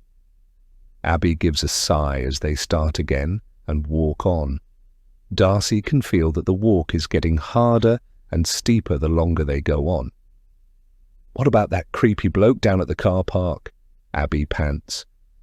I'm sure he just recognized me from one of the magazine articles or profiles that came out when I launched my book. Or his wife is a social media fan and follows me. Who knows? He looked pretty harmless to me. Darcy shrugs, knowing that some of this is bravado. However, with Brennan dead, she is definitely starting to feel safer and calmer. I've been recognized a couple of times. Remember that woman came up to me in Harvey Nicks and wanted a selfie? But that bloke was just creepy. Come on, Abs. Darcy gestures to their surroundings. Look at this. We're not going to get attacked here in broad daylight. We're not in London now. She laughs. I've got that big kitchen knife if any fucker dares come near us. Okay, Darce, Abby chortles. You're officially mental. Darcy feels that familiar warmth spread through her chest, The same fizzy thrill she got at 15, watching her father's face purple at her first tattoo. Mental, dangerous, wild, each word a tiny rebellion against Sunday school hymns and pressed white dresses, against everything good Christian girls were supposed to be. In front of them, the route splits two ways, the main path and a road going to the left which has a big sign that reads Sommet du Mont Ventoux, 2 kilometers. It also has a cartoon drawing of a mountain and its peak. The smaller footpath that bears to her right has a sign saying Gorge du Toulouran, 2.7 kilometers. And the sign has a similar cartoon picture of a waterfall and some caves. Abby takes her phone and holds it up. Come on, let's take a selfie here. Darcy is wary of Abby's suggestion. Okay, but you can't post it. Abby narrows her eyes. What? Why the hell not? I'm going to take some photos when we get to the top, Darcy explains calmly. I don't want photos of me on this mountain going out on your social media first. They might get reposted. Abby takes a visible breath. She looks annoyed. Oh, fuck off, Darcy. You're not bloody Beyoncé. Do you want us all to sign NDAs before we travel back home? That's not fair. Darcy is hurt by Abby's words. What the hell has got into her? Really? Abby continues. You told me you'd help me launch an Instagram profile. Then you told me you were a brand. Abby uses her fingers to signal the speech marks. You swan around like you're fucking Victoria Beckham, but you just post stuff on Instagram and write the odd blog. That's it. Oh, and now you've written a book. Big wows. Darcy can't believe Abby is acting like this. She's so ungrateful. Abby, Darcy says quietly. The wind has been taken out of her sails. Don't be like that. Abby turns and starts to walk back the way they've come. Abs, Darcy calls after her. Get over yourself, Darcy, Abby shouts without looking back. Glancing around, Darcy sees that they've gone around a long bend, and a thick haze of smoke now hangs over the whole area. There's no one around. She's on her own.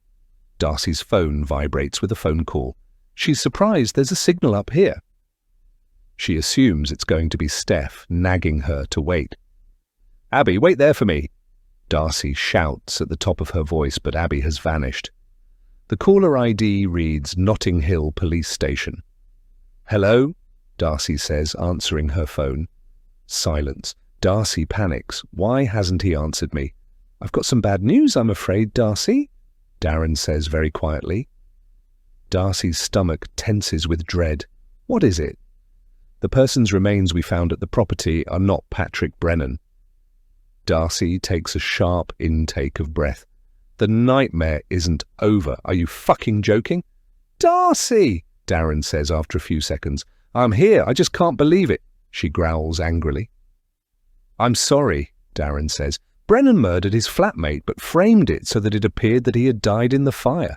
Officers found Brennan's clothes, his phone, and his jewellery at the scene. He'd even left a suicide note. Jesus, Darcy whispers as her mind races.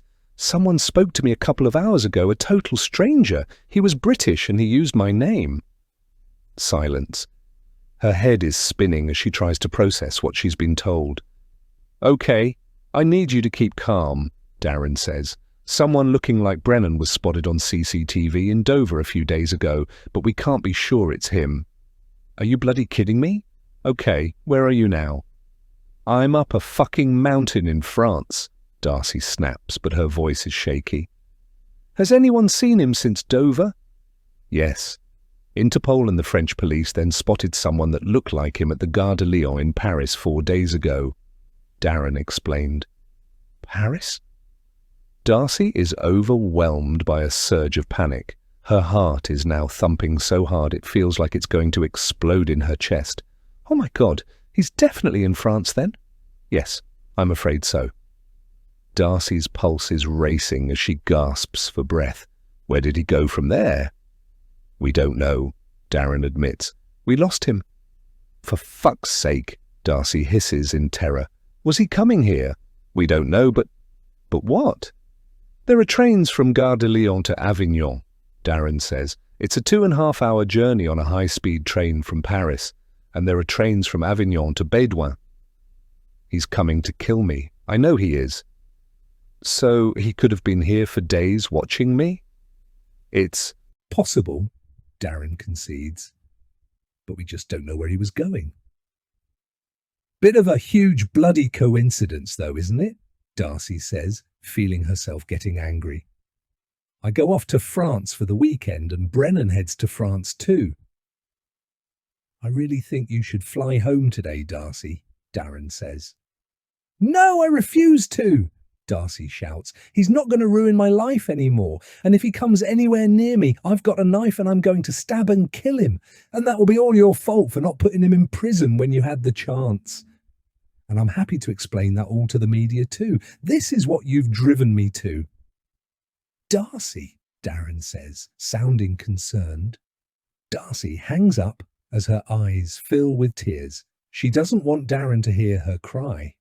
Fuck him. She wipes away her tears and then looks up the mountain road. The smoke has got significantly thicker. It catches on the back of her throat and she coughs. She can barely see a few feet in front of her.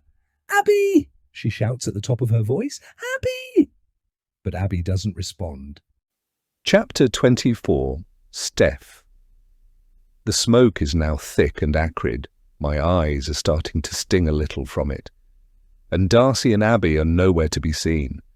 The logical part of my brain is telling me that they'll appear any second now, and we can just make our way back to the car park like everyone else. But the paranoid voice is suggesting something terrible has happened. For fuck's sake, Ruby groans, holding her phone. No bloody answer, we told them not to go too far. Idiots. Katie shakes her head. Why haven't they stopped so we can catch them up? Or come back, I suggest. The visibility along the road is no more than 30 meters, maybe less. I'm starting to panic. The mountain has been closed because it's dangerous and we've lost 2 of our group who've gone wandering off. 2 male cyclists appear out of the smoke, whizzing towards us. They're both decked out in bright orange and black cycling gear. Katie walks across and begins to wave them down. Hello, hi there, she says loudly, as the older man slows his bike to stop. He gives her a curious look, as the young man, who I guess is his son, stops beside him. You need to get off the mountain, he says in a patronizing tone. He has a thick French accent. You must go now. It is dangerous, the son says with a very serious expression. I nod. Yes, we know, but we've lost 2 of our friends further up that way, I explain, but the smoke is now prickling my nostrils. Did you see them? The man furrows his brow and then shakes his head. No. Then he looks to his son for confirmation. The son peers at me. Your friends, they were cycling? He asks. No, Ruby replies. They were walking, like us. They both have blonde hair, Katie explains. Same age as us. The man looks confused. I am sorry, but we didn't see anyone like that. There are a few cyclists coming down, but the smoke is getting worse, so maybe we just didn't see them. I don't like the sound of that one bit. They can't have just vanished. Where the hell are they? Okay, thank you, I say with a concerned expression. The man nods. I hope you find your friends. Bonne chance. And with that, the man and his son cycle away at speed. For God's sake, Ruby hisses angrily as she grabs her phone and tries to call Abby. I stare up the road, but visibility is getting worse with every minute that goes past, and the winds keep blowing the smoke uphill so that it swirls and turns. Still no bloody answer, Ruby says, gesturing to her phone. I'm going to kill them when I find them. I do think that it's partly Ruby's fault. If she hadn't lost her temper with Darcy and slapped her, then she wouldn't have stormed off. Come on, I urge them. We start to walk again, picking up the pace, so we are somewhere between a fast walk and a slow jog. We can't keep going indefinitely, Ruby points out. She's out of breath. I glance at my watch. We'll go for 15 minutes. If we don't find them, we'll think about heading back and calling the emergency services. They're so fucking reckless, Katie mutters angrily under her breath. Suddenly, Ruby goes over on her ankle and falls to the ground. Ow, ow, Jesus! She groans with a grimace, clutching her left ankle. Fucking hell, that hurts! Katie and I race over to help. Are you all right? I ask as I crouch down to check on her. Yeah, I'm sure I'll be okay, Ruby reassures me as she puts her hands up. My ankle just went over. Katie and I take one hand each and pull her up so that she's back on her feet. Ow, ow, Ruby says as she hops, trying to put some weight on it. I'm sure I'll be fine in a minute. I can walk it off. Katie and I look at each other as Ruby hobbles. This is not good. Bollocks! Ruby grits her teeth, trying to walk, but she has to hobble again. Sorry. Katie puts up her hand. Listen, Steph, you stay here with Ruby. Just don't move from here. I'll speed up there, grab those two twats and come down again. You can't do that. You'll be on your own, I protest. I'm so sorry, guys. I'm such a clumsy cow, Ruby says apologetically. It's fine, Katie reassures me. Seriously, I do those mental spin classes most days. I'll be up and down before you know it. I'm not happy about Katie walking off and leaving us, but I can't see any other solution. Keep your phone on, I tell her, and don't move from the main path. And if you can't see them after 15 minutes, turn back, Ruby says. Seriously, Katie nods. It'll be fine. I'm sure they're probably just sitting up on a rock, drinking water and waiting for us to catch them up. I'm not sure that I share Katie's confidence. The mountain is covered in smoke, for starters. Just as Katie is about to start walking, a figure appears out of the smoke. It's Abby. Thank God. I watch as she marches towards us. She's seething. I look beyond Abby, fully expecting to see Darcy emerging from the smoke behind her, but she doesn't. And the longer I don't see Darcy walking behind Abby, the more I panic. Where the hell is Darcy? Katie asks, sounding confused. There is a horrible silence as Abby gets closer. I'm feeling very uneasy about what Abby is going to tell us. My pulse is starting to race. Where's my sister? Ruby calls out as Abby gets closer. She was on the phone to someone, and she was being a major pain in the arse, Abby says loudly, as she finally gets to us. What are you talking about? Ruby asks. She wanted to get some decent photos of herself at the top of the mountain, Abby explains as she tries to get her breath.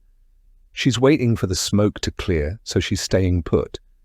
I told her that I was coming to find you guys, and she just shrugged. And then her phone rang, so I left her to it. She was doing my head in. You know what she's like. For fuck's sake, Ruby groans. She's so selfish, Katie says, angrily. I look wide-eyed at Abby. But the mountain's closed because of the fires and smoke. They're closing all the roads and sending everyone down.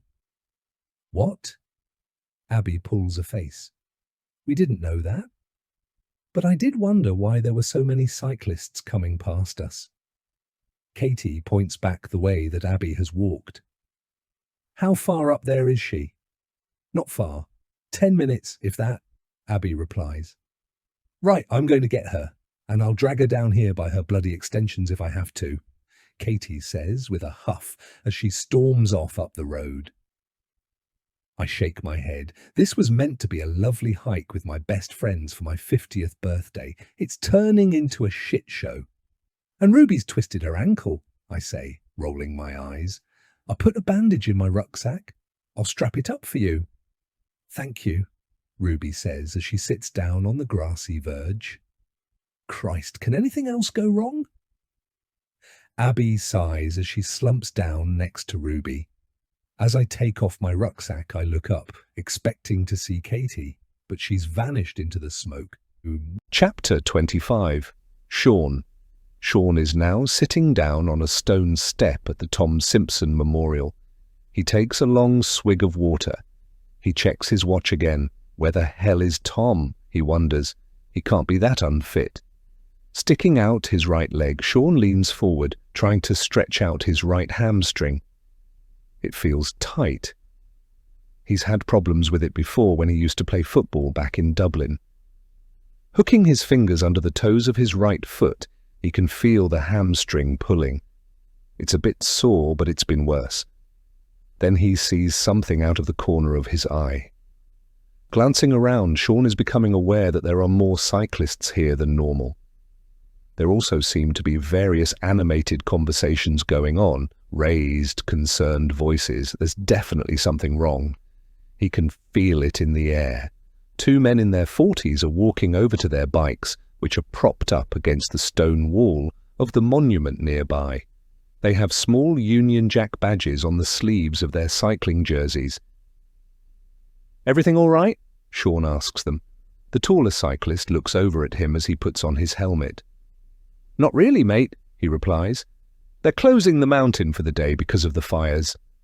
The cyclist gestures to where Sean had seen the smoke below about 10 minutes earlier. "We've travelled all the way from Kent to cycle up here. Hope it's open tomorrow, or we'll be gutted." "Oh yeah, right. That is a pity." Sean nods. "Thanks for letting me know." Standing up, he's now starting to worry that something has happened to Tom. Has he had a fall, or is there a mechanical fault with the bike? Then he sees a cyclist coming around the bend.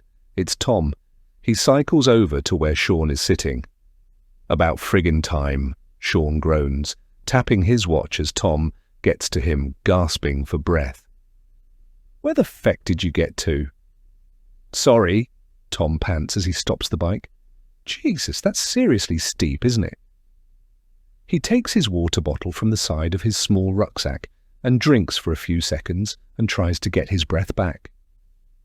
"It averages 7.5%, Sean explains, "but that last bit is 12%. 12, Tom exclaims. "No wonder I think I'm going to have a bloody heart attack." Sean notices that there are thin red marks and scratches on Tom's neck, his jawbone, and the back of his right hand. "Jesus, what the hell happened to you?" Sean asks, pointing to his injuries. "Came off the sodding bike," Tom says, shaking his head. "Ended falling down through the undergrowth, arse over a tit. Looks nasty. It's a bit sore." "You were lucky you didn't break anything," Sean says. Then he gestures to the growing haze of smoke that's coming up the mountain. "We can't go any further today, mate. They're closing the mountain. Wildfires." "Oh, right." Tom nods and then gives a wry smile. "I'm not gonna complain. More than happy to coast down and take it easy for a bit, bruv. Otherwise I think I'm gonna puke." As Tom turns, Sean sees there's a cut at the back of Tom's neck and blood has trickled down to the top of his t-shirt. "You've got a pretty nasty cut on the back of your neck as well," Sean says, pointing. "Get some antiseptic on that when we get back." "Will do, mate." Chapter 26, Darcy. It's been 10 minutes since Abby waltzed off and left while she was on the phone to Darren at Notting Hill Police Station.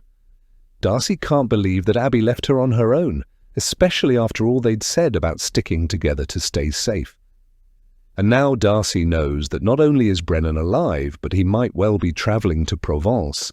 The situation is far more dangerous. In fact, Brennan could already be there on Mont Ventoux. She thinks of the man that followed them in the Fiat. The man who told her to have a good walk. That thought sends a shiver down Darcy's spine. She glances around frantically. With all the smoke, it's hard to tell if someone is out there hiding and watching her every move. Darcy has no idea what she's meant to do now. Over to her right, there is a small outcrop of rocks where the footpath and road split 2 ways. Darcy's eyes move down the footpath and beyond. There is a small range of mountains in the background. Even though there is smoke, it looks very dramatic, even spooky down there.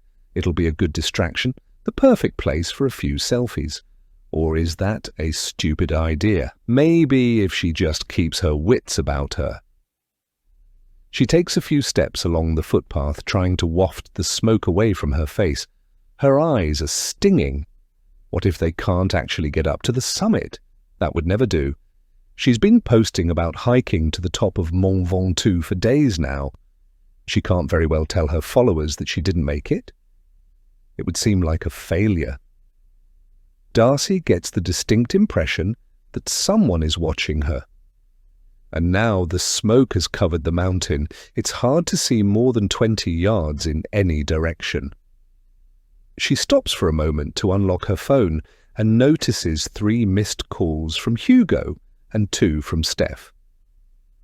She had put her phone on silent for the hike. There is also a very dramatic text from Hugo. Hugo, you need to call me now. It's very urgent. Darcy immediately panics. Bella? It must be Bella. She finds Hugo's number and dials it immediately. Her hand is a little shaky. About time, Hugo says, answering his phone. Is it Bella? Is she okay? Darcy asks, feeling flustered. What? Hugo splutters. Why are you asking about Bella? You told me it was urgent. And to call you now? Darcy replies, relieved that whatever it isn't anything to do with their daughter. What the hell is going on? I've had Duncan on the phone, Hugo explains, sounding very agitated. The papers are running stories all next week. Duncan is Hugo's agent from a high-profile central London talent agency. They seem to have a love-hate relationship. Hugo blames Duncan for the decline of his career. But that is Hugo. Everything is someone else's fault. He never takes responsibility for his own actions, ever. Stories? What stories? Darcy asks, already feeling exasperated at the sound of his voice. I'm up a fucking mountain in France, Hugo. What are you talking about? But she knows already. Of course. The journalist has been sniffing around her friends, digging for dirt. Usual bullshit, Hugo groans. Sexual harassment, groping, inappropriate behaviour. Darcy has seen it with her own eyes.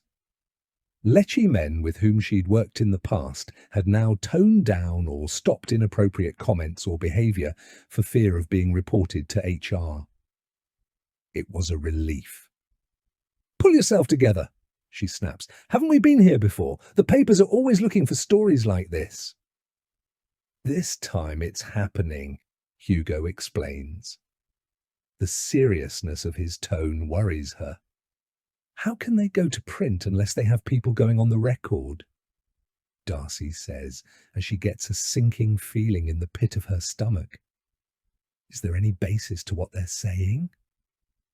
There was a deafening silence at the end of the phone that gives Darcy her answer. Hugo? Darcy barks down the phone. I don't know, do I? Hugo says. She can hear that his voice is slurry.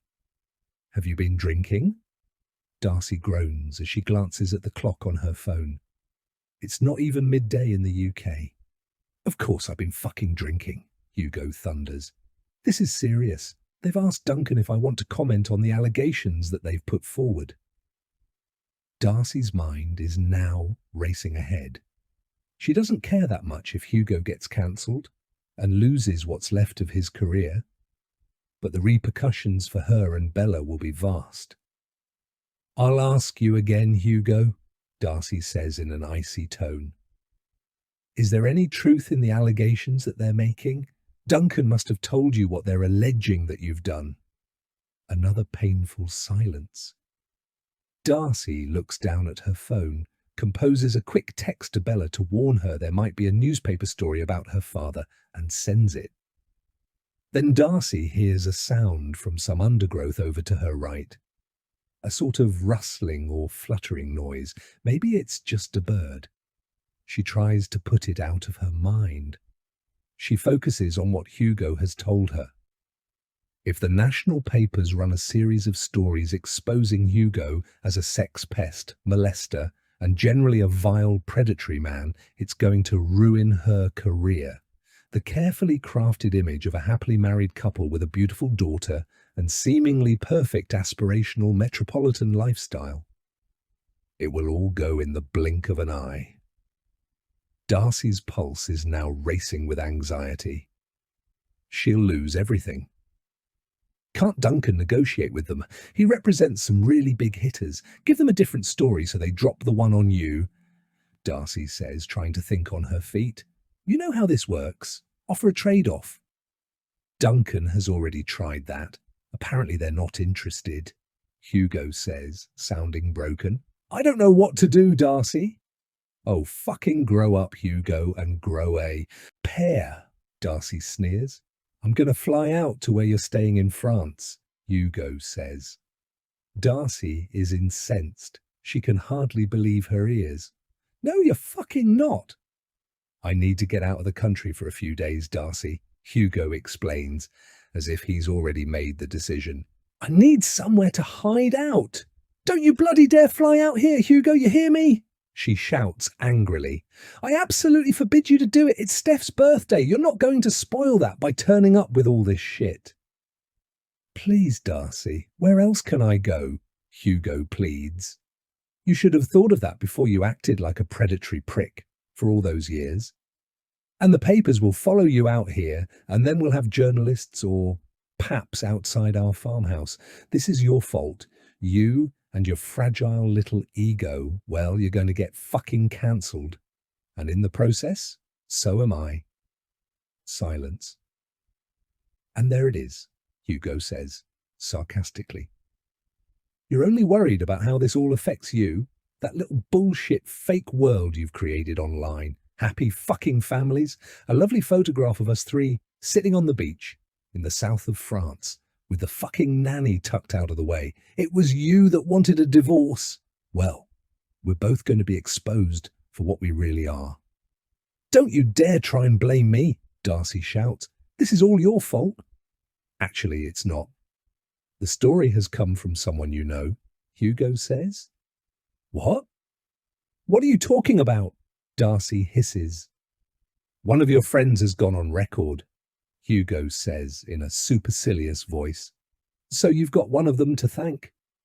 How do you know that? Darcy asks, but she has a horrible feeling that he's telling the truth. It doesn't sound like something that Hugo would make up. Why would he? The editor told Duncan, Hugo says. A close friend of my wife has gone on the record and made allegations about my behaviour. She's not the only one, of course. But she was the coup de grace that meant that the story is running. Of course, I wondered if it's actually your sister.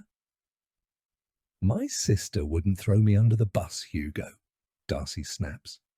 Well, someone has, he says. Chapter 27. Ruby. Ruby sits on the curb, massaging her sore ankle. She feels so guilty about twisting it, even though the smoke and mountain closure is going to stop them getting to the summit of Mont Ventoux. Coming down off the slopes is going to be more difficult and slow for everyone. Abby sits beside her, drinking water from her bottle after a coughing fit from the smoke. Steph is standing with her hands on her hips, gazing up the mountain into the thick smoke. It's been 10 minutes since Katie left them to go up to find Darcy and bring her back down. Her sister is such a drama queen. It's always about her, and it always has been. Ruby uses her hands to try and stand up to see if the pain when she stands has been temporary. For a moment she thinks it's okay. Then, as she puts her full weight onto it, there's a sharp pain that makes her wince. For fuck's sake, she growls. Why am I so clumsy? It's not your fault, Abby says. These things happen. Then she pats the ground. Just sit down until Darcy and Katie come back. Yeah.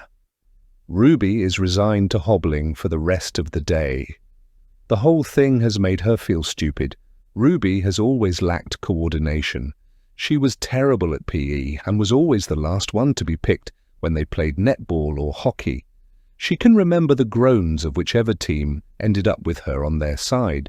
She can also remember the withering look of their officious PE teacher, Mrs. Wilson, who seemed to be continually perplexed by Ruby's inability to do anything properly. And her lack of confidence just made it a self-fulfilling prophecy. It didn't help that Darcy and Abby, who were 2 years below her at Milton Hall School, were captain and vice-captain of the school hockey team. Abby even played hockey for Hampshire all over the country for a while. Darcy used to tease Ruby, asking how they could be sisters when Ruby was so dreadful at anything sporty. And things didn't change as Ruby got older.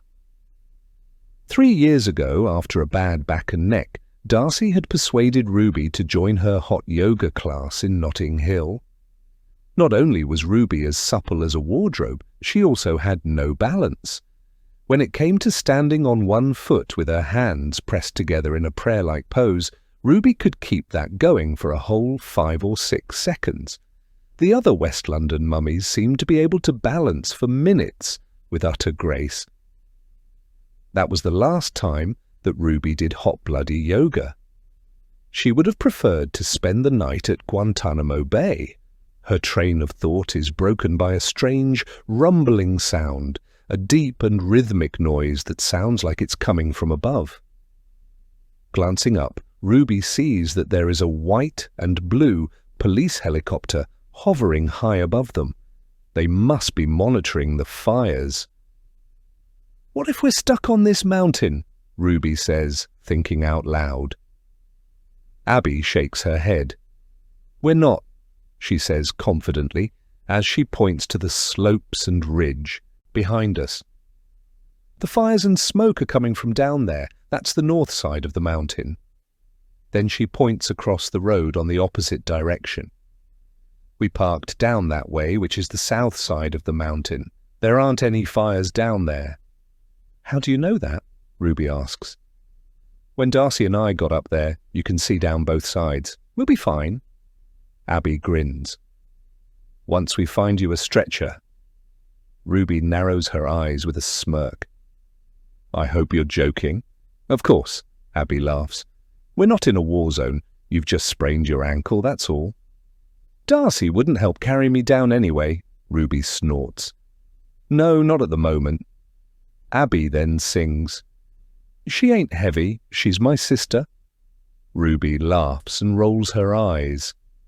"I can't see them anywhere," Steph shouts over to us. "Well, staring into the smoke isn't going to make them come down any faster," Ruby says. "Come and sit down." Steph nods and wanders over to where they're sitting. I can't relax until I know they're both okay. Abby then points. "There, I can see someone coming down now." All 3 of them squint. Out of the smoke comes the figure of a man who is jogging. He has a rucksack on his back. Ruby's eyes focus. Bloody hell. It's the man who had been driving the Fiat 500 that had followed them from Bedouin and had said hello to Darcy. "What the fuck?" Abby says angrily. Ruby watches him intently. "What the hell is he doing?" "Shit!" Steph looks anxiously up the mountain towards where they know Darcy and Katie are. They all look at each other. "Excuse me," Steph shouts after the man at the top of her voice. "Hello, excuse me?" The man doesn't slow and turn. It's as if he hasn't heard Steph shouting at him. But he must have done. Why didn't he stop? Ruby gets a horrible sinking feeling deep in the pit of her stomach. "He must have passed them on his way down," Abby says, quietly. "What if he's done something to them?" There's a horrible silence. Steph frowns. "I thought the police rang from London and said that her stalker had killed himself." Then she grabs her phone and starts to dial. "It's not confirmed," Abby says. "What if the police got it wrong and it's not him? And what if that was him who just ran past us?" "I think we're jumping to conclusions at the moment," Ruby says. "And we're being paranoid." This is what Ruby would like to believe, but she's actually scared that something is terribly wrong. Abby gets to her feet. "Right, I'm not going to just sit here and wait for them to come back." "This is getting ridiculous," Steph huffs, getting frustrated. "We just need to all be together and go back to the car right now." Ruby can see Steph's annoyance. It's so unusual for her to lose her shit, but she also knows that they're all getting increasingly scared with every minute that goes by. "Here we go," Steph says with a sigh of relief. Ruby looks up and sees a figure marching out of the smoke. It's Darcy. She looks annoyed. Thank God. "What are you all doing sitting here?" Darcy yells angrily as she approaches. "Where's Katie?" Steph asks. Darcy shrugs as she gets closer. "She's with you. What are you talking about?" "She left about 15 minutes ago to come and find you," Ruby says, getting to her feet and starting to worry again. Darcy looks confused as she arrives at where they're all now standing. "I didn't see her." "What?" Steph asks. "I just watched her walk up that road to go and find you and bring you back down here." "Well, I didn't see her," Darcy snaps. "I'm not lying to you, am I?" "No one is suggesting that you're lying, Darcy," Ruby says, trying to placate her. "I don't understand how you could have missed her," Abby says, shaking her head anxiously. Darcy looks upset. "Neither do I, now I'm really worried." "It's just one pathway up there, isn't it?" Steph asks. Darcy takes a moment, then shakes her head. "Where me and Abby stopped, the pathway split two ways." Abby nods. "The one that went left was signed for the summit. The one to the right was signed for Gorges du Toul. Toul, something. Toulouronc? Steph suggests. Gorges du Toulouronc? That's it, Darcy says. "That path takes you down the mountain to a waterfall and some caves," Steph explains. Ruby looks at her sister. "Where were you standing?" Darcy looks a bit sheepish. "About 50 yards along the footpath to the waterfall. I was trying to get some photos with the other mountains in the background." "For fuck's sake, Darcy!" Ruby thunders. "Katie has walked straight past there and continued up towards the summit. She must be wondering where the hell you are." "I didn't ask her to come up there and find me," Darcy snarls. "Well, if you weren't acting like such a prima donna, we'd all be walking back down the mountain to the car," Abby says. "Oh, fuck off, Abby," Darcy sneers. "Jesus. None of this is helping us, is it?" Steph says, holding up her hands to try and pacify everyone. "You must have seen that creepy man jogging down the mountain about 2 minutes before you arrived," Abby asks. "He would have run past you?" Darcy nods. "I saw the back of him," she admits. "I didn't know it was that creep from the car park." "I was worried about your stalker," Steph says. "But I'm assuming that he's dead." Darcy's face falls. Ruby looks at her. "Now what?" "It's not him," Darcy says very quietly. "What do you mean?" Ruby asks with concern. Darcy looks at them all. "It wasn't Brennan's body in that burned-out shed. It was his flatmate. Brennan killed him and made it look like it was him." Ruby feels her stomach clench with the news. Abby is horrified. "Where the hell is he now?" "He's somewhere in France," Darcy says and then pulls a face. "He might have got a train from Paris to Avignon." Steph's eyes widen. "Avignon? Jesus Christ, Darcy. Avignon's about an hour from here." Ruby watches her sister's breathing becoming increasingly shallow. She looks like she might be having another panic attack. "I know." Darcy nods. There's a train from Avignon to Bédouin." Ruby goes to her. "Take deep, long breaths, Darcy. Nice and steady." Then they all look up the mountain. Steph takes out her phone. "I'm ringing Sean and Tom. We need to get up there and find Katie as soon as we can." "And we need their help." Ruby nods. "And we need to split up and check both those paths just in case." "Sean, it's Steph," she says, as she walks away to talk on the phone. Darcy has a dark look on her face as she breathes deeply, hands on her thighs. "I've thought of something else." "What's that?" Ruby asks. "Katie is wearing my baseball cap and she's wearing very similar clothes to these," Darcy says, gesturing to what she's wearing. "I posted this morning with my cap on, and if Brennan is monitoring my Instagram account—" Darcy didn't need to finish her sentence. Chapter 28, Steph. My eyes are stinging from the smoke, I take a few tentative steps down the footpath, keeping close to Sean. We've been searching for 20 minutes. Where the hell is Katie? I glance at my watch. We agreed to meet back at where Ruby is sitting at 2:15 p.m. The logical part of my brain is telling me that Katie got to the fork in the road and took the main path up to the summit. Why wouldn't she? In fact, why would she take this much smaller footpath leading down to the Gorges du Toulouron waterfall and caves? It's well signposted, isn't it? Then the other part of my brain counters. What if the smoke was too thick and Katie missed the signs? What if she took this footpath instead? It's narrow and dangerous.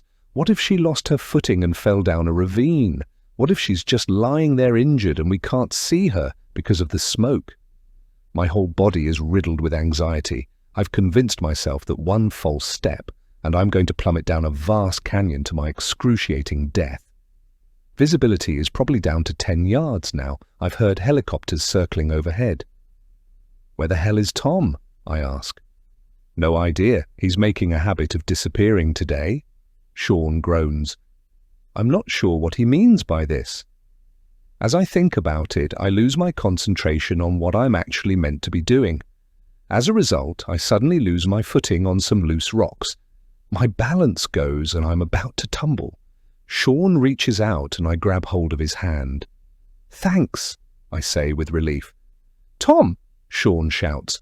Sean then stops, turns and looks at me. I want you to wait here, he says, and points to a small, fallen tree trunk to the side of the path. Sit on that.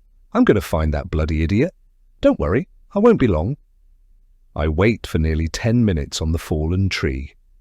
Finally, a shadowy figure emerges slowly from a bank of acrid smoke. It looks otherworldly, ethereal. I can't see who it is yet. I cough as the smoke catches on my throat. My eyes are stinging and raw. I don't care. I'm praying that they've found her. What the hell happened? How could she just vanish? I ask myself. It just doesn't feel real. The figure is now only 10 yards away. I can see it's Sean. What is it? I ask anxiously. Tom's found her, he replies. My whole body reacts with relief, but then I can see that there's something wrong. He has a grim expression on his face. Why does he look so serious? It's good that they've found her, isn't it? Is she all right? I ask, nervously. Sean gestures to the ridge. Tom's trying to get down to her now, he explains, sounding a little flustered. Show me, I say, my pulse racing. I get up and follow Sean to see what's going on. Chapter 29. I watch in horror as two men in black boiler suits and boots carefully lift my friend and place her into a black body bag at the side of the road. Tears fill my eyes and my bottom lip quivers. No, this can't be happening. I swallow, trying to fight back the tears. I need to keep it together. Two French police officers are unraveling yellow tape that has police technique et scientifique, zone interdite, written in black letters. I don't know exactly what it means. I can't think straight. It's like I'm trapped in some terrible anxiety dream that I can't wake myself up from. Two police cars have been pulled across the road to block it off from traffic. Their blue lights are flashing silently, but I can hear the odd crackle of a police radio and people speaking in French. There's an ambulance nearby too, but the French paramedics quickly confirmed what we already knew. She is dead. Officers in white forensic suits and blue latex gloves examined her body for about an hour. Now officers are being lowered down to where we found her, presumably to look for forensic evidence. It's like I'm watching some crime thriller or cop drama on the television. It isn't real, it can't be. The two men in front of me then zip the body bag up. The sound tears through the air, that horrible, final zip. And suddenly I can't breathe. I want to stop them, to tell them they've made a mistake. That's not a body in there, that's my friend. It thumps me in the gut. She's gone. I'm never going to see her again. And I picture her face laughing of us chatting and her telling me all about her life, joking about the past. That was only about an hour ago. She was walking beside me. Then the men lift her up off the ground and move her gently towards a blacked-out van. "Oh, God!" cries out a voice behind me. I turn to see Ruby as she puts her hands to her face and dissolves into tears. Taking a step towards her, I pull her into my arms. I feel Ruby's whole body tremble with her sobbing. I look around and everything feels surreal. I'm numb. I'm disassociating myself from the trauma of what's happened. It's my body's natural defensive mechanism. The distress of what's taken place is too much for my brain to bear, so I no longer feel connected to my body. My eyes move and meet Tom's. He gives me an empathetic look. Sean stands next to him, giving a tiny shake of his head as if he can't believe what we're all witnessing. A woman is walking towards me. She hands me her card. Détective Marie Jobert, officier de police judiciaire, commissariat de police d'Avignon. I feel Ruby continue to hug me tightly. "What are we going to do?" she whispers in between her sobs. "I don't know," I say gently. "But we'll all be here to support each other?" Ruby nods. I'm aware that Detective Jobert is now standing right by me. I let Ruby go and look directly at her. "It's okay." "We're going to get through this." I'm not sure if I actually believe this, but I want to reassure Ruby and take away her pain. I don't believe a word of what I've just said. Ruby looks bewildered. Her eyes are puffy and wet. "Stephanie?" Detective Jobert says gently. "Yes, it's Steph," I say, turning to meet her gaze, but my voice doesn't feel like my own, as if the sound has come from somewhere else. It's disorientating. "I am sorry." Detective Jobert gestures towards the black mortuary van. "I know this is very difficult for you and your friends, but there are questions that I would like to ask you about what happened this morning and what you saw. And my colleagues from Forensique, they must come to where you are staying. They will need to take DNA samples and fingerprints from everyone." "Of course," I say, with an understanding nod, but I'm finding it difficult to listen and process what she's saying. One of the forensic team comes over with a clear plastic bag and hands it to her. She holds it up. Inside is Darcy's black Gucci baseball cap. "Do you recognize this?" she asks me. "Yes," I reply. It's so disturbing to see that cap now in a police evidence bag. Detective Jobert raises an eyebrow. "Your friend was wearing this when you found her?" "Yes, sorry. I took it off her when we were giving her CPR," I explain. I'm worried that I shouldn't have done that for some reason. Have I somehow tampered with the evidence? I panic. "It is fine," she reassures me, and then she pulls out her notebook. "Let me check we have the correct address for where you are staying." She peers at her writing. "Chateau Cardew. And that is in Bédouin, yes?" The noise of the van doors slamming distracts me. I glance over at the black van. "Sorry, yes, that's correct," I reply, but my voice catches in my throat. She's in there. In that van, all alone, my heart shatters again. "And there were 5 of you staying there? You flew in from London yesterday?" Detective Jobert confirms from her notes. "And you were due to leave on Monday morning?" Due to leave. Her use of the word due strikes me. What are we going to do? We can't go home. We need to contact her family. I organised this trip, so it should be me that does all that, shouldn't it? Abby appears by my side. Her face is also red and puffy from where she has been crying. She reaches for my hand and takes it. I smell the familiar scent of her shampoo, and it brings me a fleeting moment of comfort. "Where are they taking her?" Abby asks me as the van's engine starts. The sudden noise of the diesel engine startles me. My nerves are frayed. "She will be taken to Avignon Hospital Centre," Detective Jobert explains to us both. "Please don't worry. They will take very good care of her there." Her words sound comforting, but also so incredibly strange. How can they take care of her? She's Gone. Can we see her when she's there? Ruby asks. Detective Joubert thinks for a moment and then nods. Yes, I can make arrangements for you to do that. Thank you, Ruby says. I don't know if I want to see her. Do I walk into a mortuary and see her lying there? I'm not sure that I could bear that. Is that what I'm meant to do? What if I don't want to see her? What if I just want to remember her as she was? Does that make me look bad or uncaring? Abby bites at her nails and tears roll down her face as we watch the van drive away. I put my arm around her shoulders to comfort her. We're all silent and motionless until the van is out of sight, and she's gone. And then there is a terrible silence, an emptiness. The smoke has started to thin and slowly disappear. A noisy flapping of wings from a nearby tree fractures the peace. I turn and watch as a large bird of prey, maybe a falcon, uses its mighty wings to climb into the air before they are still, and it bobs and glides on the air currents. I think it would be best for you all to go back to where you are staying in Bedouin, Detective Joubert explains. This has been very shocking for you all. You'll be more comfortable there, and I can send officers to you. Tom comes over warily.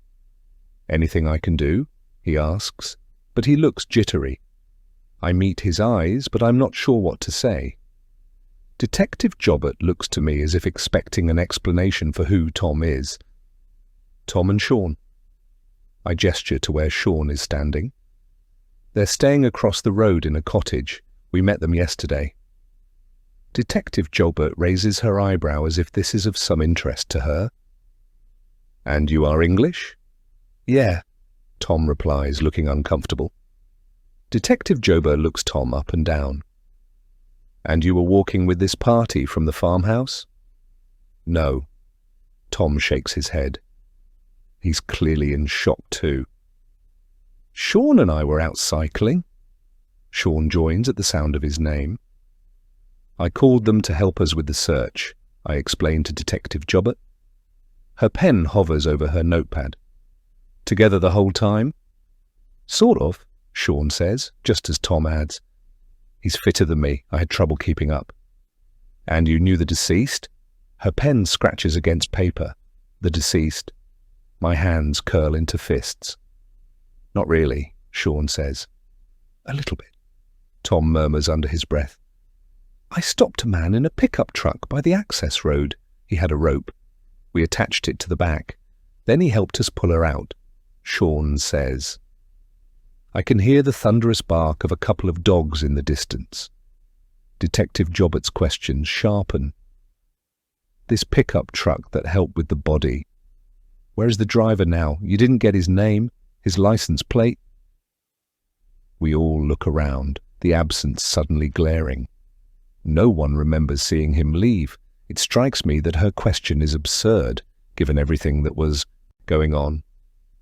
Sorry, no. Sean pulls a face. We were all just so worried that I guess we didn't notice that he'd left. Detective Joubert narrows her eyes. And you two live in a cottage across from the farmhouse? There is more barking, and it sounds as if it's getting closer. That's right. Sean nods.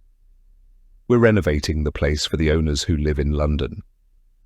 And how long have you been here in Provence? She asks. I've been here for nearly 3 months, Sean replies. Tom looks at her.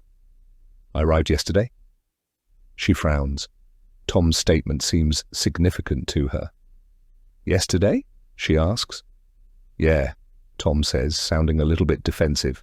I don't blame him. Everything Detective Joubert says or asks seems to be laced with suspicion. I guess it's just her way. She's a detective after all. Sorry, Abby says, sounding stressed. I don't mean to tell you how to do your job, but shouldn't we be focusing on who attacked our friend? I mean, they're here somewhere on the mountain. Shouldn't you be looking for them and stopping anyone from leaving? Detective Joubert gives Abby a slightly patronizing smile. Thank you for your concern.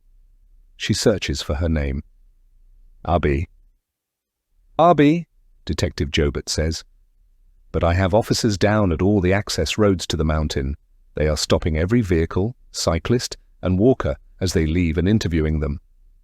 She then points to the area below us. I also have our dog unit out trying to get a scent near to where your friend was found. Oh, right, Abi says a little apologetically. Of course. Please, we will do everything we can to find out who murdered your friend and bring them to justice, Detective Jobert assures us. Her use of the word murdered hits me hard. No one has used that word yet. It feels so alien to even hear it being said. But it's true. That's what's happened. Someone has murdered our friend. Chapter 30. I stop at the junction along the road that leads through Saul-en-Provence. It's about 10 minutes from here to the main route that's going to take us back to Bédoin and our farmhouse. But I'm driving on some kind of strange autopilot, not able to concentrate, driving on the subconscious memory of our arrival here, distracted and numb. There are only 4 of us in the rental car now. When we arrived here, we were 5. I feel sick at the thought of it. My mind is fogged. I take my foot off the brake, pull forward, when suddenly a van comes flying past. Shit! I gasp as I slam my foot on the brake, which throws everyone forward. Silence. I'm really sorry, I apologize very quietly. I just didn't see it. No one says anything for a few seconds. It's all right, Ruby reassures me gently. Do you want me to drive? No, I'll be fine. I hear my voice and words. Will I be fine? How can I be fine? Looking both ways, I make a conscious effort to concentrate. The road is now clear, so I pull out very slowly and turn left. For the next few minutes, we drive along in a horrible silence. No one knows what to say. What can we say? We don't want to talk about what's happened. It's too raw, too painful. But talking about anything else will feel insensitive and wrong. I look into the rearview mirror and see that everyone is sitting gazing out of the windows, lost in their own thoughts and grief. The village of Saul-en-Provence comes into view in front of us. The sun beats off the buildings that are cream-coloured in this light. A small sea of rust-coloured terracotta roofs. Beautiful wooden shutters painted delightful colours, turquoise, soft pink, olive, sky blue, that are closed against the heat of the late afternoon. A few people shuffling along the pavement with a bag of shopping. Houses that are tight to the cobblestoned roads. 3 old men sitting in the shade, smoking and playing cards. And beyond this, fields of sunflowers and vineyards in a shallow valley below us. Low hills with areas of limestone and shrubs for as far as the eye can see.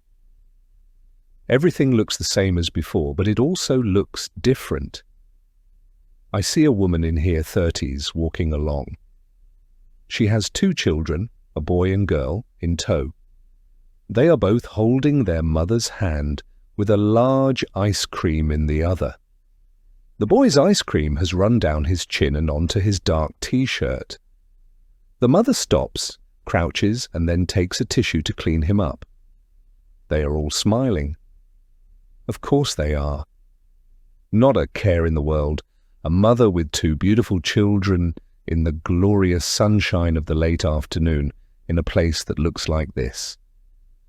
Before I really notice, we're heading north on the D974. It's a single-lane main road. On our left, a small bank of dark shrubs and rocks leads up to an endless bank of tall trees, umbrella and Aleppo pines, evergreen oak and cypresses. To our right, the landscape sweep, away into the distance. Great plains and low hills of limestone that look like they belong to a different planet. In different circumstances, I would point this out. Make a comment about the lunar-esque scenery. But I feel utterly detached, as if this can't be reality. I get fleeting seconds where I am distracted by a thought. I remember that I'm having a new front door fitted to my flat in Clapham. and then my mind is taken away with thoughts of new keys for the new locks on the door. And then I notice that I'm driving along a road in Provence, and I'm jolted back into the present. The incessant silence in the car is starting to feel overwhelming. It's making my anxiety worse. I reach over to the car stereo and turn it onto a very low volume. At first, all I can hear is some French voices chattering on what I assume is a local news radio channel. I hit the search button and some French pop music comes on, but it's too upbeat and happy. I turn the stereo off. I'll just have to bear the silence instead. I see a police car pass us coming the other way and wonder if it's headed up to the mountain. Then my mind suddenly finds focus as I realize something. "We didn't tell that detective about the car," I say with a frown. "The Fiat that followed us, that we saw that man get out of, the one who spoke to Darcy." For a few seconds, no one says anything. "No," Ruby agrees quietly. "We do need to tell her." My mind is now whirring. In fact, she should have that information now so they can put out some kind of alert. APB or whatever they call it. Abby shrugs. "How are we going to do that? We can't drive back there." "No," I agree. "But you've got the registration, haven't you?" It's a relief to be having some form of conversation, a way of returning to a recognizable reality. "I've got a photograph," Ruby nods. "I'll take a look and note it down for her." Then I remember I have the card that Detective Joubert gave me. I fish it out of the pocket of my shorts. "Actually, I've got that detective's card. I think it's got her phone number on it." I hand it back and Ruby takes it from me. "I'll send the photo to—" Ruby peers at the card. "Detective Jobbert? Then I can ring her to make sure she's got it." "Good idea," Abby agrees. And now my mind turns to a darker question. Where is Brennan now? He knows where we're staying. In half an hour, we're going to be back at the farmhouse, and I have no idea if we're going to be safe there. What if he's driven to Bédoin and he's there waiting for us? Chapter 31. My whole body feels prickly with anxiety. I've made endless cups of tea for everyone. It's the English solution to any trauma or crisis. It feels strange to be sitting outside in this Provençal idyll, nursing hot tea in a mug. Abby declined the tea and poured herself an enormous vodka and tonic. I don't blame her. My hand hovers over the bottle, but I pull back. Not today. Today I need every nerve ending sharp, every thought crystal clear. Today I need to feel everything, even the pain. My hands shake as I make another cup of tea I won't drink. The familiar ritual reminds me of Gran, how she'd wrap my trembling fingers around a warm mug after each nightmare, each teenage heartbreak. Everything looks clearer after tea, love.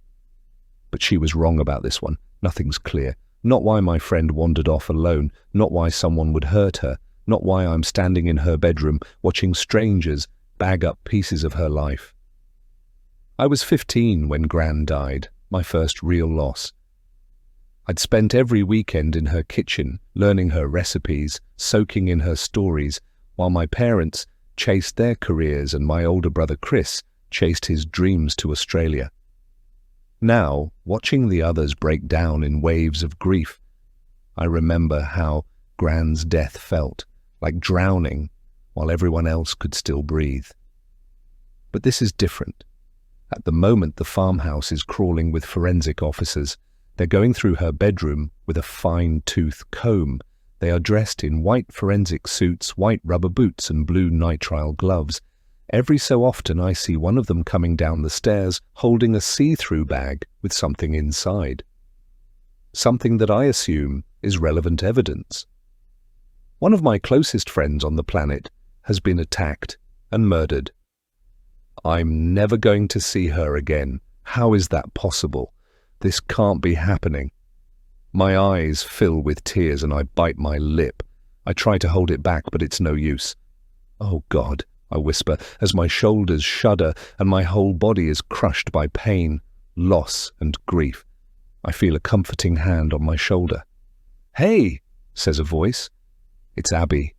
I try to smile at her through my teary eyes, but my face crumples as I stand. We cling to each other, and this makes me cry more.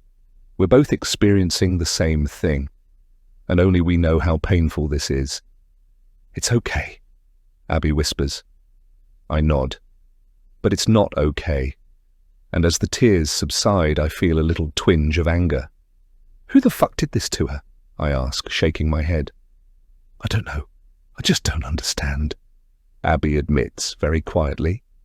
Detective Jobbert approaches, sunglasses nested in her dark hair.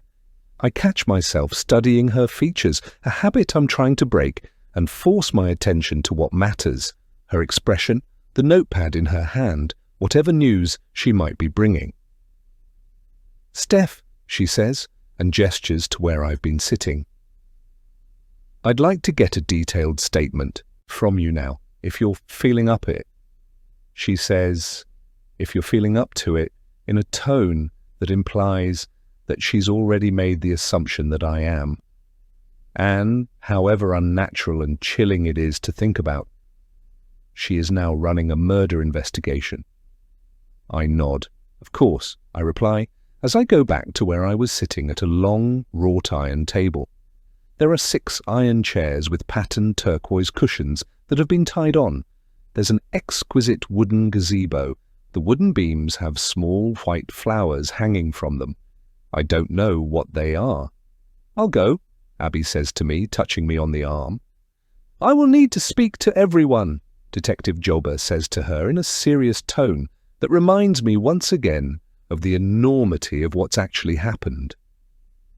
I get a sinking feeling in the pit of my stomach as Abby walks away. Detective Jobbert's dark eyes hold mine, steady and searching. My skin prickles under her gaze. Maybe she's looking for signs that my grief isn't genuine. Or am I just being paranoid? She can't possibly think that one of us is responsible for her death. That would be ridiculous.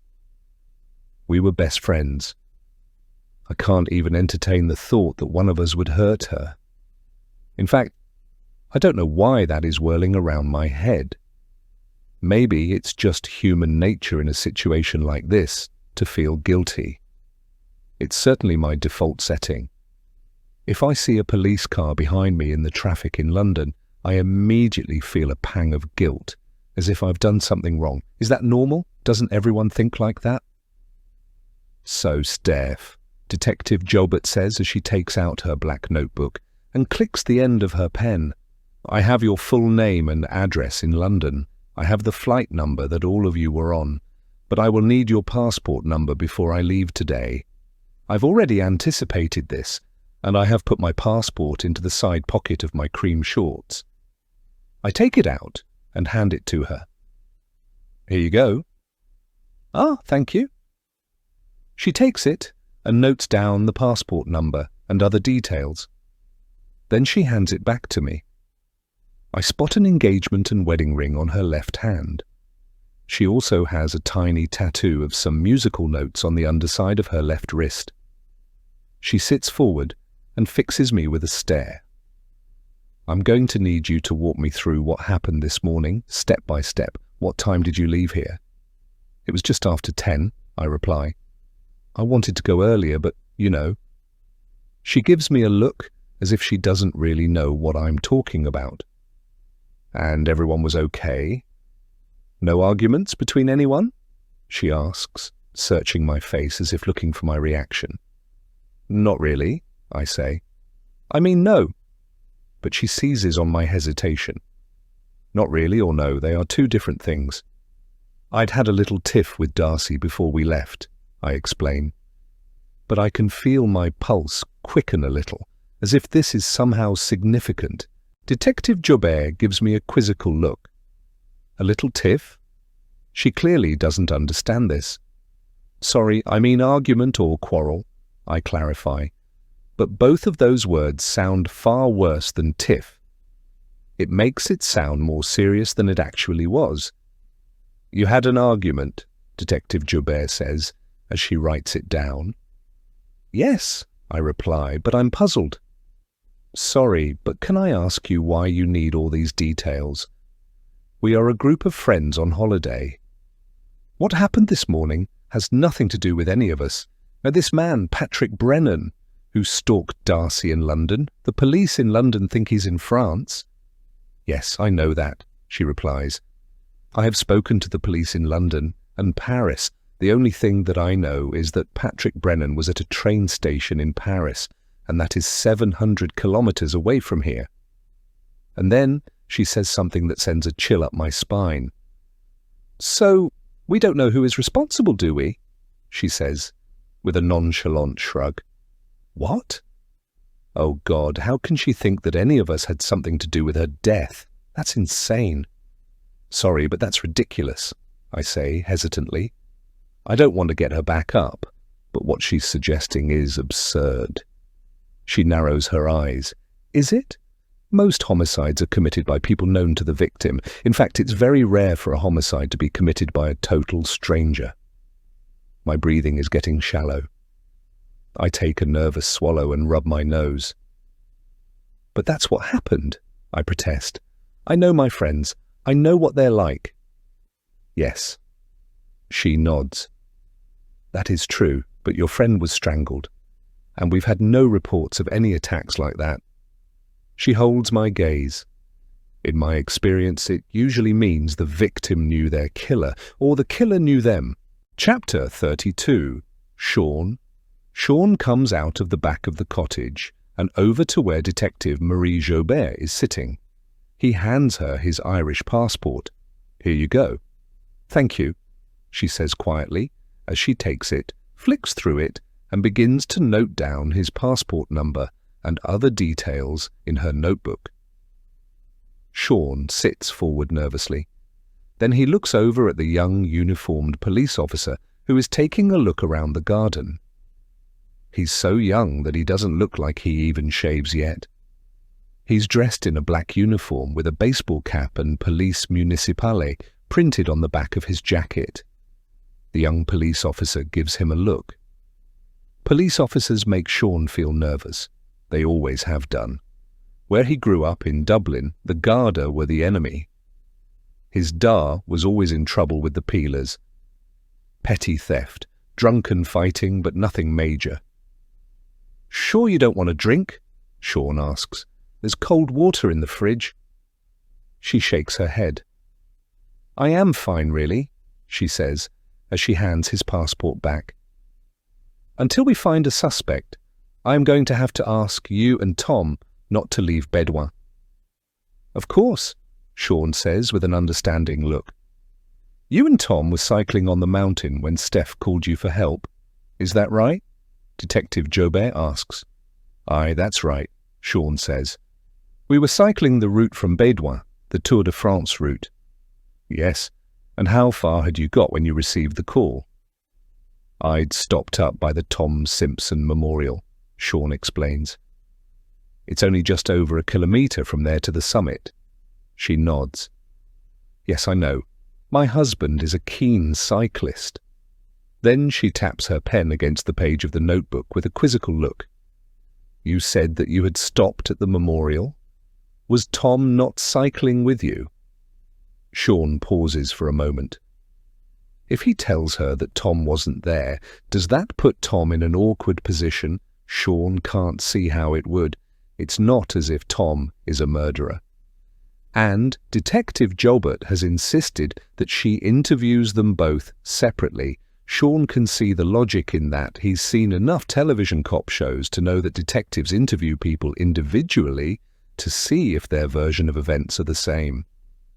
Sean has no idea what Tom will tell her about their cycle that morning, so he just needs to stick to telling the truth.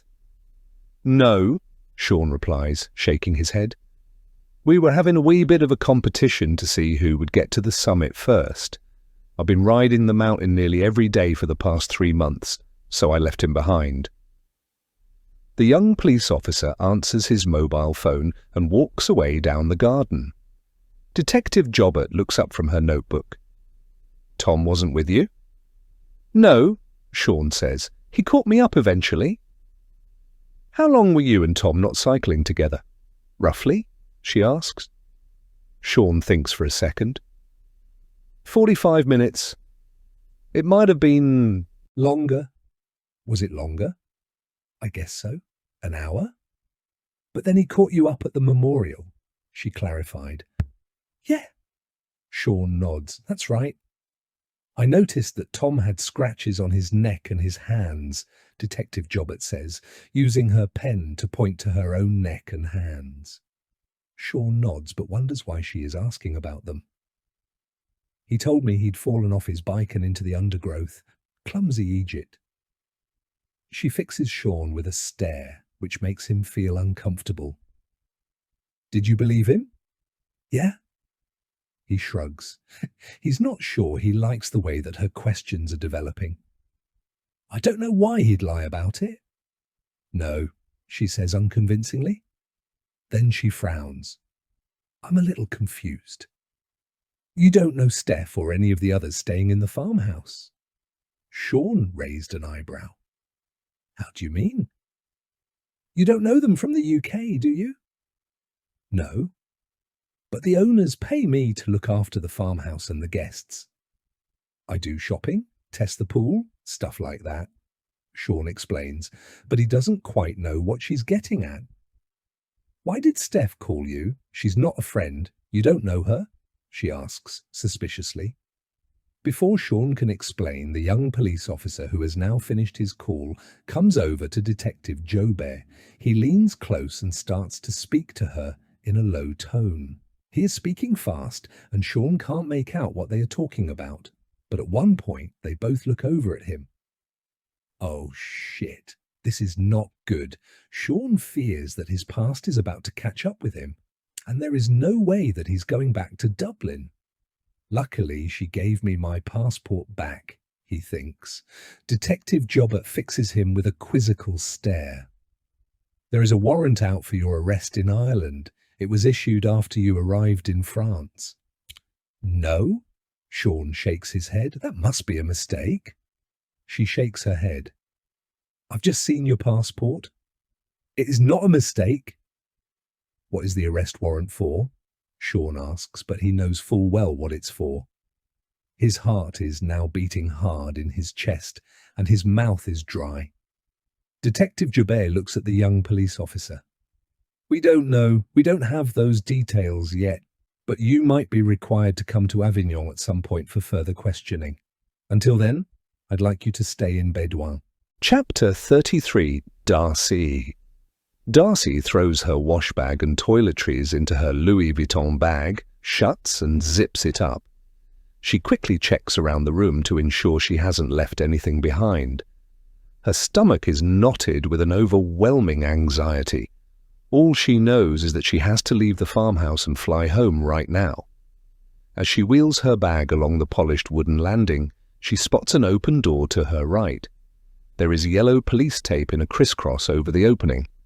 It's Katie's room. Darcy peers in. She sees Katie's open suitcase on the floor, her tiny sandals and trainers in a line, 2 dresses and other clothes hanging in the wardrobe, and the crumpled marks on the pillow where she slept. Then she gets a waft of the perfume that Katie had worn the night before, when they'd all sat around the pool, laughing and dancing, when everything had been normal. Then Darcy is gripped by guilt. She has a flashback of dancing with Sean on the patio, and then dragging him away to her bedroom. Why? Why hadn't she just stayed with her oldest friends rather than drag a random man to her bed? What the hell is wrong with you? Why didn't you spend that time talking to Katie? The idea of never seeing or talking to Katie hits Darcy like a train. It's too much. Her eyes fill with tears and she starts to weep uncontrollably. "Hey, hey," says a comforting voice. It's Abby. "I'm sorry," Darcy sobs. "I ruined everything last night. I'm so selfish. And that was the last time we'll all be together, the last time we'll be with her. I'm such a selfish wanker." "No, we all drank too much," Abby says, hugging her tight. "Katie had a lovely time last night." "But it's my fault she's dead," Darcy whispers. No, it's not, Abby reassures her. Then Abby moves back and looks down at her suitcase. Where are you going, Darcy? She asks with a confused frown. I need to go. I need to get home, Darcy says as she rubs the tears from her face. I'm not safe here. The police won't let you leave, Abby says. I'm not staying, Darcy snaps anxiously. That man, he killed Katie. We don't know that yet, Abby says. But Darcy's need to get out and away is overwhelming. She pushes past Abby on the landing and heads for the stairs. Sorry, Abs, but I've got to go. Darcy wheels her suitcase down the hallway, through the living area where there are police officers, and out to the patio where Steph and Ruby are sitting. Steph, can you take me to the airport? Darcy says hurriedly. Steph narrows her eyes. What? Ruby gets up. You can't go to the airport. I can, Darcy replies. There's a flight to Stansted in 2 hours. I got a standby ticket online. Ruby approaches and points over to Detective Joubert. They're not going to just let you leave the country while all this is going on. Why not? Darcy is getting angry. I didn't kill anyone. I'm not a bloody suspect. She was one of my best friends, and I want to go home. Steph? Detective Joubert turns to look over. She has clearly spotted Darcy and her suitcase. Oh, great, here we go. Where are you going? Detective Joubert asks, looking confused. The airport, Darcy says, as if it's a silly question. I need to go home. I'm afraid that's not possible. You must stay here. Detective Joubert is shaking her head. I'm not safe here, Darcy says in a frustrated voice. There is a man out there who has been stalking me back in London. He's here, and he killed Katie because he thought she was me. Detective Joubert gives her a frown. Why would you think that? Katie had borrowed my baseball cap. We were wearing very similar clothes. We have blonde hair, about the same height. There was smoke everywhere. Don't you get it? I was the target, but he killed her by accident. Yes, one of your friends mentioned this. Detective Joubert nodded calmly. But we don't know that. And I haven't even taken a statement from you yet. I don't need to give you a statement, Darcy huffs. We went for a hike up that mountain. There were fires which caused a lot of smoke. Someone attacked our friend Katie, believing it was me, and killed her. Darcy is suddenly overwhelmed by the enormity of what's happened. Oh God, she says, as she closes her eyes and more tears come. She begins to cry uncontrollably.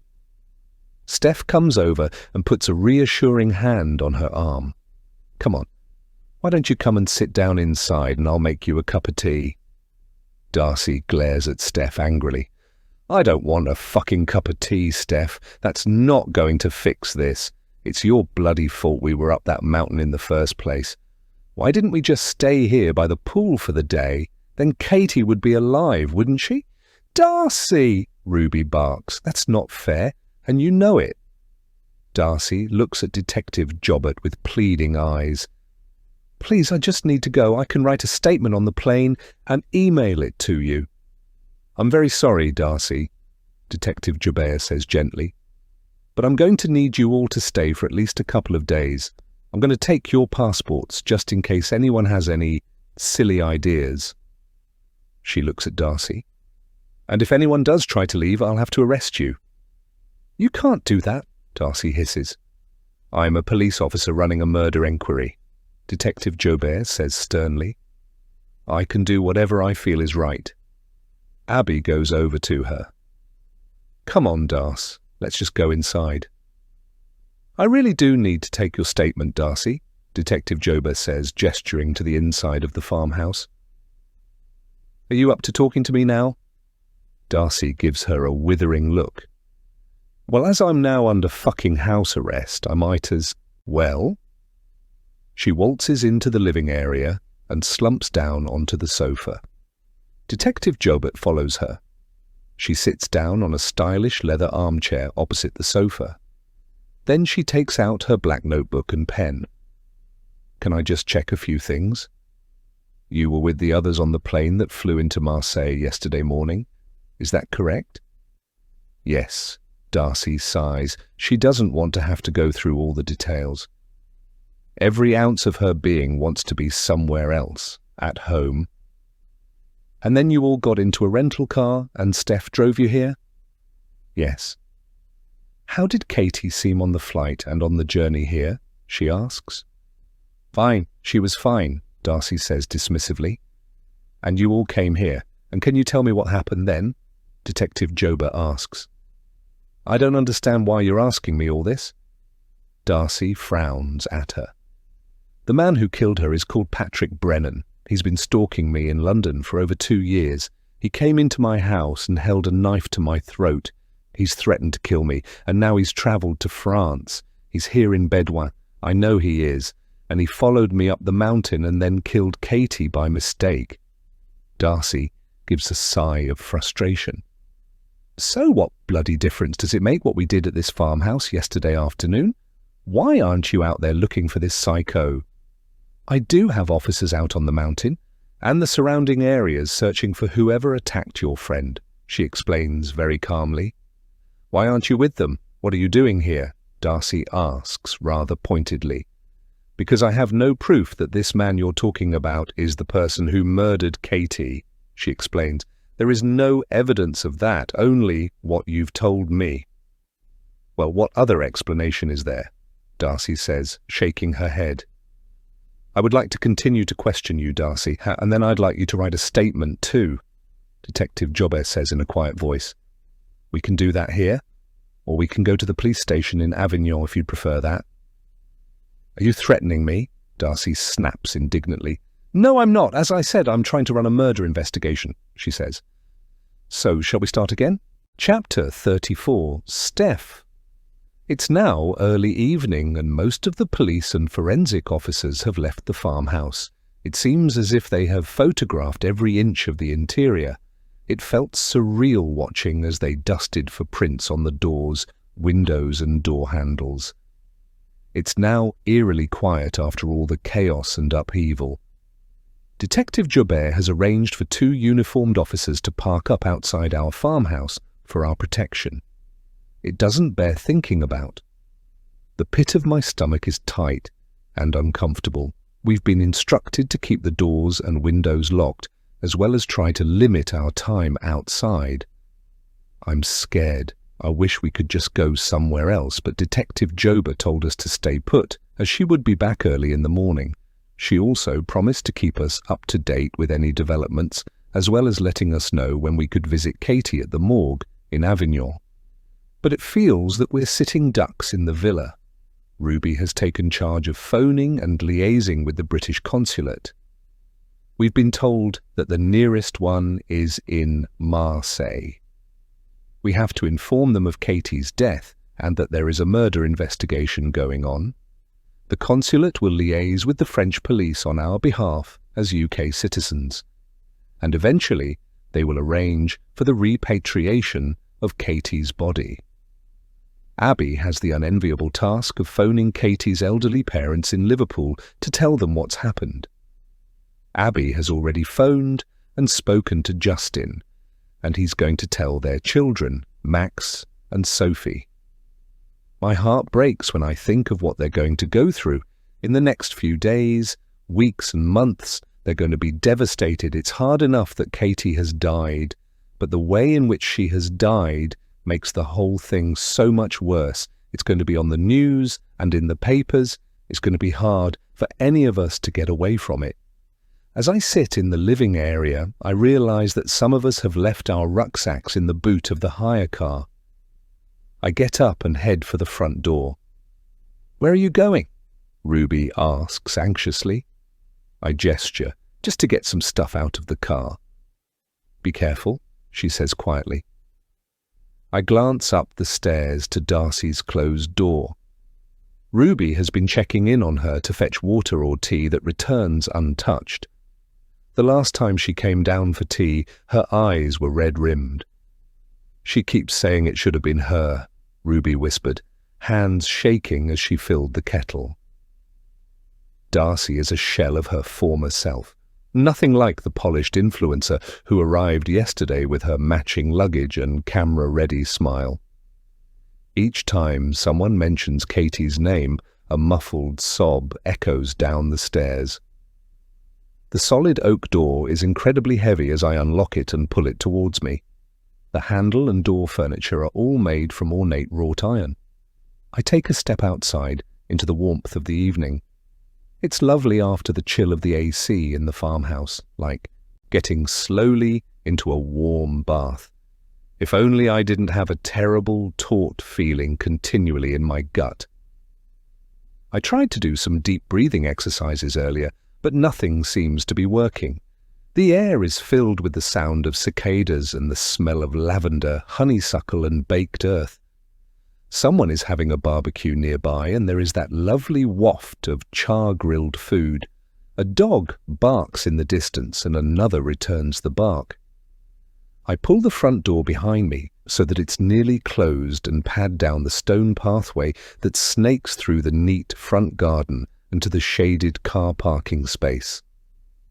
The sun is starting to descend in the perfect blue sky, but it's still baking hot. The car keys settle between my knuckles without thought. Muscle memory from 1,000 late-night walks home from Clapham South. My fingers curl around the metal, finding their usual grip. A lifetime of learned vigilance, even here in this French garden. My sandals crunch on the dry dirt of the ground as I make my way over to the Mercedes, click the automatic locking system, and pull up the automatic tailgate. Then I hear a noise. I stop and look around. Nothing. Maybe I should just scuttle back into the farmhouse and be safe. I tell myself that I'm being ridiculous, paranoid. I start to reach in to take my rucksack, along with Abby's and Darcy's. I think Ruby must have kept hers with her in the car. I get the feeling that someone is watching me. My anxiety grows as my stomach tenses. There's another noise which sounds like a person's footstep. I freeze, listening intently as I scan the garden behind me and the small driveway that leads down to the road. You're just being paranoid, Steph, I tell myself. It's not surprising, given the day we've had. Turning back to the car, I take the other 2 little rucksacks and throw them over my right shoulder. I spot something in the corner of the boot, a small plastic bag. Reaching over, I take it out and see what's inside. It's Katie's sandals. She brought them so she could change into them when she got back to the car. She said that her feet would be boiled and swollen. I can feel myself getting upset as I take the bag. Reaching up, I pull the tailgate down and close it. Suddenly, I get the feeling that someone is standing behind me. I move the keys slowly so I can use them as a weapon. My heart is banging against my chest like a drum. I try to get my breath, but I'm terrified. Then I turn sharply to confront whoever it is, bracing myself in case I'm attacked. "Just thought I'd see how you guys are getting on," says a soft, Cockney voice. It's Tom. "Jesus Christ!" I exclaim in both relief and shock.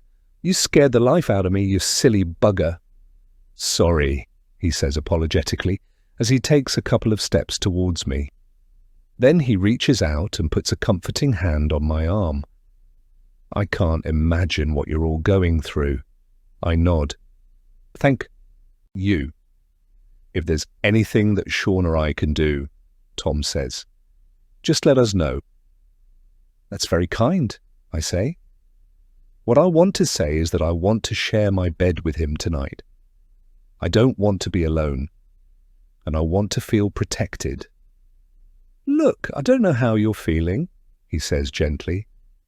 "But if you want someone to talk to later or just sit with, let me know, okay?" Our eyes meet and I smile at him shyly. "Actually, I would like that." "Good, great." He smiles back at me and his eyes twinkle. "I'll see you later then." He turns to head back down the driveway to the cottage. As I watch him walk down to the road, I spot a car drive slowly past. It's the white Fiat 500. Jesus, I think to myself as my pulse starts to race.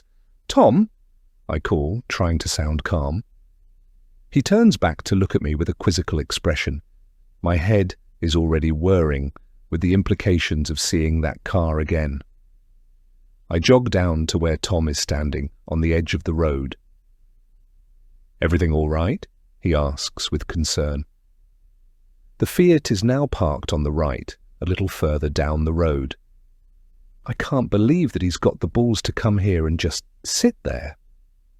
Part of me is very scared, but part of me is also incredibly angry. Tom sees me looking and follows my gaze towards the parked car. What's wrong? He asks. That car, I explain. It followed us to the mountain, then the man who was driving it parked in the same car park as us. Tom narrows his eyes. What? Are you kidding? No, it gets weirder, I say. As he came past us in the car park, he said, Have a nice walk, Darcy. It freaked us all out. You think he had something to do with what happened to Katie?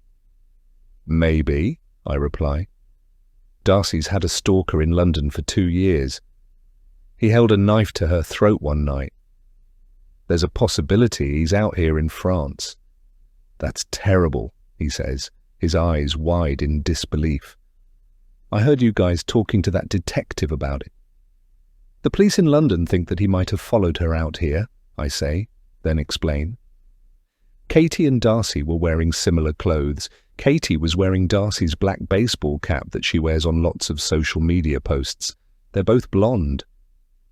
Tom runs his hands through his hair and shakes his head. Jesus, you think this guy mistook Katie for Darcy? Maybe. We don't know, I say, but my eyes are locked on the car. What does this stalker look like? That's the thing, I say. Darcy just doesn't know he wore a mask when he broke in. Haven't the police got a photo? Tom asks. Darcy said that in the CCTV images they showed her of Brennan, he was very scruffy looking with long hair and a beard, I say. But they were such bad quality that they were completely useless. Tom stares down the road at the car. Then he looks at me. You think he's come back here because he realized that he didn't kill Darcy and he knows that she's here, don't you? I nodded. Is that mad or paranoid? Neither. Tom shakes his head. I point the other way to the marked police car where 2 officers are sitting. Do you think I should tell them? Tom nods. I'll go over, but my French isn't great. Yeah, neither is mine, I admit. Tom jogs to the police car, gesturing frantically at the Fiat. The officers' blank faces tell me everything. They don't understand a word. When he returns, his expression is grim. No English, he says. Not a bloody word. My fingers fumble for Detective Jobbert's card. Voicemail? Of course. Detective Jobbert, I say, trying to keep my voice steady. The Fiat from the mountain is here, outside our house. Your officers don't understand us. Please call. The message feels pathetically inadequate. Somewhere down that road, Katie's possible killer sits waiting. Tom comes marching out of the cottage, holding what looks like a rifle. What the fuck? What are you doing? I ask, eyes widening in astonishment. Tom gestures with the rifle to the car. I think we should go and have a little chat with the driver of that car. With a rifle? I ask, furrowing my brow. I'm not going to shoot him, Tom says. But if the man really is who you think he is and he's come back to attack Darcy, don't you think it's a good idea to let him know that you've got a man who's armed with a rifle about the place? Then he nods over at the police car. And those 2 clowns don't seem to be doing anything. What are we going to say? I ask as my breathing starts to become shallow at the very thought of confronting the driver. I'll think of something, Tom says calmly. Then I remember he told me this morning that he was in the army and served in Afghanistan. He probably knows what he's doing and can handle himself. I take a deep breath. Okay, I say quietly. Just as we start to take a few steps down the road, I hear the Fiat's engine start. Tom glances at me. Bollocks, have you got your car keys? I nod, reach into my pocket and pull them out. Tom nods back towards the farmhouse.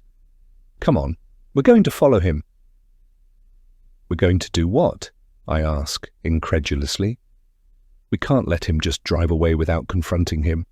Tom explains he's just going to come back later. My fingers tighten on the key fob. This is insane. But Tom holds that rifle with the easy confidence of someone who's done this before, who knows exactly what he's capable of. The soldier in him shows in every precise movement, every calculated decision, and right now that military certainty feels like the only solid thing in this nightmare. Tom breaks into a run, so I follow him. Part of my brain is telling me not to be so stupid, but the other part is telling me that I have to do something. We get to the Mercedes, I jump into the driver's seat and start the ignition. Tom pulls his seatbelt across with his right hand as he holds the rifle with his left. I slam the car into reverse as I turn the steering wheel. Chapter 35. I hit the accelerator so hard that we lurch forward out of the entrance to the farmhouse and turn left onto the road. I can see a huge cloud of dust behind me where the tires have spun on the dry ground. I glance up. The white Fiat is about 50 yards ahead of us. There he is, Tom says, pointing. Is that thing loaded? I ask. Tom frowns. You don't think I'd come out here with an unloaded rifle, do you? He snorts. No, I suppose not, I say, catching myself thinking that just when I thought this day couldn't get any more hideous, strange, or surreal, I push my foot against the accelerator to pick up our speed a bit. I want to narrow the gap between us and the Fiat. Within seconds, we are up to 70 km/h as we hurtle along the main road through Bedouin. There are small trees and hedgerows to our left, houses and driveways to our right. Spotting a bend, I slow a little, but Tom still needs to grip the door handle to steady himself. We're now going 90 km/h. Sorry, I mutter. Don't apologize, Tom says. I'm impressed. I still don't know what we're going to say if we do manage to stop him, I say. Let me deal with that. We hit a tight bend going left. Tom pushes his hand against the dashboard. I can hear the tires squealing beneath the car. I'm gripping the steering wheel for dear life. The muscles in my hands are sore from the effort. Shit, I gasp.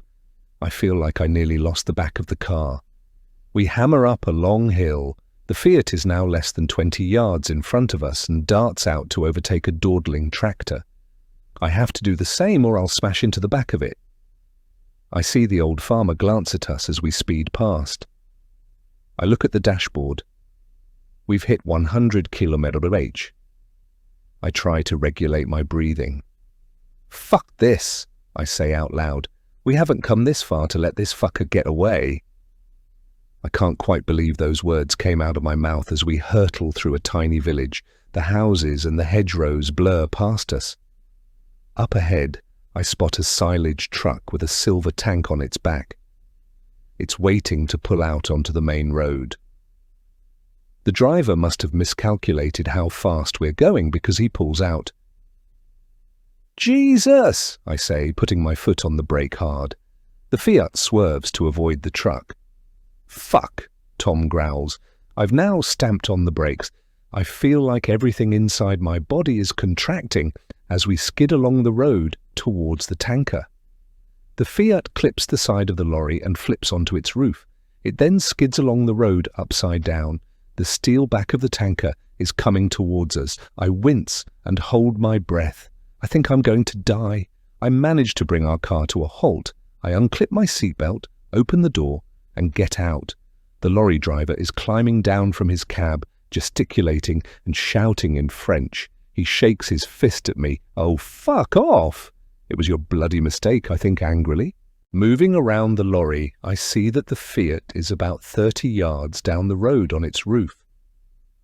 Tom and I break into a slow jog. I notice that he's got his rifle with him. "What have you got that thing with you for?" I ask. "He might be dead in there." "And he might be alive and armed," Tom points out. "I'm not taking any chances for either of us." Just as we approach the Fiat, the driver's door opens and the man who was driving it crawls out onto the road. He looks up at us in bewilderment. His face is covered with blood, and he is shaking like a leaf. "What the fuck are you doing?" he screams at us as he wipes blood from his eyes. He doesn't look like he's going to put up any kind of fight. I peer at him. It's definitely the man I saw earlier when I passed the car, coming out of Bédoin, when he purposefully looked the other way and when he strode past us in the car park. "Patrick Brennan?" I ask, my heart hammering in my chest. "Who?" the man says with a confused expression as he looks up from his knees, swaying as he tries to stand. He's got a trace of a London accent. "Are you Patrick Brennan?" I ask, although it does strike me that he's not likely to admit to it. "Who the fuck is Patrick Brennan?" he groans as he finally gets to his feet. Tom raises the rifle and points it at him. "Stay there or I'm going to shoot you." The man raises his hands nervously. His face flushes with anger and fear. "Jesus Christ, I don't know who the hell you think I am, but I can explain. You just ran me off the fucking road." "You've been following her today. And her friends. Up on the mountain. One of her friends was killed up there. So, you better start talking right now before I start shooting." Tom thunders loudly. "I didn't know that anyone had been killed," the man babbles anxiously. "Not until I got a phone call from our London office an hour ago. Fuck's sake, my car is totaled. Do you have any idea what you've done?" I look at him. "Your London office? What the hell are you talking about?" I snap, angrily. Tom grits his teeth. "Why have you been following them?" "I'm a press photographer," he says with his hands held up, shaking slightly. His breathing is ragged, and there's a thin trickle of blood from a cut on his forehead.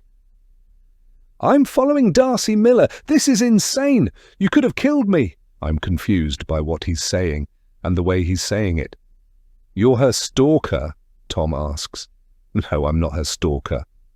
The man groans and shakes his head. "My paper is running a series of stories on her husband next week. I'm here to get photos of her as part of the story. The long-suffering wife. We had a tip-off that Hugo was going to fly out here today to try and get out of the UK and hide for a few days. And now I've got a busted rib and no car because of you lunatics." "For fuck's sake," I growl at him, but everything he's saying fits. I saw him putting a big camera into his rucksack down in the car park. If he was Patrick Brennan, there is no way he would know all this stuff. And it fits in with the phone call I got the other day from a journalist looking for dirt on Hugo. Tom looks at me with a raised eyebrow. "What do you think?" "Yeah, I think that he's telling the truth," I sigh. The photographer looks over at the car, running a trembling hand through his hair. "What a fucking mess! My editor is going to have my head for this. I'm supposed to be keeping a low profile." "What was with the whole 'have a nice walk, Darcy'?" I ask, with a frown. "My little joke," he says, wincing as he touches his bruised side. Then he looks at me with a mix of anger and resignation. "I'm not going to press charges for you running me off the road, and I'm genuinely sorry about what's happened to your friend today, but I promise that I didn't have anything to do with it, and I'd appreciate it if you'd put that fucking gun down now." I can hear the sound of police sirens. Tom glares at him. "Why did you drive off like that?" "I saw you in my rearview mirror coming out of that house with a gun. I thought you were going to shoot me." The police sirens are getting louder. Tom gestures to the rifle. "I'd better go and hide this in the car before 50 get here." I nod and watch as he jogs away. Patrick Brennan is still out there somewhere. Chapter 36. Ruby. It's dark and Ruby is sitting at the ornate iron table under the wooden canopy. It's been 3 hours since Steph and Tom returned with news of the car crash and the revelation that the creepy man in the Fiat on the mountain was a bloody paparazzi photographer. They are all so angry. Darcy has sworn to divorce Hugo and never speak to him again. If Ruby is honest, the shocking news about the photographer had been a welcome distraction, even if it didn't last that long. And then what had happened to Katie hit them all again. As Ruby shifts her feet under the table, she gets a sharp twinge in her ankle where she twisted it earlier. She remembers Katie's laugh in the car, the way the sunlight played normally on everything. Ruby glances around, trying to shake off the terrible, empty, dark feeling. The others are all inside. There is an intense silence inside the farmhouse. No one is talking except for the odd muttering of, "Are you all right?" to each other. Of course they aren't all right. They will never get over what happened to their friend today. Ruby sees the ghastly image of Katie lying inside the body bag.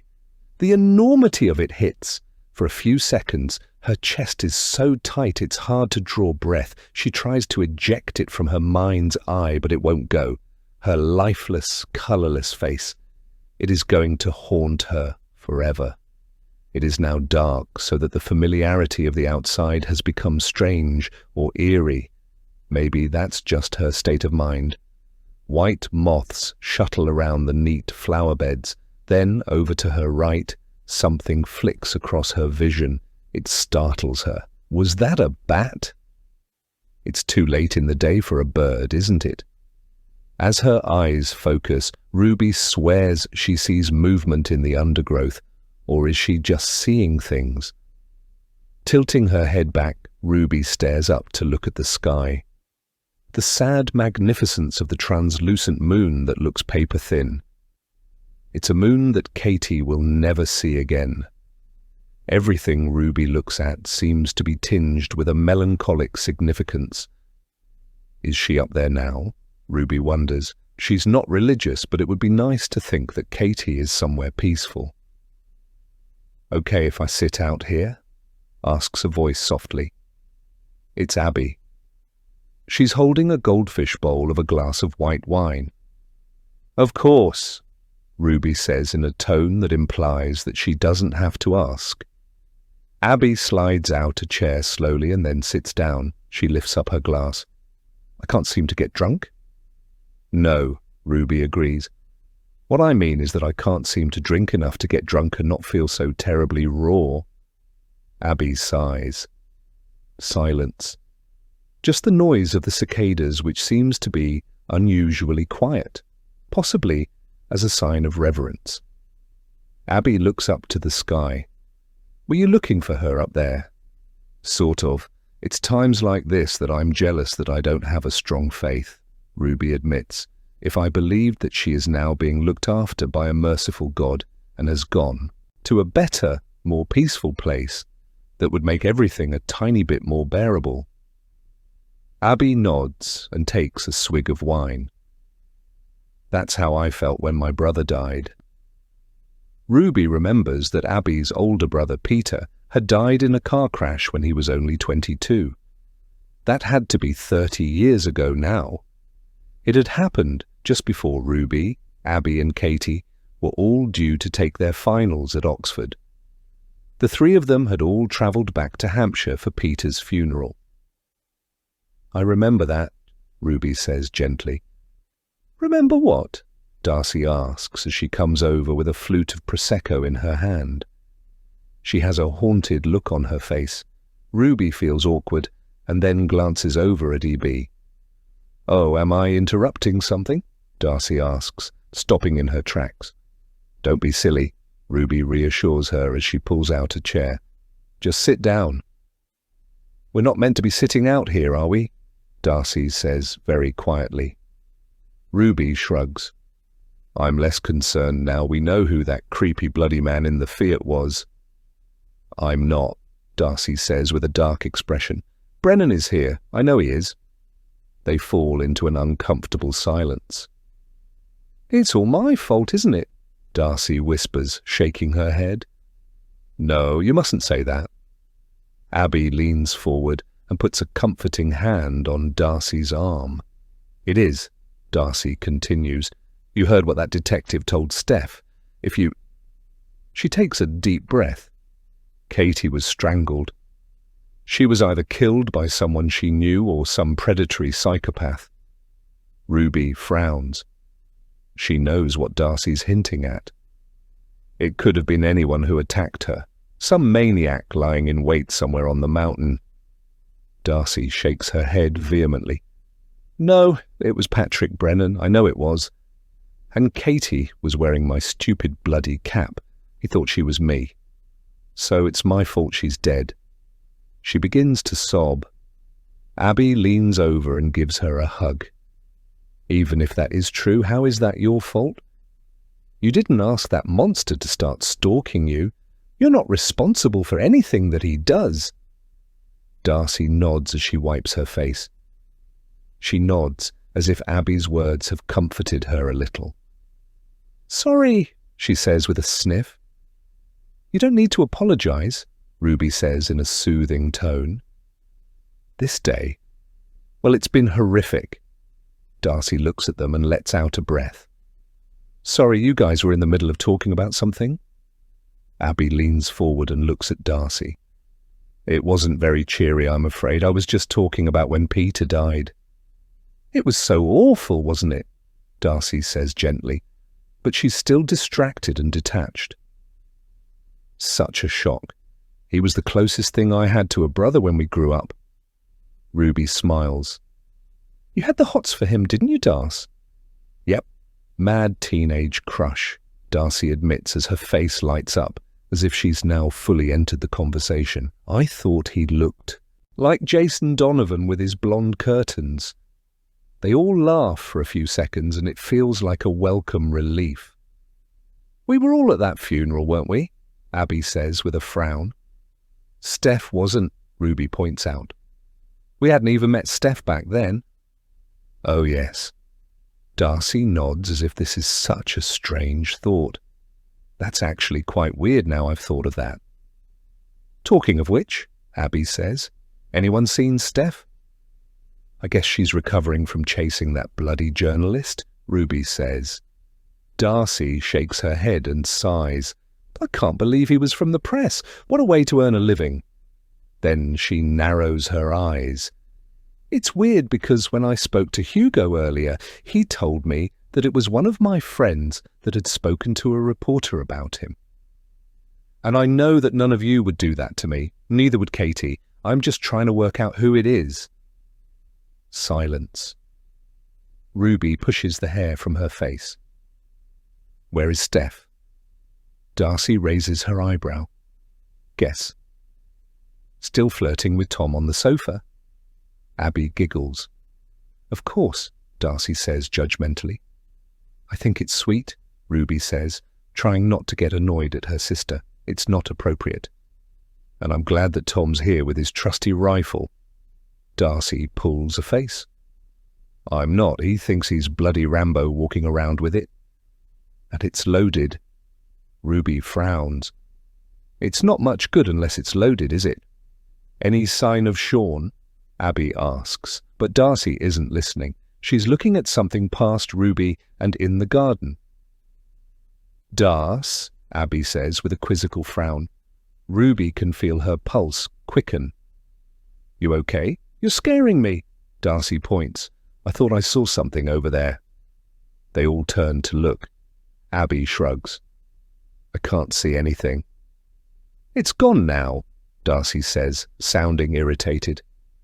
I think I saw a bat over that way earlier, Ruby says, but she can feel a horrible creeping sensation wash over her.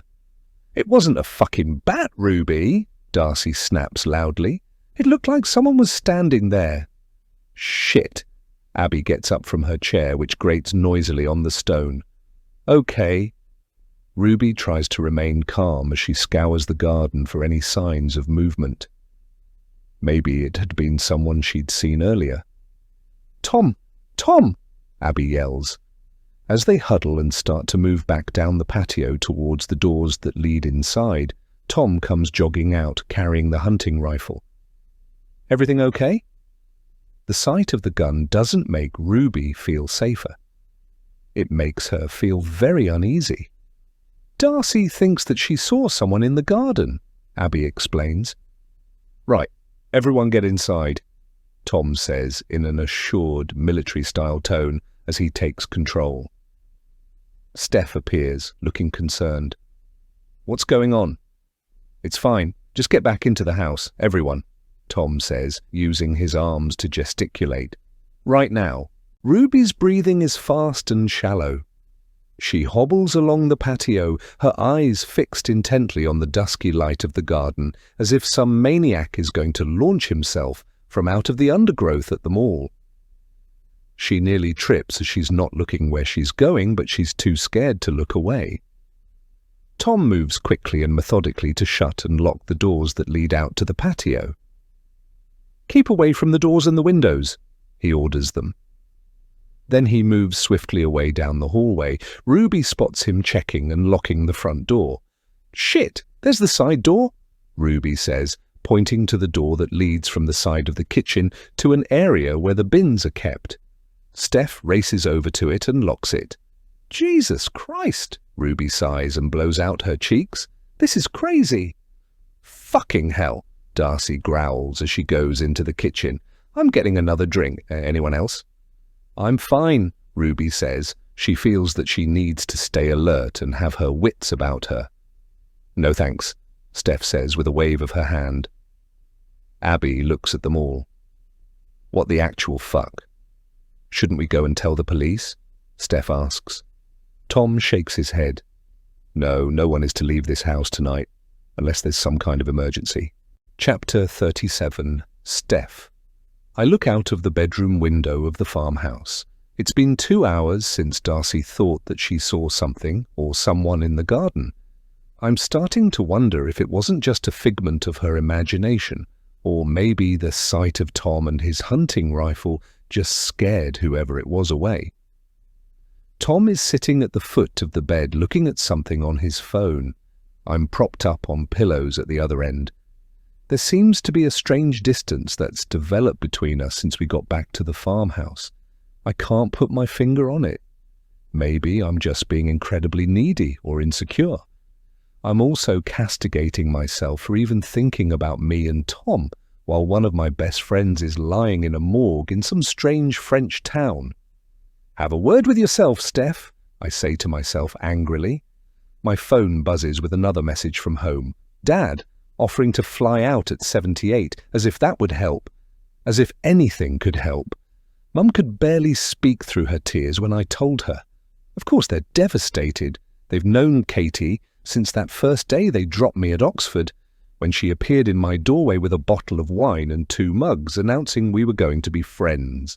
They'd adopted her instantly, including her in every Sunday lunch, every Christmas. The memory ambushes me. Graduation day, Katie's mortarboard sailing into the Oxford sky, cheap champagne fizzing over her fingers, that smile of hers like the whole world was opening up.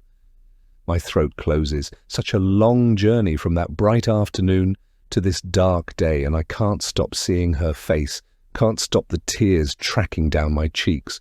"Oh, Katie." I sniff again, and Tom turns to look at me. He narrows his eyes quizzically. "Who are you texting?"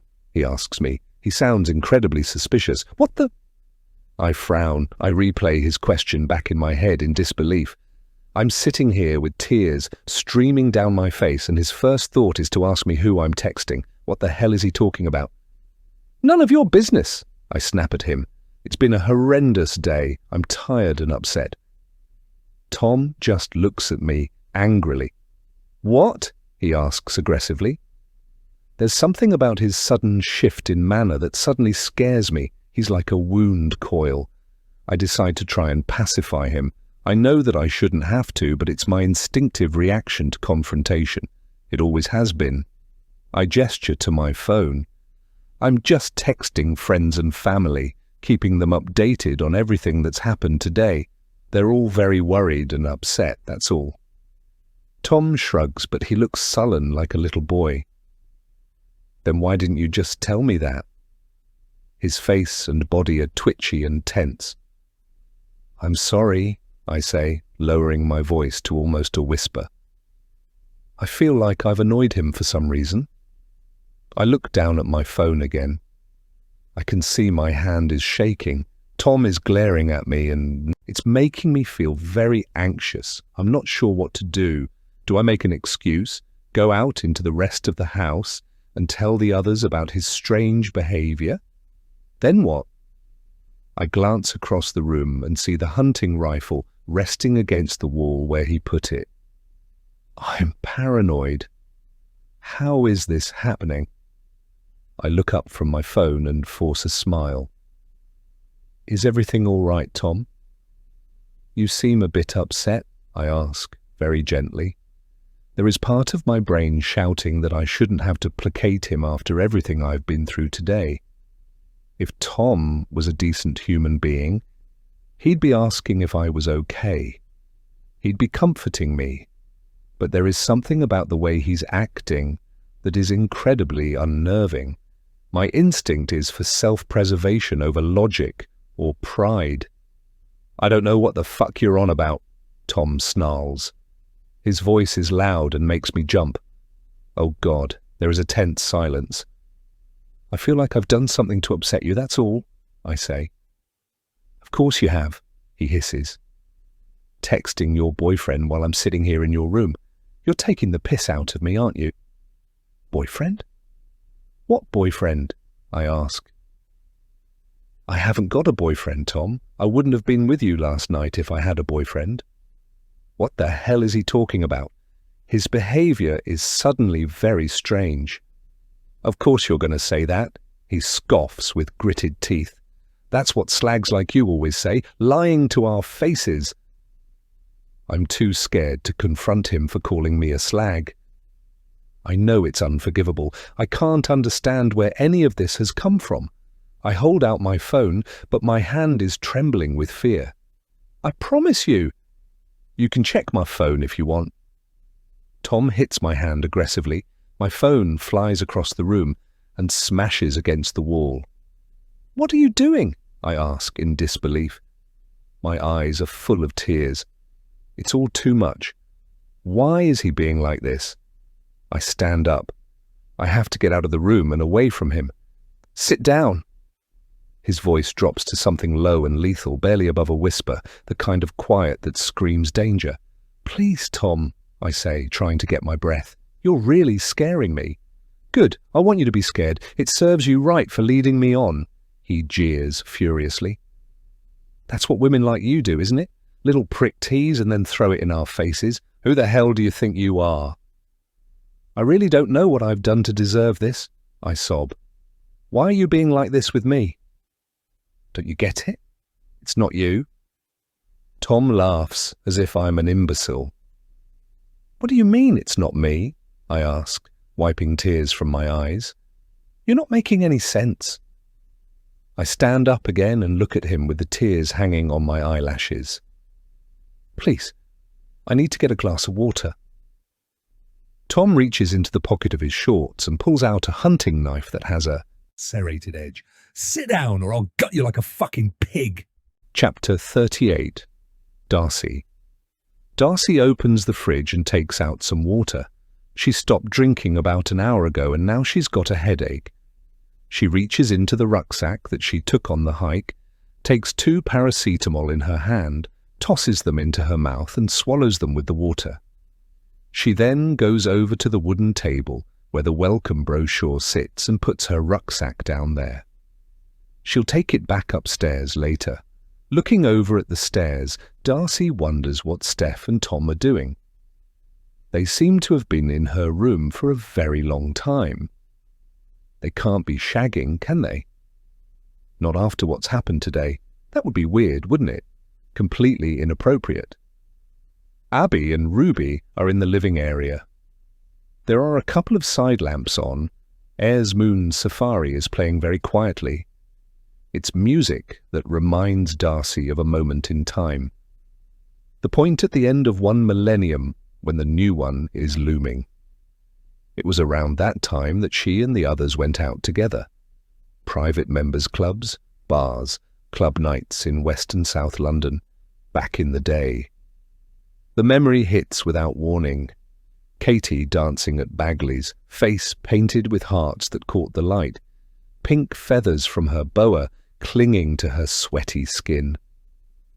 So vivid Darcy could reach out and touch her, except she can't, not ever again. Pete Tong was DJing a host of club classics. They dropped pills that night. Mitsubishis, they were small, white, round, and stamped with the Mitsubishi car logo. Darcy has no idea why. Katie is dancing like she doesn't have a care in the world. She looks so young and happy. It's my fault that Katie is dead, Darcy thinks to herself. She can't seem to get it out of her head. It's driving her mad. The guilt is overwhelming. Her phone rings. Notting Hill Police Station. Are you fucking kidding me? Darcy thinks, but she knows she has to answer it. Darcy! It's Detective Inspector Darren Baker. I assume you've heard what's happened, Darcy says coldly. I have. I'm so terribly sorry, he says in a soft voice. You understand that had you put Brennan in jail when you had the chance, my beautiful friend would still be alive? Darcy asks. Silence. I'm never going to forgive any of you for that, she says venomously. I completely understand that this is a very difficult time for you, Darcy, he says. I've been liaising with a detective, Marie Jobert. I know she's been with you today. Darren sounds the T at the end of Jobert. Jobert, Darcy corrects him. He's such a peasant. We have more intel on Patrick Brennan that I need to make you aware of, Darren says. And I know it's not something you really want to discuss or hear at the moment. What is it? Darcy snaps. We believe that Brennan is in Bedouin, Darren says. I knew it. His train got in yesterday morning at 6 a.m. Even though Darcy suspected that he was, she feels a horrible ball of anxiety deep in the pit of her stomach. Do you know where he is? No, I'm afraid not. Did he kill her? Did he kill Katie? She asks. I think it's likely, Darren says. I know that you flagged up your concerns with Detective Jober. Your friend was dressed very similarly to you, had your baseball cap on, and she's blonde. He mistook Katie for me, Darcy says. How am I meant to live with that? Silence. I've spoken to the British consulate and the French police, Darren says. We have you all going on a plane back to London first thing in the morning from Marseille. And you'll be taken by police escort to the airport. No, that can't happen, Darcy says. My friends want to see Katie in Avignon. We can arrange for them to see Katie once her body is back in London, Darren says. His use of the word body goes right through her. I don't think that it's safe for any of you to be in France any longer than you need to be. What about tonight? Darcy says as she looks over towards the glass patio doors and the windows. Maybe she did see Brennan in the garden earlier. Detective Joubert tells me that you have 2 police officers in a patrol car outside, Darren asks. Yes, but they don't look old enough to shave, Darcy groans. Silence. I have a CCTV image of someone we think is Patrick Brennan coming out of the railway station in Bedouin, Darren says. I'm going to send it over to you now. Okay, Darcy replies.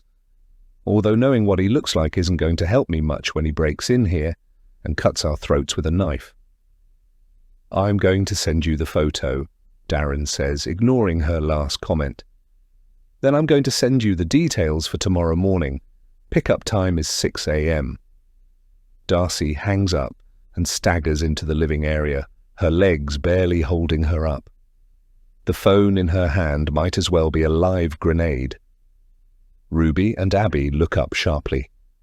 What's wrong? Ruby asks, already rising from her seat. He's here. The words come out in a whisper. Darcy's free hand finds the doorframe for support. Brennan, the police say he got to Bedouin yesterday morning. Her voice fragments on his name. What? Ruby says, looking horrified. Oh my God, Abby gasps, putting her hand to her mouth. He was on the mountain, Ruby says, as if she's thinking aloud. They don't know, Darcy says. But I do, he killed her. She shakes her head as her eyes fill with tears. He killed her. Ruby glances over at the windows. Where is he now?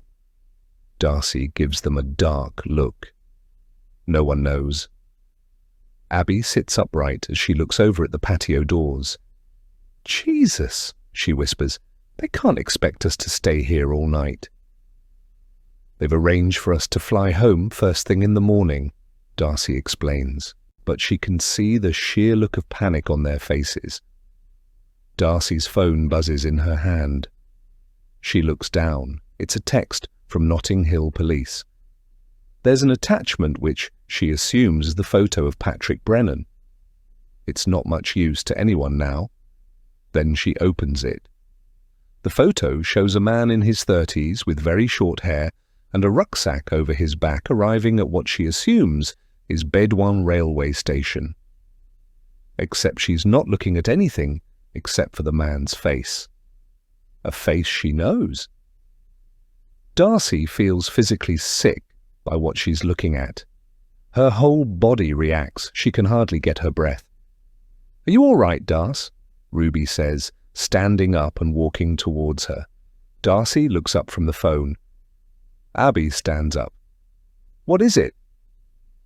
The police in London have sent me a photo of Patrick Brennan arriving at Bedouin railway station, Darcy says, trembling.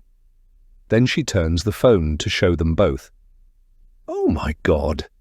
Abby clasps her hands over her mouth. The man in the photo is Tom. Chapter 39 on 6 hours earlier.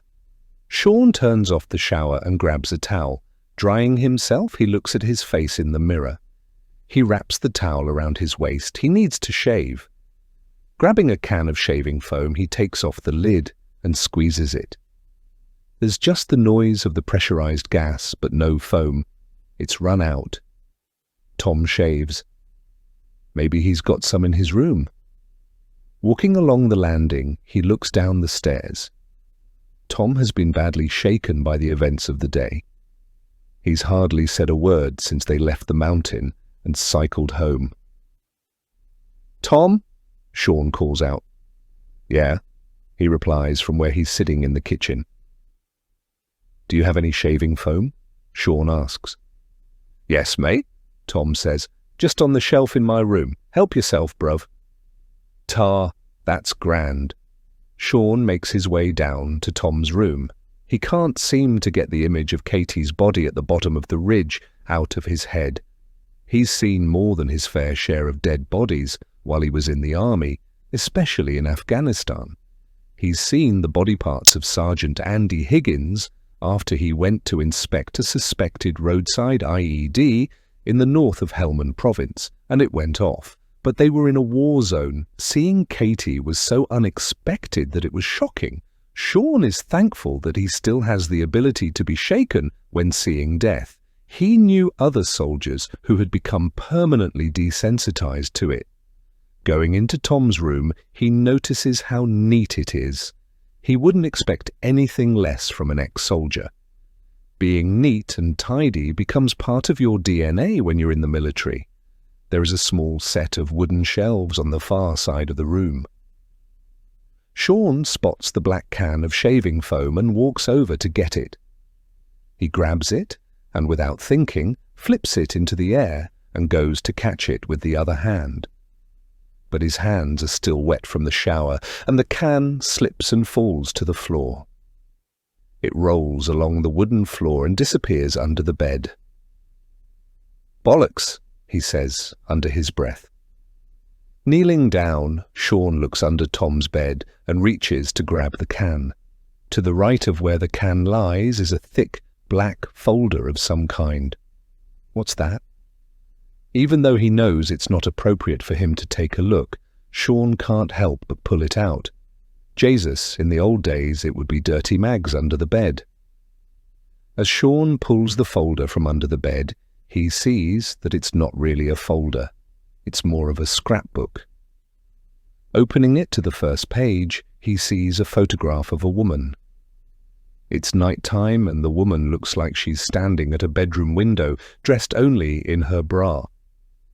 The photo looks like someone has taken it from her garden. It's hard to make out her face clearly, but she has blonde hair. What the feck is this? Sean thinks as he peers at the photo, wondering if Tom is some kind of pervert who secretly takes photographs of women. He never had Tom down as that kind of bloke. What? A little prick. Sean is now captivated. He turns the page.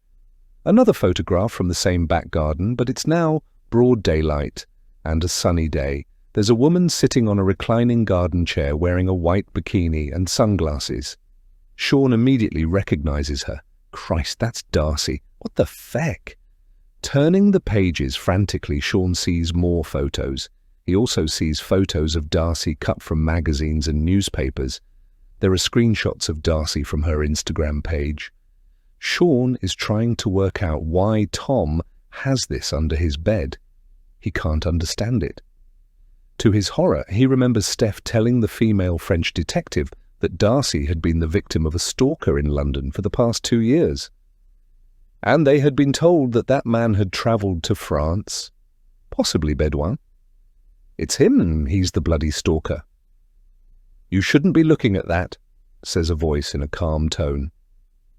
Sean glances up to see that Tom, or whoever he is standing in the doorway, glaring down at him. What the feck have you done? Sean asks in utter horror, holding up the scrapbook. It was you. You're a freak. Sean's eyes move down to Tom's hands. He's holding a knife and hammer. There's no way that he's leaving this room alive. Chapter 40, Steph. Now I'm looking at the floor. I'm trying to avoid Tom's glare. How did I get him so incredibly wrong? Jesus, I slept with him this morning. It makes me feel sick just to think of it. It's like I'm sitting in a room with a completely different person. His facial expression, his body language, even the tone of his voice. He's gripping onto the handle of the knife so hard that his knuckles are white. My heart is pounding against my chest and my mouth is dry. I don't think I've ever been this scared before. No, I know I never have been. Tom looks at me with utter disgust. I don't know what's wrong with him or what I've done to provoke him. How the hell am I going to get out of this? Suddenly there's a knock at the door. Steph, calls a voice. It's Abby. Tom glares at me and puts his finger to his lips to tell me to be quiet. My eyes roam around, wild with panic. Steph, Abby says again, this time sounding confused. Tom is staring right at me. My stomach is so knotted that it's painful. I take a nervous swallow. I'm just in the middle of something, I say, trying to sound as laid back as I can. Even though I can't work out how I'm getting out of this, I just don't want it to escalate. Yeah, it's just that I wanted a quick word about something, Abby says, sounding relaxed but insistent. It won't take more than a minute, I promise. Silence. My pulse is thudding in my neck. Steph, Abby calls again. My eyes lock onto Tom's. He has a dark, intense gaze that seems to go straight through me. It's almost as if he's dead behind his eyes, like a shark. Yes, I stutter. Where? Tom moves the knife as if to warn me to get rid of her. Look, I'll be down in a minute, okay. I'm just going to get dressed, I say, hoping that this will buy me more time. For a few seconds, Abby doesn't respond. I'm hoping she's just going to go downstairs. Then another voice. Steph? It's Darcy. Tom's head whips around as he stares at the door suspiciously. Why are they both out there? Yes, it's okay. I'll be down in a minute. I say again, praying that they will just go away before Tom reacts. Is Tom in there with you? Darcy asks. My stomach lurches. Jesus, why did she ask that? Yes, I reply, but my voice sounds a little high-pitched. Are you okay? Darcy asks. Tom sits forward on the bed. Yes, I'm fine. Honestly, I reply, but I can't help but sound upset. Suddenly the door flies open. Darcy, Abby and Ruby are standing outside. Before I can react, Tom grabs me and puts the knife to my throat. Oh my God! Ruby gasps. Leave her alone, you sick fucking psycho! Darcy shouts at him. She's visibly shaking, but trying to hide her fear. We know who you are! I frown. What is she talking about? Tom stands up with me in front of him. He has me in a vice-like grip as he keeps moving backwards. Darcy edges into the room and looks at me. He's Patrick Brennan. He killed Katie. What? How the hell is that possible? Leave her alone! Abby shouts. How can Tom be Patrick Brennan? Good to see you, Darcy. Tom sneers as we move slowly towards the door. What the hell are you doing? I croak. His forearm is hard against my windpipe. Darcy dashes across the room, grabs the rifle, and points it at us. Let her go, she bellows. Tom laughs loudly. Put that thing down, you stupid woman. Darcy squints down the sights of the rifle at her. Let her go, you fucking freak. I'm terrified. If Darcy tries to shoot him, she's got as much chance of killing me as she has of killing him. Darce! Abby says, sounding alarmed. You need to put the gun down. No, Darcy snaps. Her eyes are wild. This vile, pathetic excuse for a human being has ruined my life and killed our friend. Now I'm going to shoot him. Darce, I rasp, trying to get my breath. It's not even bloody loaded. Tom snorts. Get out of my way. Crack! The air explodes with the sound of a gunshot. I feel the bullet whistle past my right ear and hear it hammer into the wall behind us. Suddenly Tom throws me to the ground. It knocks the wind out of me. I hear Darcy scream. Tom grabs the rifle from her, tosses it to the floor. Then he grabs Darcy by the hair and puts her in a necklock with the knife to her throat. Get the fuck off me! Darcy screams. Come on, Darcy, don't struggle, he says in an unnerving, amused voice. It's time we spent some quality time together. I know this is what you want, really. As I get slowly to my feet, I watch as Tom moves Darcy at knife point out of the bedroom door and onto the landing. Get out of my way! Tom thunders to Abby and Ruby as he drags Darcy towards the stairs. I start to move swiftly across the bedroom. I can't let Tom, or whoever he is, take Darcy from here with him. He clearly has something horrific planned for her. Let her go! Ruby yells. The police are outside. I get onto the landing. Tom is moving down the stairs with a knife held to Darcy's throat. He's looking back up at us. Stay there! He hisses. I have no intention of just standing and watching. Is this how you get your kicks? Darcy taunts him. Pathetic. Shut up, he snaps. Your parents must be very proud. Darcy snorts sarcastically. I don't understand why she's goading him with a knife at her throat. She must have a death wish. I push past Ruby and Abby on the landing and head for the stairs. Steph, Abby says under her breath. Tom and Darcy are now in the hallway. We've got to do something, I say as I reach the top of the stairs. Tom nods up at me. Where are the car keys? He growls. I shrug. I'm not sure without... I'm looking, I say. It's a lie. I know exactly where they are. On the welcome pack on the small table by the glass doors out to the patio, but I'm using his question as an excuse to start to come down the stairs. Let me have a look around and get them for you, I say, as I move slowly down the stairs, not waiting for Tom to reply. Darcy struggles. I'm not getting in a car with you, she gasps. Shut up and stop struggling or I'll slit your throat, Tom snarls. Go on then, I dare you, Darcy says, but she's struggling to get her breath. Darcy, Ruby calls down, trying to get her to stop provoking him. I try to give her a reassuring look as I get to the bottom of the stairs. The air smells of honeysuckle and lavender. It's so incongruent with what's going on. "It's okay," I say, holding up my hands to try to pacify Tom. "Everyone keep calm, I'm just going to get the keys."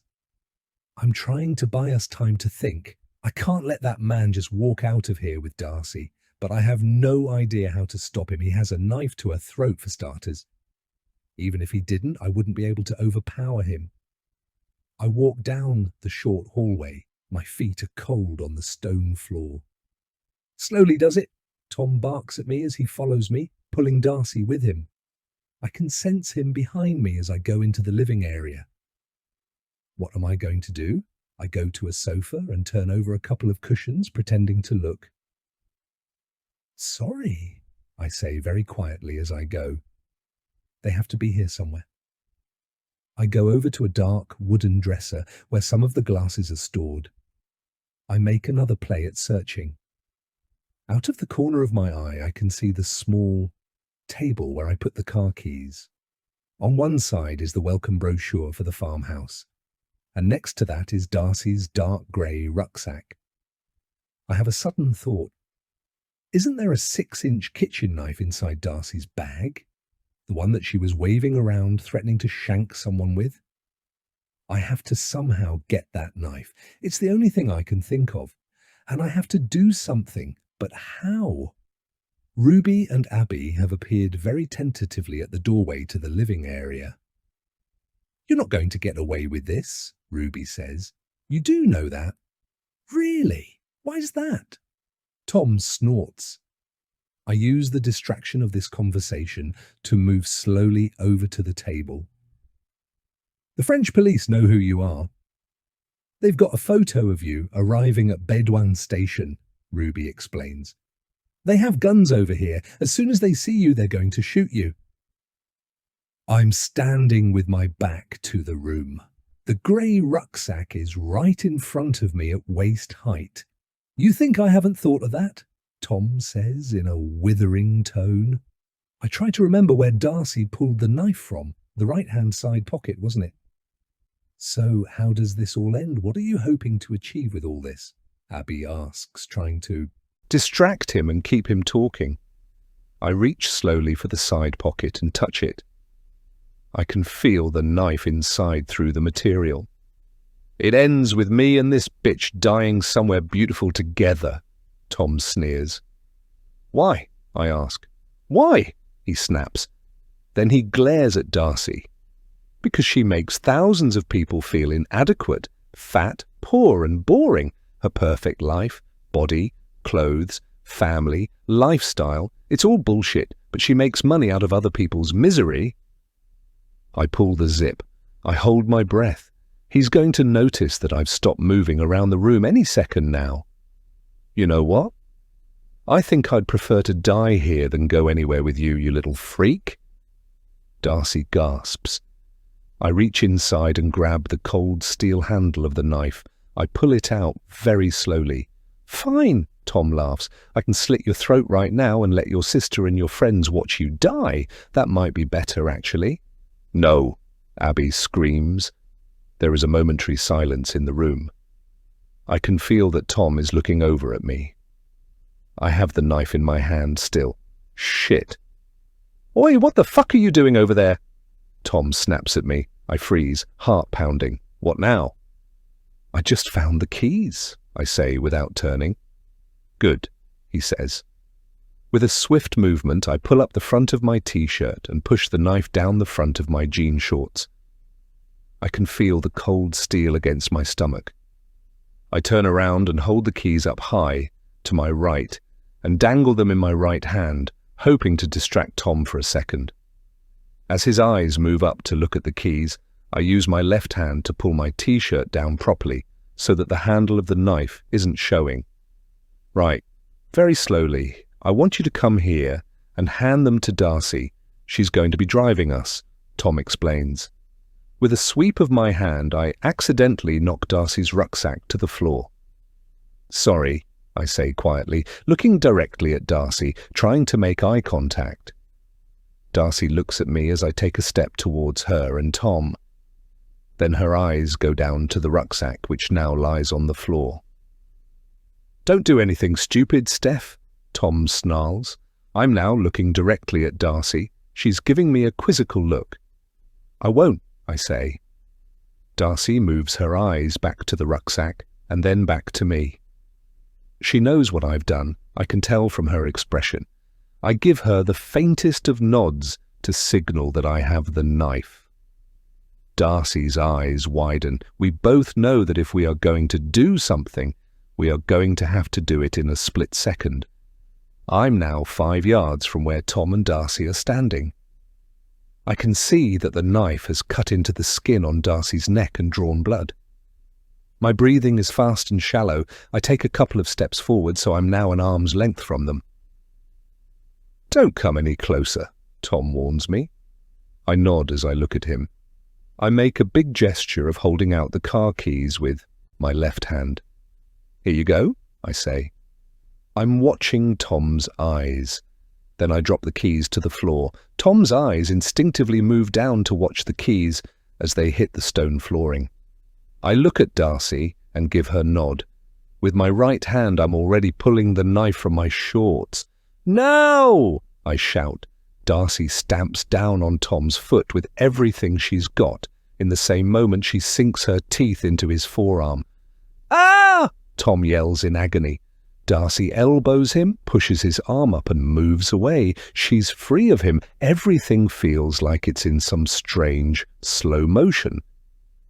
I lunge towards Tom, gripping the knife handle. He can see me coming for him. He swings the hunting knife towards my face. I duck and at the same time plunge the knife with everything I have into the middle of his chest. The blade goes into him and I let the knife go, and then everything seems to stop.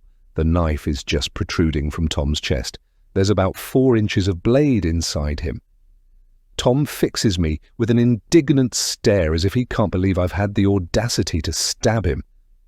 I move back and away from him quickly. Blood bubbles and froths at his mouth. I must have hit a lung. His hand clutches the knife handle. He grits his teeth and winces as he pulls the knife out of his chest. He takes a step forward. Then he winces in pain, stops moving, and sinks slowly to his knees. His shirt is now soaked in dark blood. Finally, he crashes to the floor. We're all frozen, petrified, but he's not moving. He's dead. Chapter 41. The interview room clock ticks past midnight. My hand still burns where I gripped the knife, though I've scrubbed it raw in the station bathroom. Somewhere down the corridor, Darcy's sobs have finally quieted. Her screams when she realized what I'd done, what I had to do, still echo in my head. "You killed him. You actually killed him. 2 deaths in one day. Katie this morning, Brennan tonight." The fluorescent lights flicker. How can this be the same day that started with my birthday hike? My fingers found his neck automatically. Some half-remembered first aid training kicking in. Still warm, but no pulse fluttered under my touch. Just the sticky wetness of blood seeping into the floorboards. So much blood. My hands wouldn't stop shaking as I backed away. Darcy's screams filtered through the walls from where Abby had taken her. Ruby's voice, steady and clipped, talking to Detective Joubert on the phone. The crunch of her feet on gravel as she went to alert the police outside, then silence from the cottage when she tried to reach Sean. I found myself on the sofa, a bottle of cognac appearing in my hand like a magic trick. The glass clinked against my teeth as I drank. His feet stuck out at an odd angle from where he'd fallen. The blanket was heavy in my hands as I crossed the room. Not for his dignity, he deserved none, but to erase him, to make him disappear like he'd made Katie disappear. A door slams in the police station corridor, jolting me back. Detective Joubert explained that I wasn't under arrest, but the very fact that I had stabbed and killed somebody meant that I had to be taken to Avignon for a recorded interview to take place. I hear some shouts and loud talking, which echo down the corridor, and then the sound of approaching footsteps. The door opens and Detective Jobert comes in, holding some manila folders in her hand. As she approaches, she points to my empty cup. "Would you like more coffee, Steph?" she asks in a friendly tone. She has been nothing but polite and amiable since we made the journey over from Bédouin. "I'm fine, thanks," I say with a forced smile. "Something stronger," she suggests as she sits down at the wooden interview table opposite me. "I'm sure I could find you some brandy or whiskey." I shake my head. "That's very kind, but I'm fine, really." "Okay, I have run the details of what's happened today and this evening with my boss, Commissaire Dubois," she explains. "There is no suggestion that you did anything wrong. I have the statements from all your friends, and they all tally with what you've told us in your interview tonight." "Oh, that is a relief," I sigh. Even though I'm a trained lawyer, I'd become paranoid that I was going to spend the next 20 years of my life in some squalid French women's prison. "The law is very similar as it is in your country," she says, meeting my gaze. "The right to self-defense is a principle of French law. It's only complicated a little because the threat to life was to Darcy and not to you." I nod. It's exactly what I would have expected logically. But I haven't been thinking logically today. "We call it justifiable homicide in the UK, I explain, although it's been decades since I did any criminal law. "Yes, exactly. Patrick Brennan had a knife to Darcy's throat. He was attempting to kidnap her, and there is a strong chance he was going to murder her as well," Detective Jobert says, "and that is justifiable homicide. We have spoken to Le Ministère Public." I nod. "It's the French equivalent of our Crown Prosecution Service, isn't it?" "Yes, I think so." Detective Jobert nods. "They will not be pursuing any charges over this death, so you are free to go." "What about Katie?" I asked. "We are waiting for forensic checks to come back," she replies. "But our theory is that Patrick Brennan cycled over to where you were climbing this morning. He spotted Katie walking up the mountain on her own. As we've discovered, she was wearing Darcy's baseball cap, similar clothes, and she has blonde hair. Visibility was very poor, and very tragically, he mistook Katie for Darcy and murdered her." Detective Jobert looked at me with her big brown eyes. "I cannot imagine what you and your friends are going through. I assume that you still wish to travel home in the morning?" "Yes," I reply. "I just want to be back in my lovely flat and sleep in my own bed." "We have been liaising with the police in London," she explains. "They have booked flights for you." "Yes, Darcy mentioned it before." My voice trails off, well before the events of this evening. "Be ready at 6 a.m. You'll be driven to the airport," Detective Jobert says. "Thank you." I sigh weakly. I'm just so incredibly tired and drained. Chapter 42. Ruby, 2nd August 2022. It's morning, and Ruby sits at the table out on the patio as the first hints of daylight appear. She's hardly slept at all. She and Darcy had shared a bed like they used to during thunderstorms as girls. Ruby had felt her sister trembling in the dark, had pulled her close like she used to before teenage years, and rivalry drove them apart. "You were so brave," she'd whispered, meaning it. The way Darcy had faced down Brennan, raw terror in her eyes. For a moment, Ruby had glimpsed the sister she'd always tried to protect, before judgments and jealousies built walls between them. Now, watching the sun creep over the horizon, Ruby's chest tightens. They'd lost Katie, but maybe, just maybe, she and Darcy have found something they'd buried years ago. When Darcy had finally drifted off, her head on Ruby's shoulder, it felt like forgiveness. For both of them. Ruby thinks back to 24 hours ago when she'd woken up with a slight twinge of a hangover. She'd sat in the same seat, nursing a cup of tea and watching the sun come up. But in those 24 hours, the whole world seems to have been turned upside down. She still feels as if everything is detached and surreal. For a fleeting couple of seconds, Ruby's mind goes elsewhere. A mundane thought. And then she's hurtled back into the dark reality. How are any of us going to get over this, she thinks? I don't think we ever will. The rising sun burns a strip of orange across the horizon. There is the chatter of birds with an intermittent crow of a cockerel in the distance. Underneath this noise, the gentle lapping sound of the pool. It is already warm. The air has the promise that it is going to be another glorious Provençal day. But one without Katie. "Can't sleep?" asks a voice. Ruby looks up and sees Abby approaching.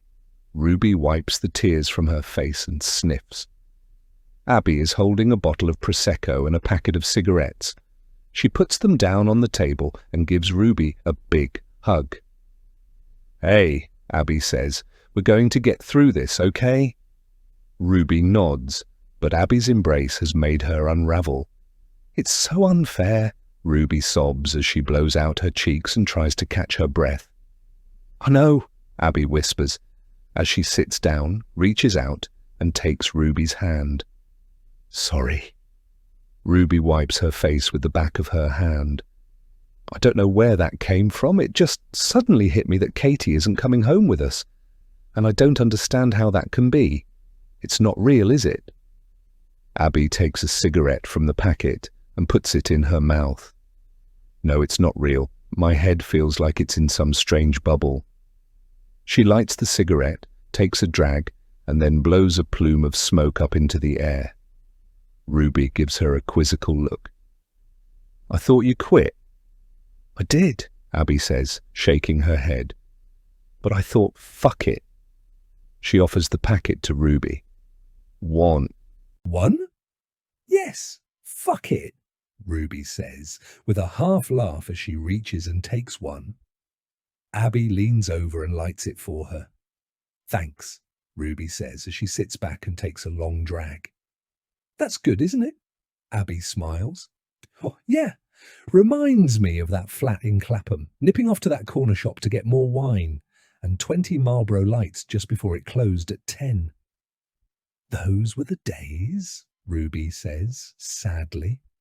"Not a care in the bloody world." Abby puts her cigarette down on the ashtray, takes the Prosecco, pops the cork out, and takes a swig from the bottle.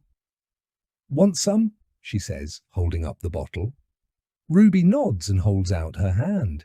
She swigs down a couple of mouthfuls, and the fizz hits her throat. "Fag and Prosecco, that's a proper breakfast." Steph comes out.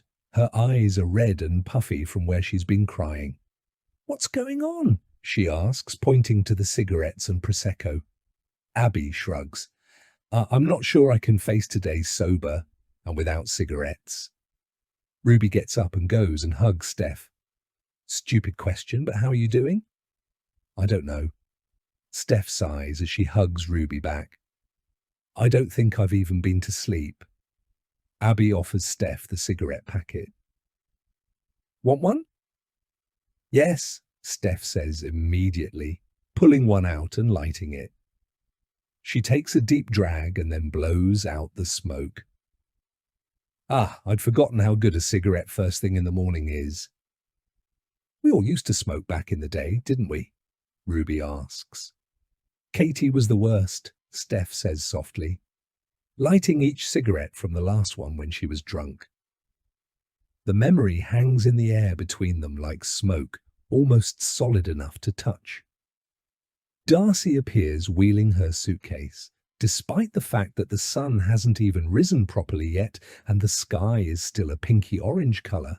She's wearing big 70s boho-style sunglasses.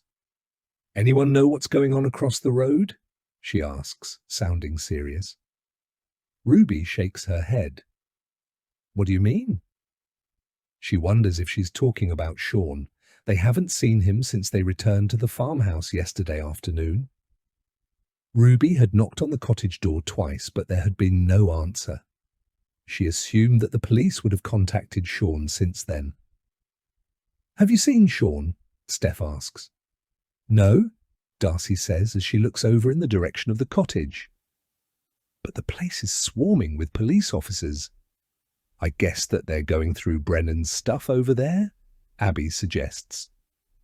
Darcy pulls over a chair and sits down. She moves her sunglasses down and peers at them. Are we smoking and drinking? Yes, they all say in unison.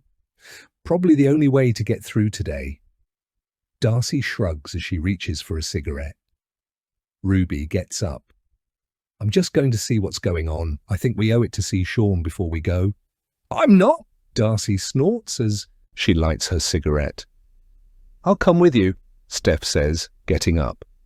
They walk across the patio, down past where their rental car is parked, and along the short driveway to the road. There are around 5 police vehicles parked outside. Several officers in full white forensic suits are by the open front door and in the front garden. Something about the scene doesn't feel quite right.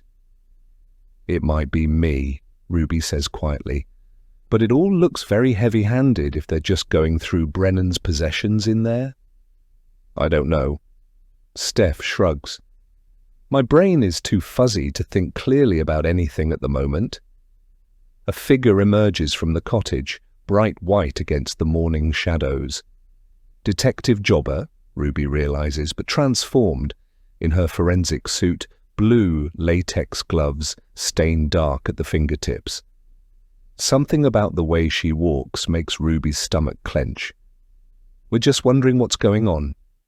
Ruby gestures towards the cottage, but her voice sounds thin. Wrong. Detective Jobbert stops. Behind her, more figures in white suits move like ghosts through the cottage doorway. The detective pulls off one glove, then the other, taking too long to answer. I'm afraid we found a body. Each word falls like a stone. About an hour ago. What? Steph's hand flies to her mouth, but Ruby already knows, already sees the truth in Jobbert's careful expression. Sean. The name scrapes from Ruby's throat. Detective Jobert's face is solemn. Yes, and I'm very sorry, but it looks like he's been murdered. Chapter 43, Darcy. 4 weeks later, Darcy pulls on her black mulberry coat and then pauses in front of the full-length mirror in her bedroom. She can hardly bear to look at her own reflection and turns away. Katie's funeral. 4 weeks since France, and still her mind stumbles over those words. Each morning brings the same sickening wave of remembrance. Katie's gone, and it's her fault. The guilt lives in her bones now, as much a part of her as breathing. The thoughts and recriminations that swirl around her head have crushed her very soul, and she's started to resort to booze and pills. But the nightmares are so vivid and so devastating that Darcy fears falling asleep. She can't seem to get Katie's face out of her mind. She's haunted by it. The very thought that she will never see her friend again just hasn't sunk in. Her eyes quickly fill with tears. Her hand trembles as she reaches into her black Hermes handbag, takes out a tissue and dabs her eyes and nose. Oh, Katie, what have I done? Taking a deep breath to compose herself, Darcy walks out of her bedroom, down the landing, and into the kitchen. She's removed all signs of Hugo since she returned. He's now living in a hotel.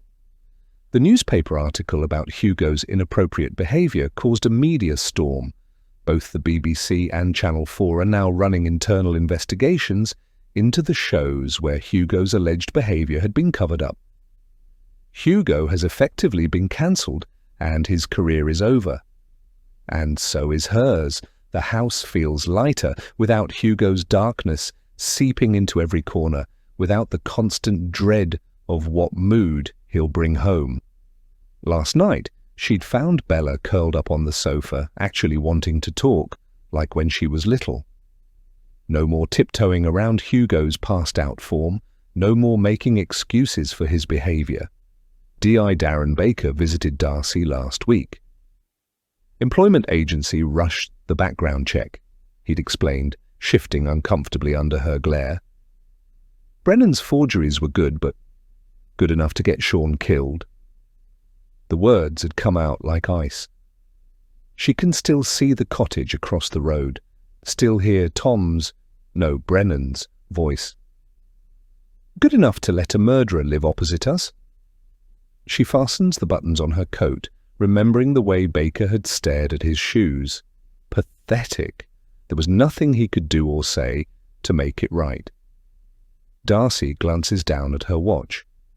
The taxi that is taking her over to the large crematorium in Chiswick is coming in 10 minutes. In the past few weeks, Darcy has left the planning of Katie's funeral to Justin, Max, Sophie, Ruby, Steph, and Abby. She can't bring herself to have those conversations when she's feeling this guilty about Katie's death. Abby and Ruby have been distant with Darcy since they got back from France. Or is she being paranoid? Everyone is dealing with their grief in their own way. Steph has kept Darcy informed of the plans for the funeral every few days. Which flowers they've picked, the readings, the eulogy, and the music. Justin will read a eulogy.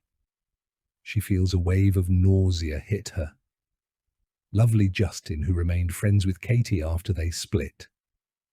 Not like me and Hugo, she thinks bitterly. We were never friends. Ruby is going to say a few words. Steph asked for Darcy's input, but she just didn't know what to say. Sitting down at the kitchen table, Darcy looks around. The house feels so horribly big and empty. On the fridge, there are a couple of photos and articles secured under fridge magnets. A profile of Darcy from a Sunday supplement magazine when her book was released. A photo of Darcy doing a book reading to over 100 fans at the Waterstones in Piccadilly. It breaks her heart to look at them. She needs to get rid of them. All of that has now gone. The irony of that thought isn't lost on her. On today, of all days. Reaching into her coat pocket, Darcy pulls out a delicate gold Soru bracelet. Katie's bracelet. It had been given to her by her daughter, Sophie. Darcy thinks that it's appropriate that this bracelet should be placed on Katie's coffin at the crematorium. Only Darcy and Katie would really understand why. It's a message and an apology. She feels tears coming, but forces them back. She has to keep it together. Placing the bracelet carefully into her bag, Darcy hears the front doorbell ring. It's time to go. Chapter 44. Steph. The wicker coffin sits at the front of the room, bathed in soft light. Ruby's fingers find mine and squeeze. Her mascara has left dark trails down her cheeks. To my left, Abby stares straight ahead, jaw clenched, while Darcy at the end of our row keeps dabbing at her eyes with a crumpled tissue. Justin's voice breaks as he finishes speaking. She always knew exactly what to say to make everything better. He presses his lips together, struggling to continue. When Ruby takes the podium, her voice carries clear despite the tremor in it. Katie once convinced me to go skinny dipping in Scotland in April. A ripple of laughter breaks through the grief. She jumped in first and came up screaming about her nipples freezing off, but wouldn't let me back out of it. A photo appears on the screen. Katie mid-laugh at some long-ago party, head thrown back, eyes crinkled. The opening notes of Tender by Blur fills the room. More images follow. Katie with birthday cake smeared on her face at 6. Katie with that awful purple hair phase at 16. Katie radiant in her wedding dress. Katie with arms wrapped around her children. I'd helped choose that particular laugh photo. I remember the moment it was taken. Ruby had just knocked over an entire pitcher of sangria at Katie's 30th. It was the laugh that had drawn us all to her, that full body surrender to joy. Row by row, people move forward with white roses. Katie's mother, Doreen, approaches the coffin first, shoulders shaking. Her husband, Steve, walks stiffly beside her, his face a mask, eyes dry and focused somewhere beyond the coffin. When Doreen stumbles slightly, it's her son, Kev, who reaches out to steady her, not Steve. Steve places his rose mechanically and steps away, while Doreen presses her palm against the wicker, lingering. My turn approaches. The rose stem feels too thin between my fingers, too fragile a thing to carry all this grief. I take a deep breath as our turn comes. We stand up slowly and go to take a rose from a basket. For a second, I can't bring myself to look at the coffin as I approach, but I know that I have to. And as I gaze at where Katie is lying, my eyes fill with tears, and I swallow. It's all I can do to not completely break down. Darcy and I file round to the left of the coffin while Abby and Ruby go to the right. We bow our heads and take a moment to remember our dear, beautiful friend. We're Going to Be Friends by the White Stripes is now playing.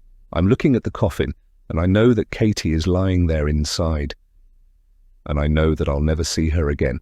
I've got to say goodbye, but it's so unbearably painful. My stomach is twisted and I can't get my breath. Out of the corner of my eye, I see Darcy wiping tears from her face. I hear her sniff and sob. I give her a reassuring glance. Darcy places the rose on Katie's coffin. As my eyes move back, I glance for a second at Darcy's bag, which is by her feet.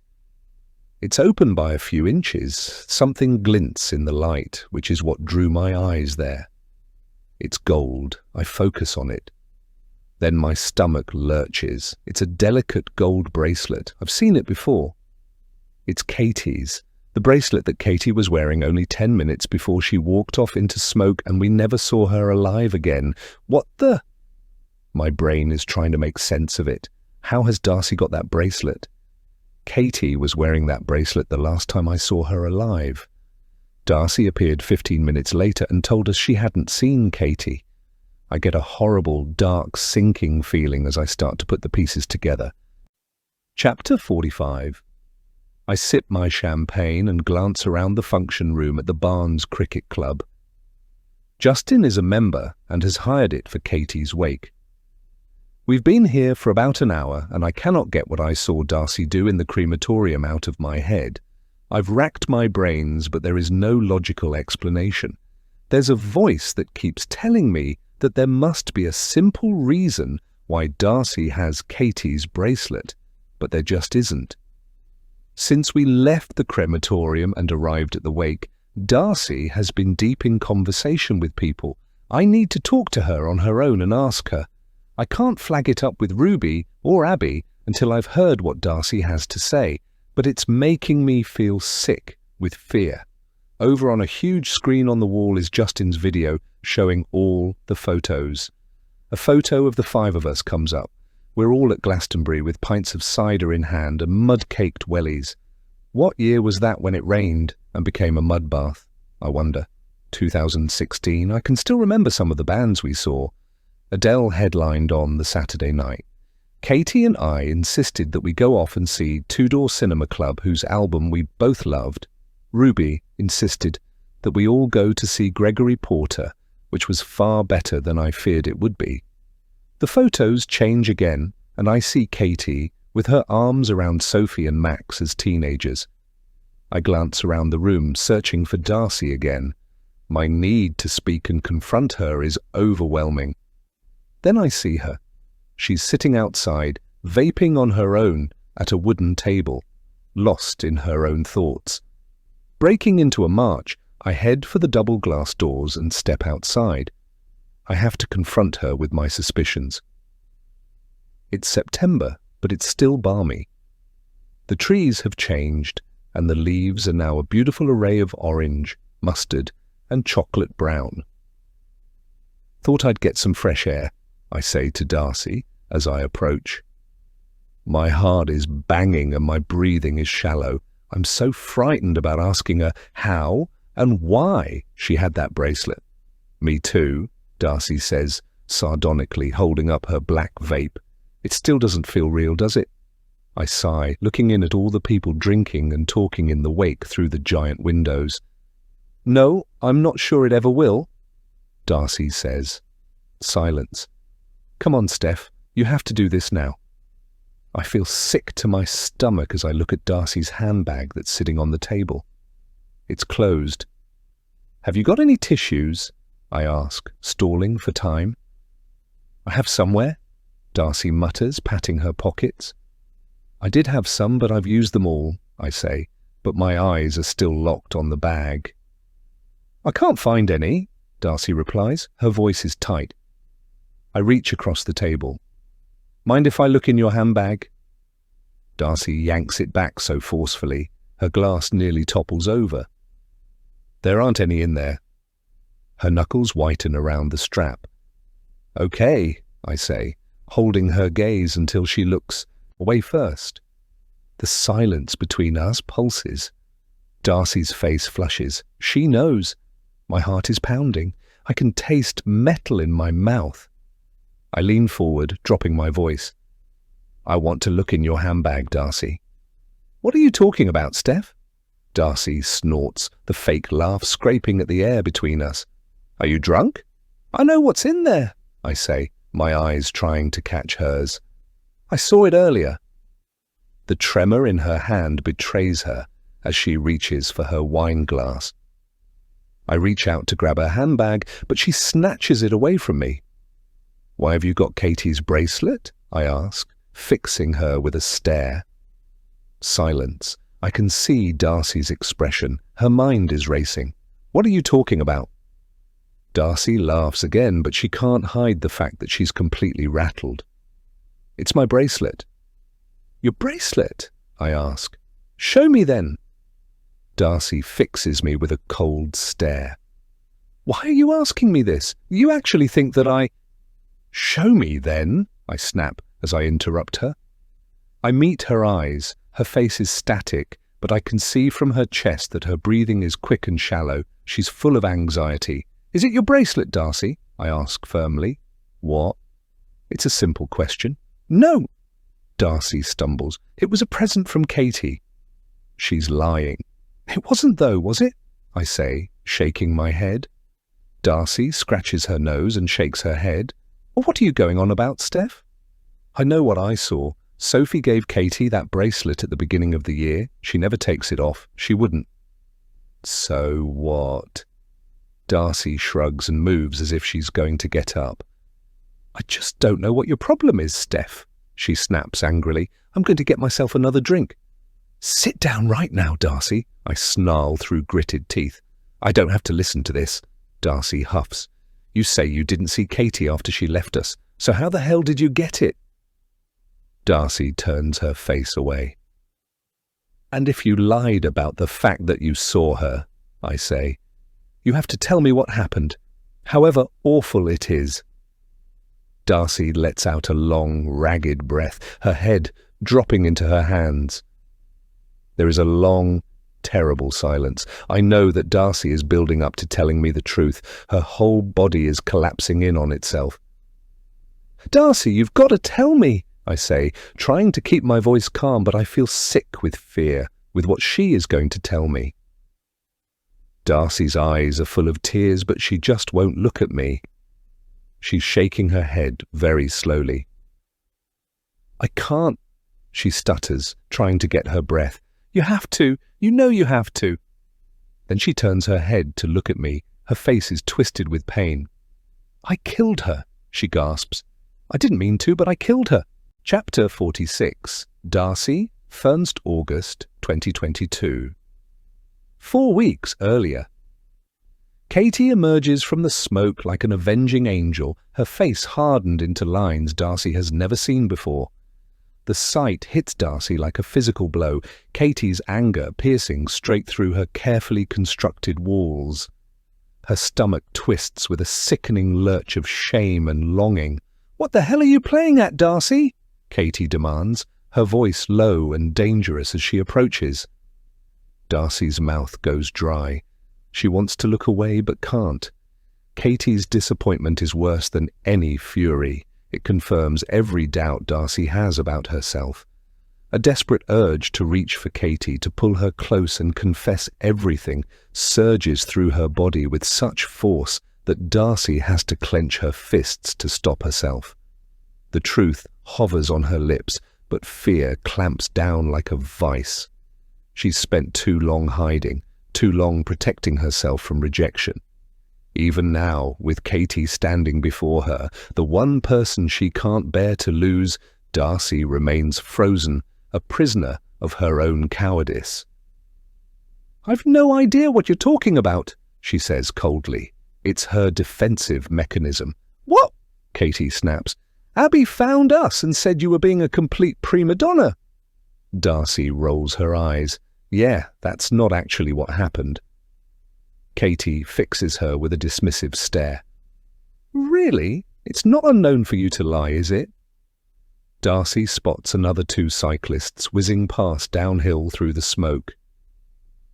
"Right, what is your problem, Katie? You've been giving me looks and making comments all bloody morning," Darcy asks sharply. "You just don't get it, do you?" Katie shakes her head. "What don't I get? Enlighten me." "Darcy, you're my best friend and I love you, but you're so horribly self-absorbed that you are unable to take other people's feelings into account. It just doesn't occur to you because what you think, feel and want are the only things on this planet that matter to you." Who does she think she is? How dare she? But Katie's words cut through her, and Darcy can feel her eyes smarting with tears. "I still have absolutely no idea what you're going on about, Katie." "You just had to sleep with that Sean, didn't you?" Katie sounds disappointed. "Not only was it pathetic to watch you throw yourself at him like some teenager, you did it in front of me." "So what?" Darcy snorts somewhere between a laugh and a sob. "So what?" Katie yells. "What the fuck is wrong with you? Are you a sociopath? We've spent the night together twice in the past 2 months. Darcy is silent. She doesn't know what to say. "You told me that you loved me," Katie says, her voice breaking. "I thought we had something, and then you go and shag some bloke in front of me. What's wrong with you?" "I told you that I loved you because I was drunk that night. That's all," Darcy says. "But it's a lie." Somehow, she can't bring herself to say how she truly feels. Admit that she loves this woman standing before her like she's never loved any man before. Katie fixes her with a cool stare, her voice suddenly even. "If I wasn't so angry with you, I'd pity you.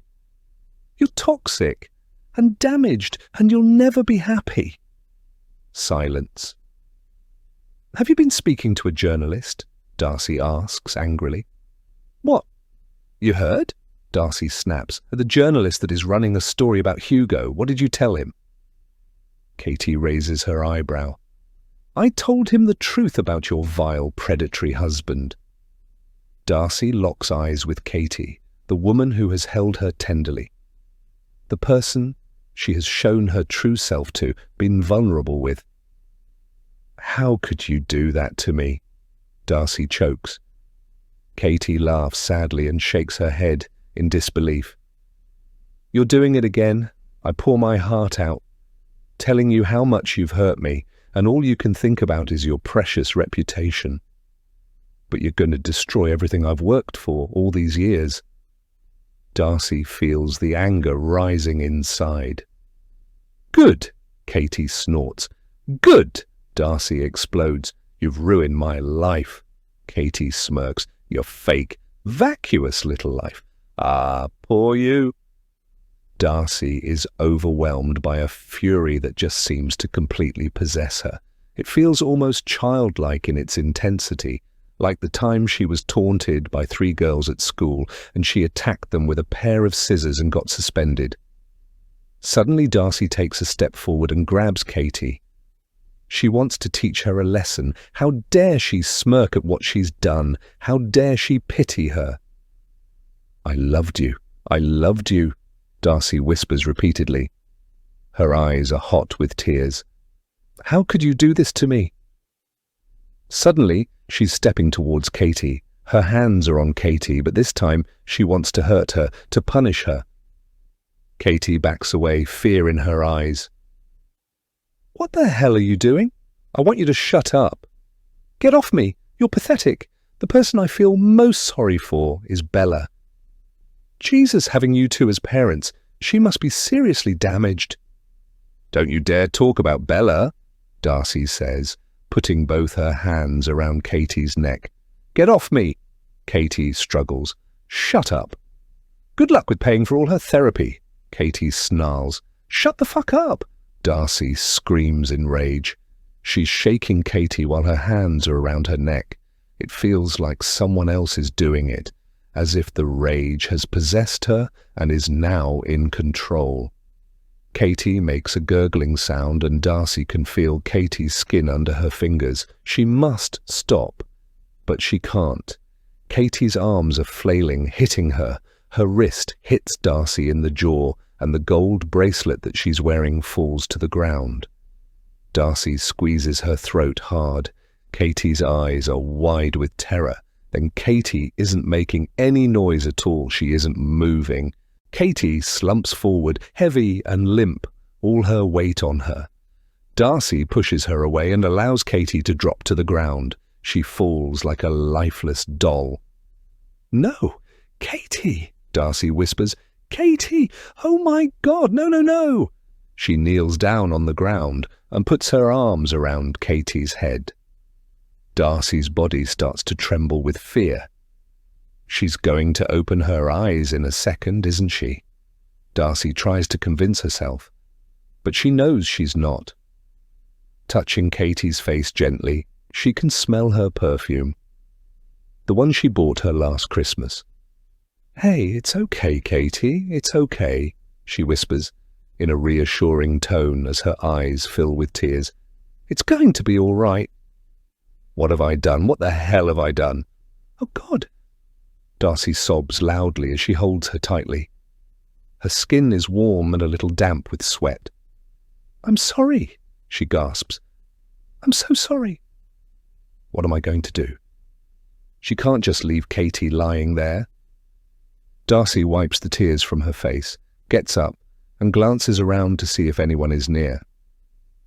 It's hard to tell in the smoke, but she can't see anyone. Walking towards the edge of the track, she looks down a steep ridge with a huge rock towards the bottom of the slope. I have to put her down there.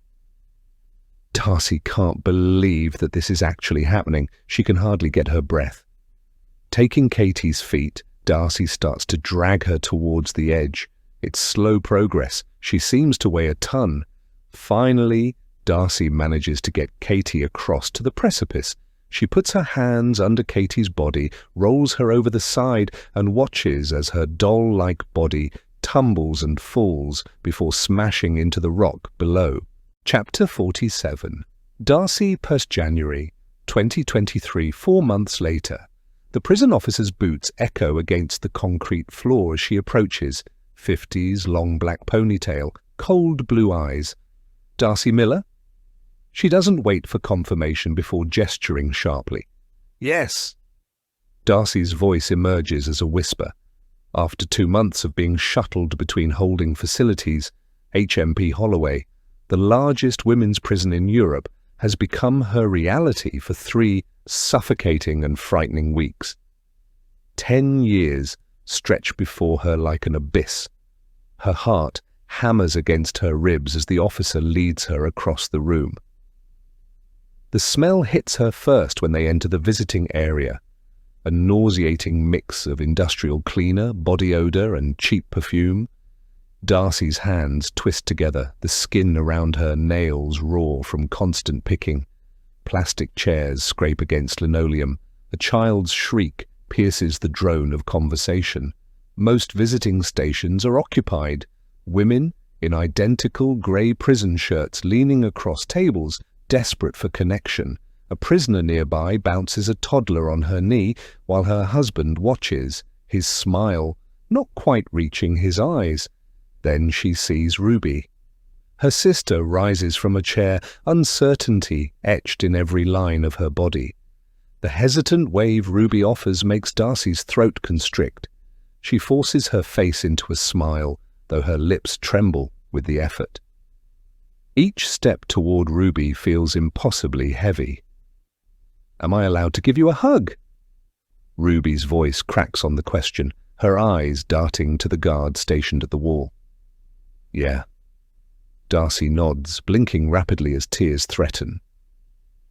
The simple fact that Ruby would still touch her feels like a gift she doesn't deserve.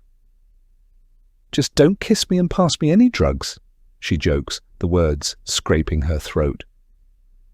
Ruby's body stiffens against hers during their embrace, a momentary resistance before surrendering to the hug. Darcy inhales her sister's familiar scent, a remnant of the outside world that makes her chest ache. "I'll try not to." Ruby attempts a laugh that dissolves into tears. They pull apart and sit. Ruby wipes her hand across her face and forces a smile. "You look great," she offers, though her gaze lingers too long on the hollows of Darcy's cheeks, the dull pallor of her skin. "No, I don't." Darcy runs fingers through her greasy hair. "My roots need doing," she says dryly. "And my nails." She splays her fingers, bitten to the quick, a far cry from the immaculate manicures that once adorned her Instagram. Ruby leans forward. "I know we've spoken on the phone, but are you okay?" she asks. "Or is that a stupid question?" Darcy's shoulders lift into a shrug, but the simple movement unleashes something inside her. "I'm never going to be able to forgive myself." The sob rips from her chest. "Never." Ruby's silence is deafening. "I can't stop thinking about her." Darcy chokes as she blinks away the tears and digs her fingernails into her palms. "It's torture." Ruby nods mechanically. An empty gesture of understanding. But how could she?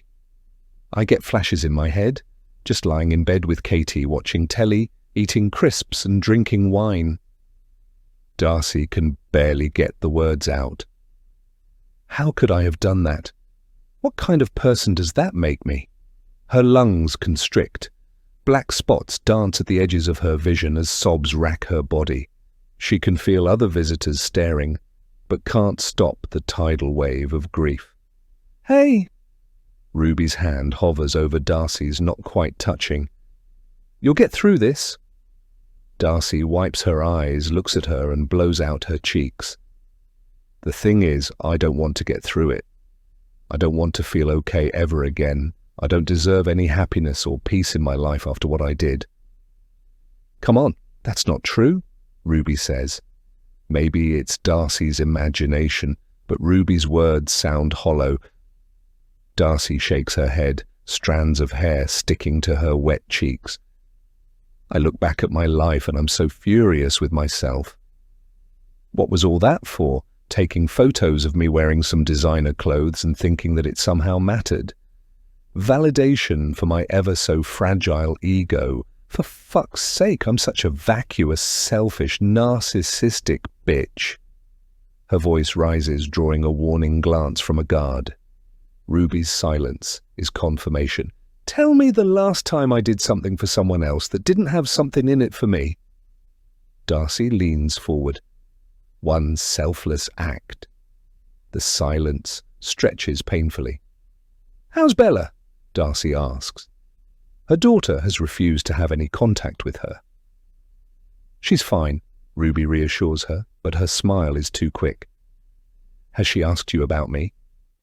Hope flares, brief and desperate. Ruby shifts in her seat, the plastic squeaking.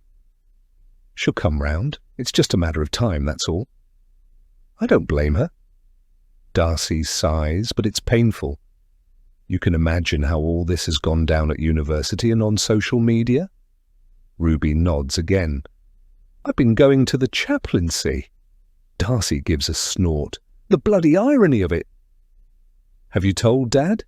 Darcy shakes her head. I don't think he wants me to call him for a while. I could hear the contempt in his voice. I remember that, Ruby murmurs. Does it help, going to the chaplaincy? Yes. Darcy nods. The sessions with the chaplain and the religious services have become a lifeline in the darkness. It's the one thing stopping me going completely mad or killing myself. Please don't say that. Ruby's face drains of colour. Don't worry, I'm well aware how utterly selfish that would be. Darcy traces a scratch in the table with her fingers. I want to write a letter to Justin and the kids. Okay, Ruby says cautiously. What do you think? I think if you want to write letters to them, then I think you should, Ruby says.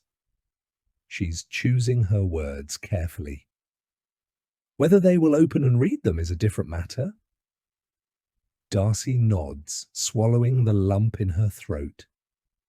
She knows this, but she has to try to do something to alleviate the crushing pain and guilt.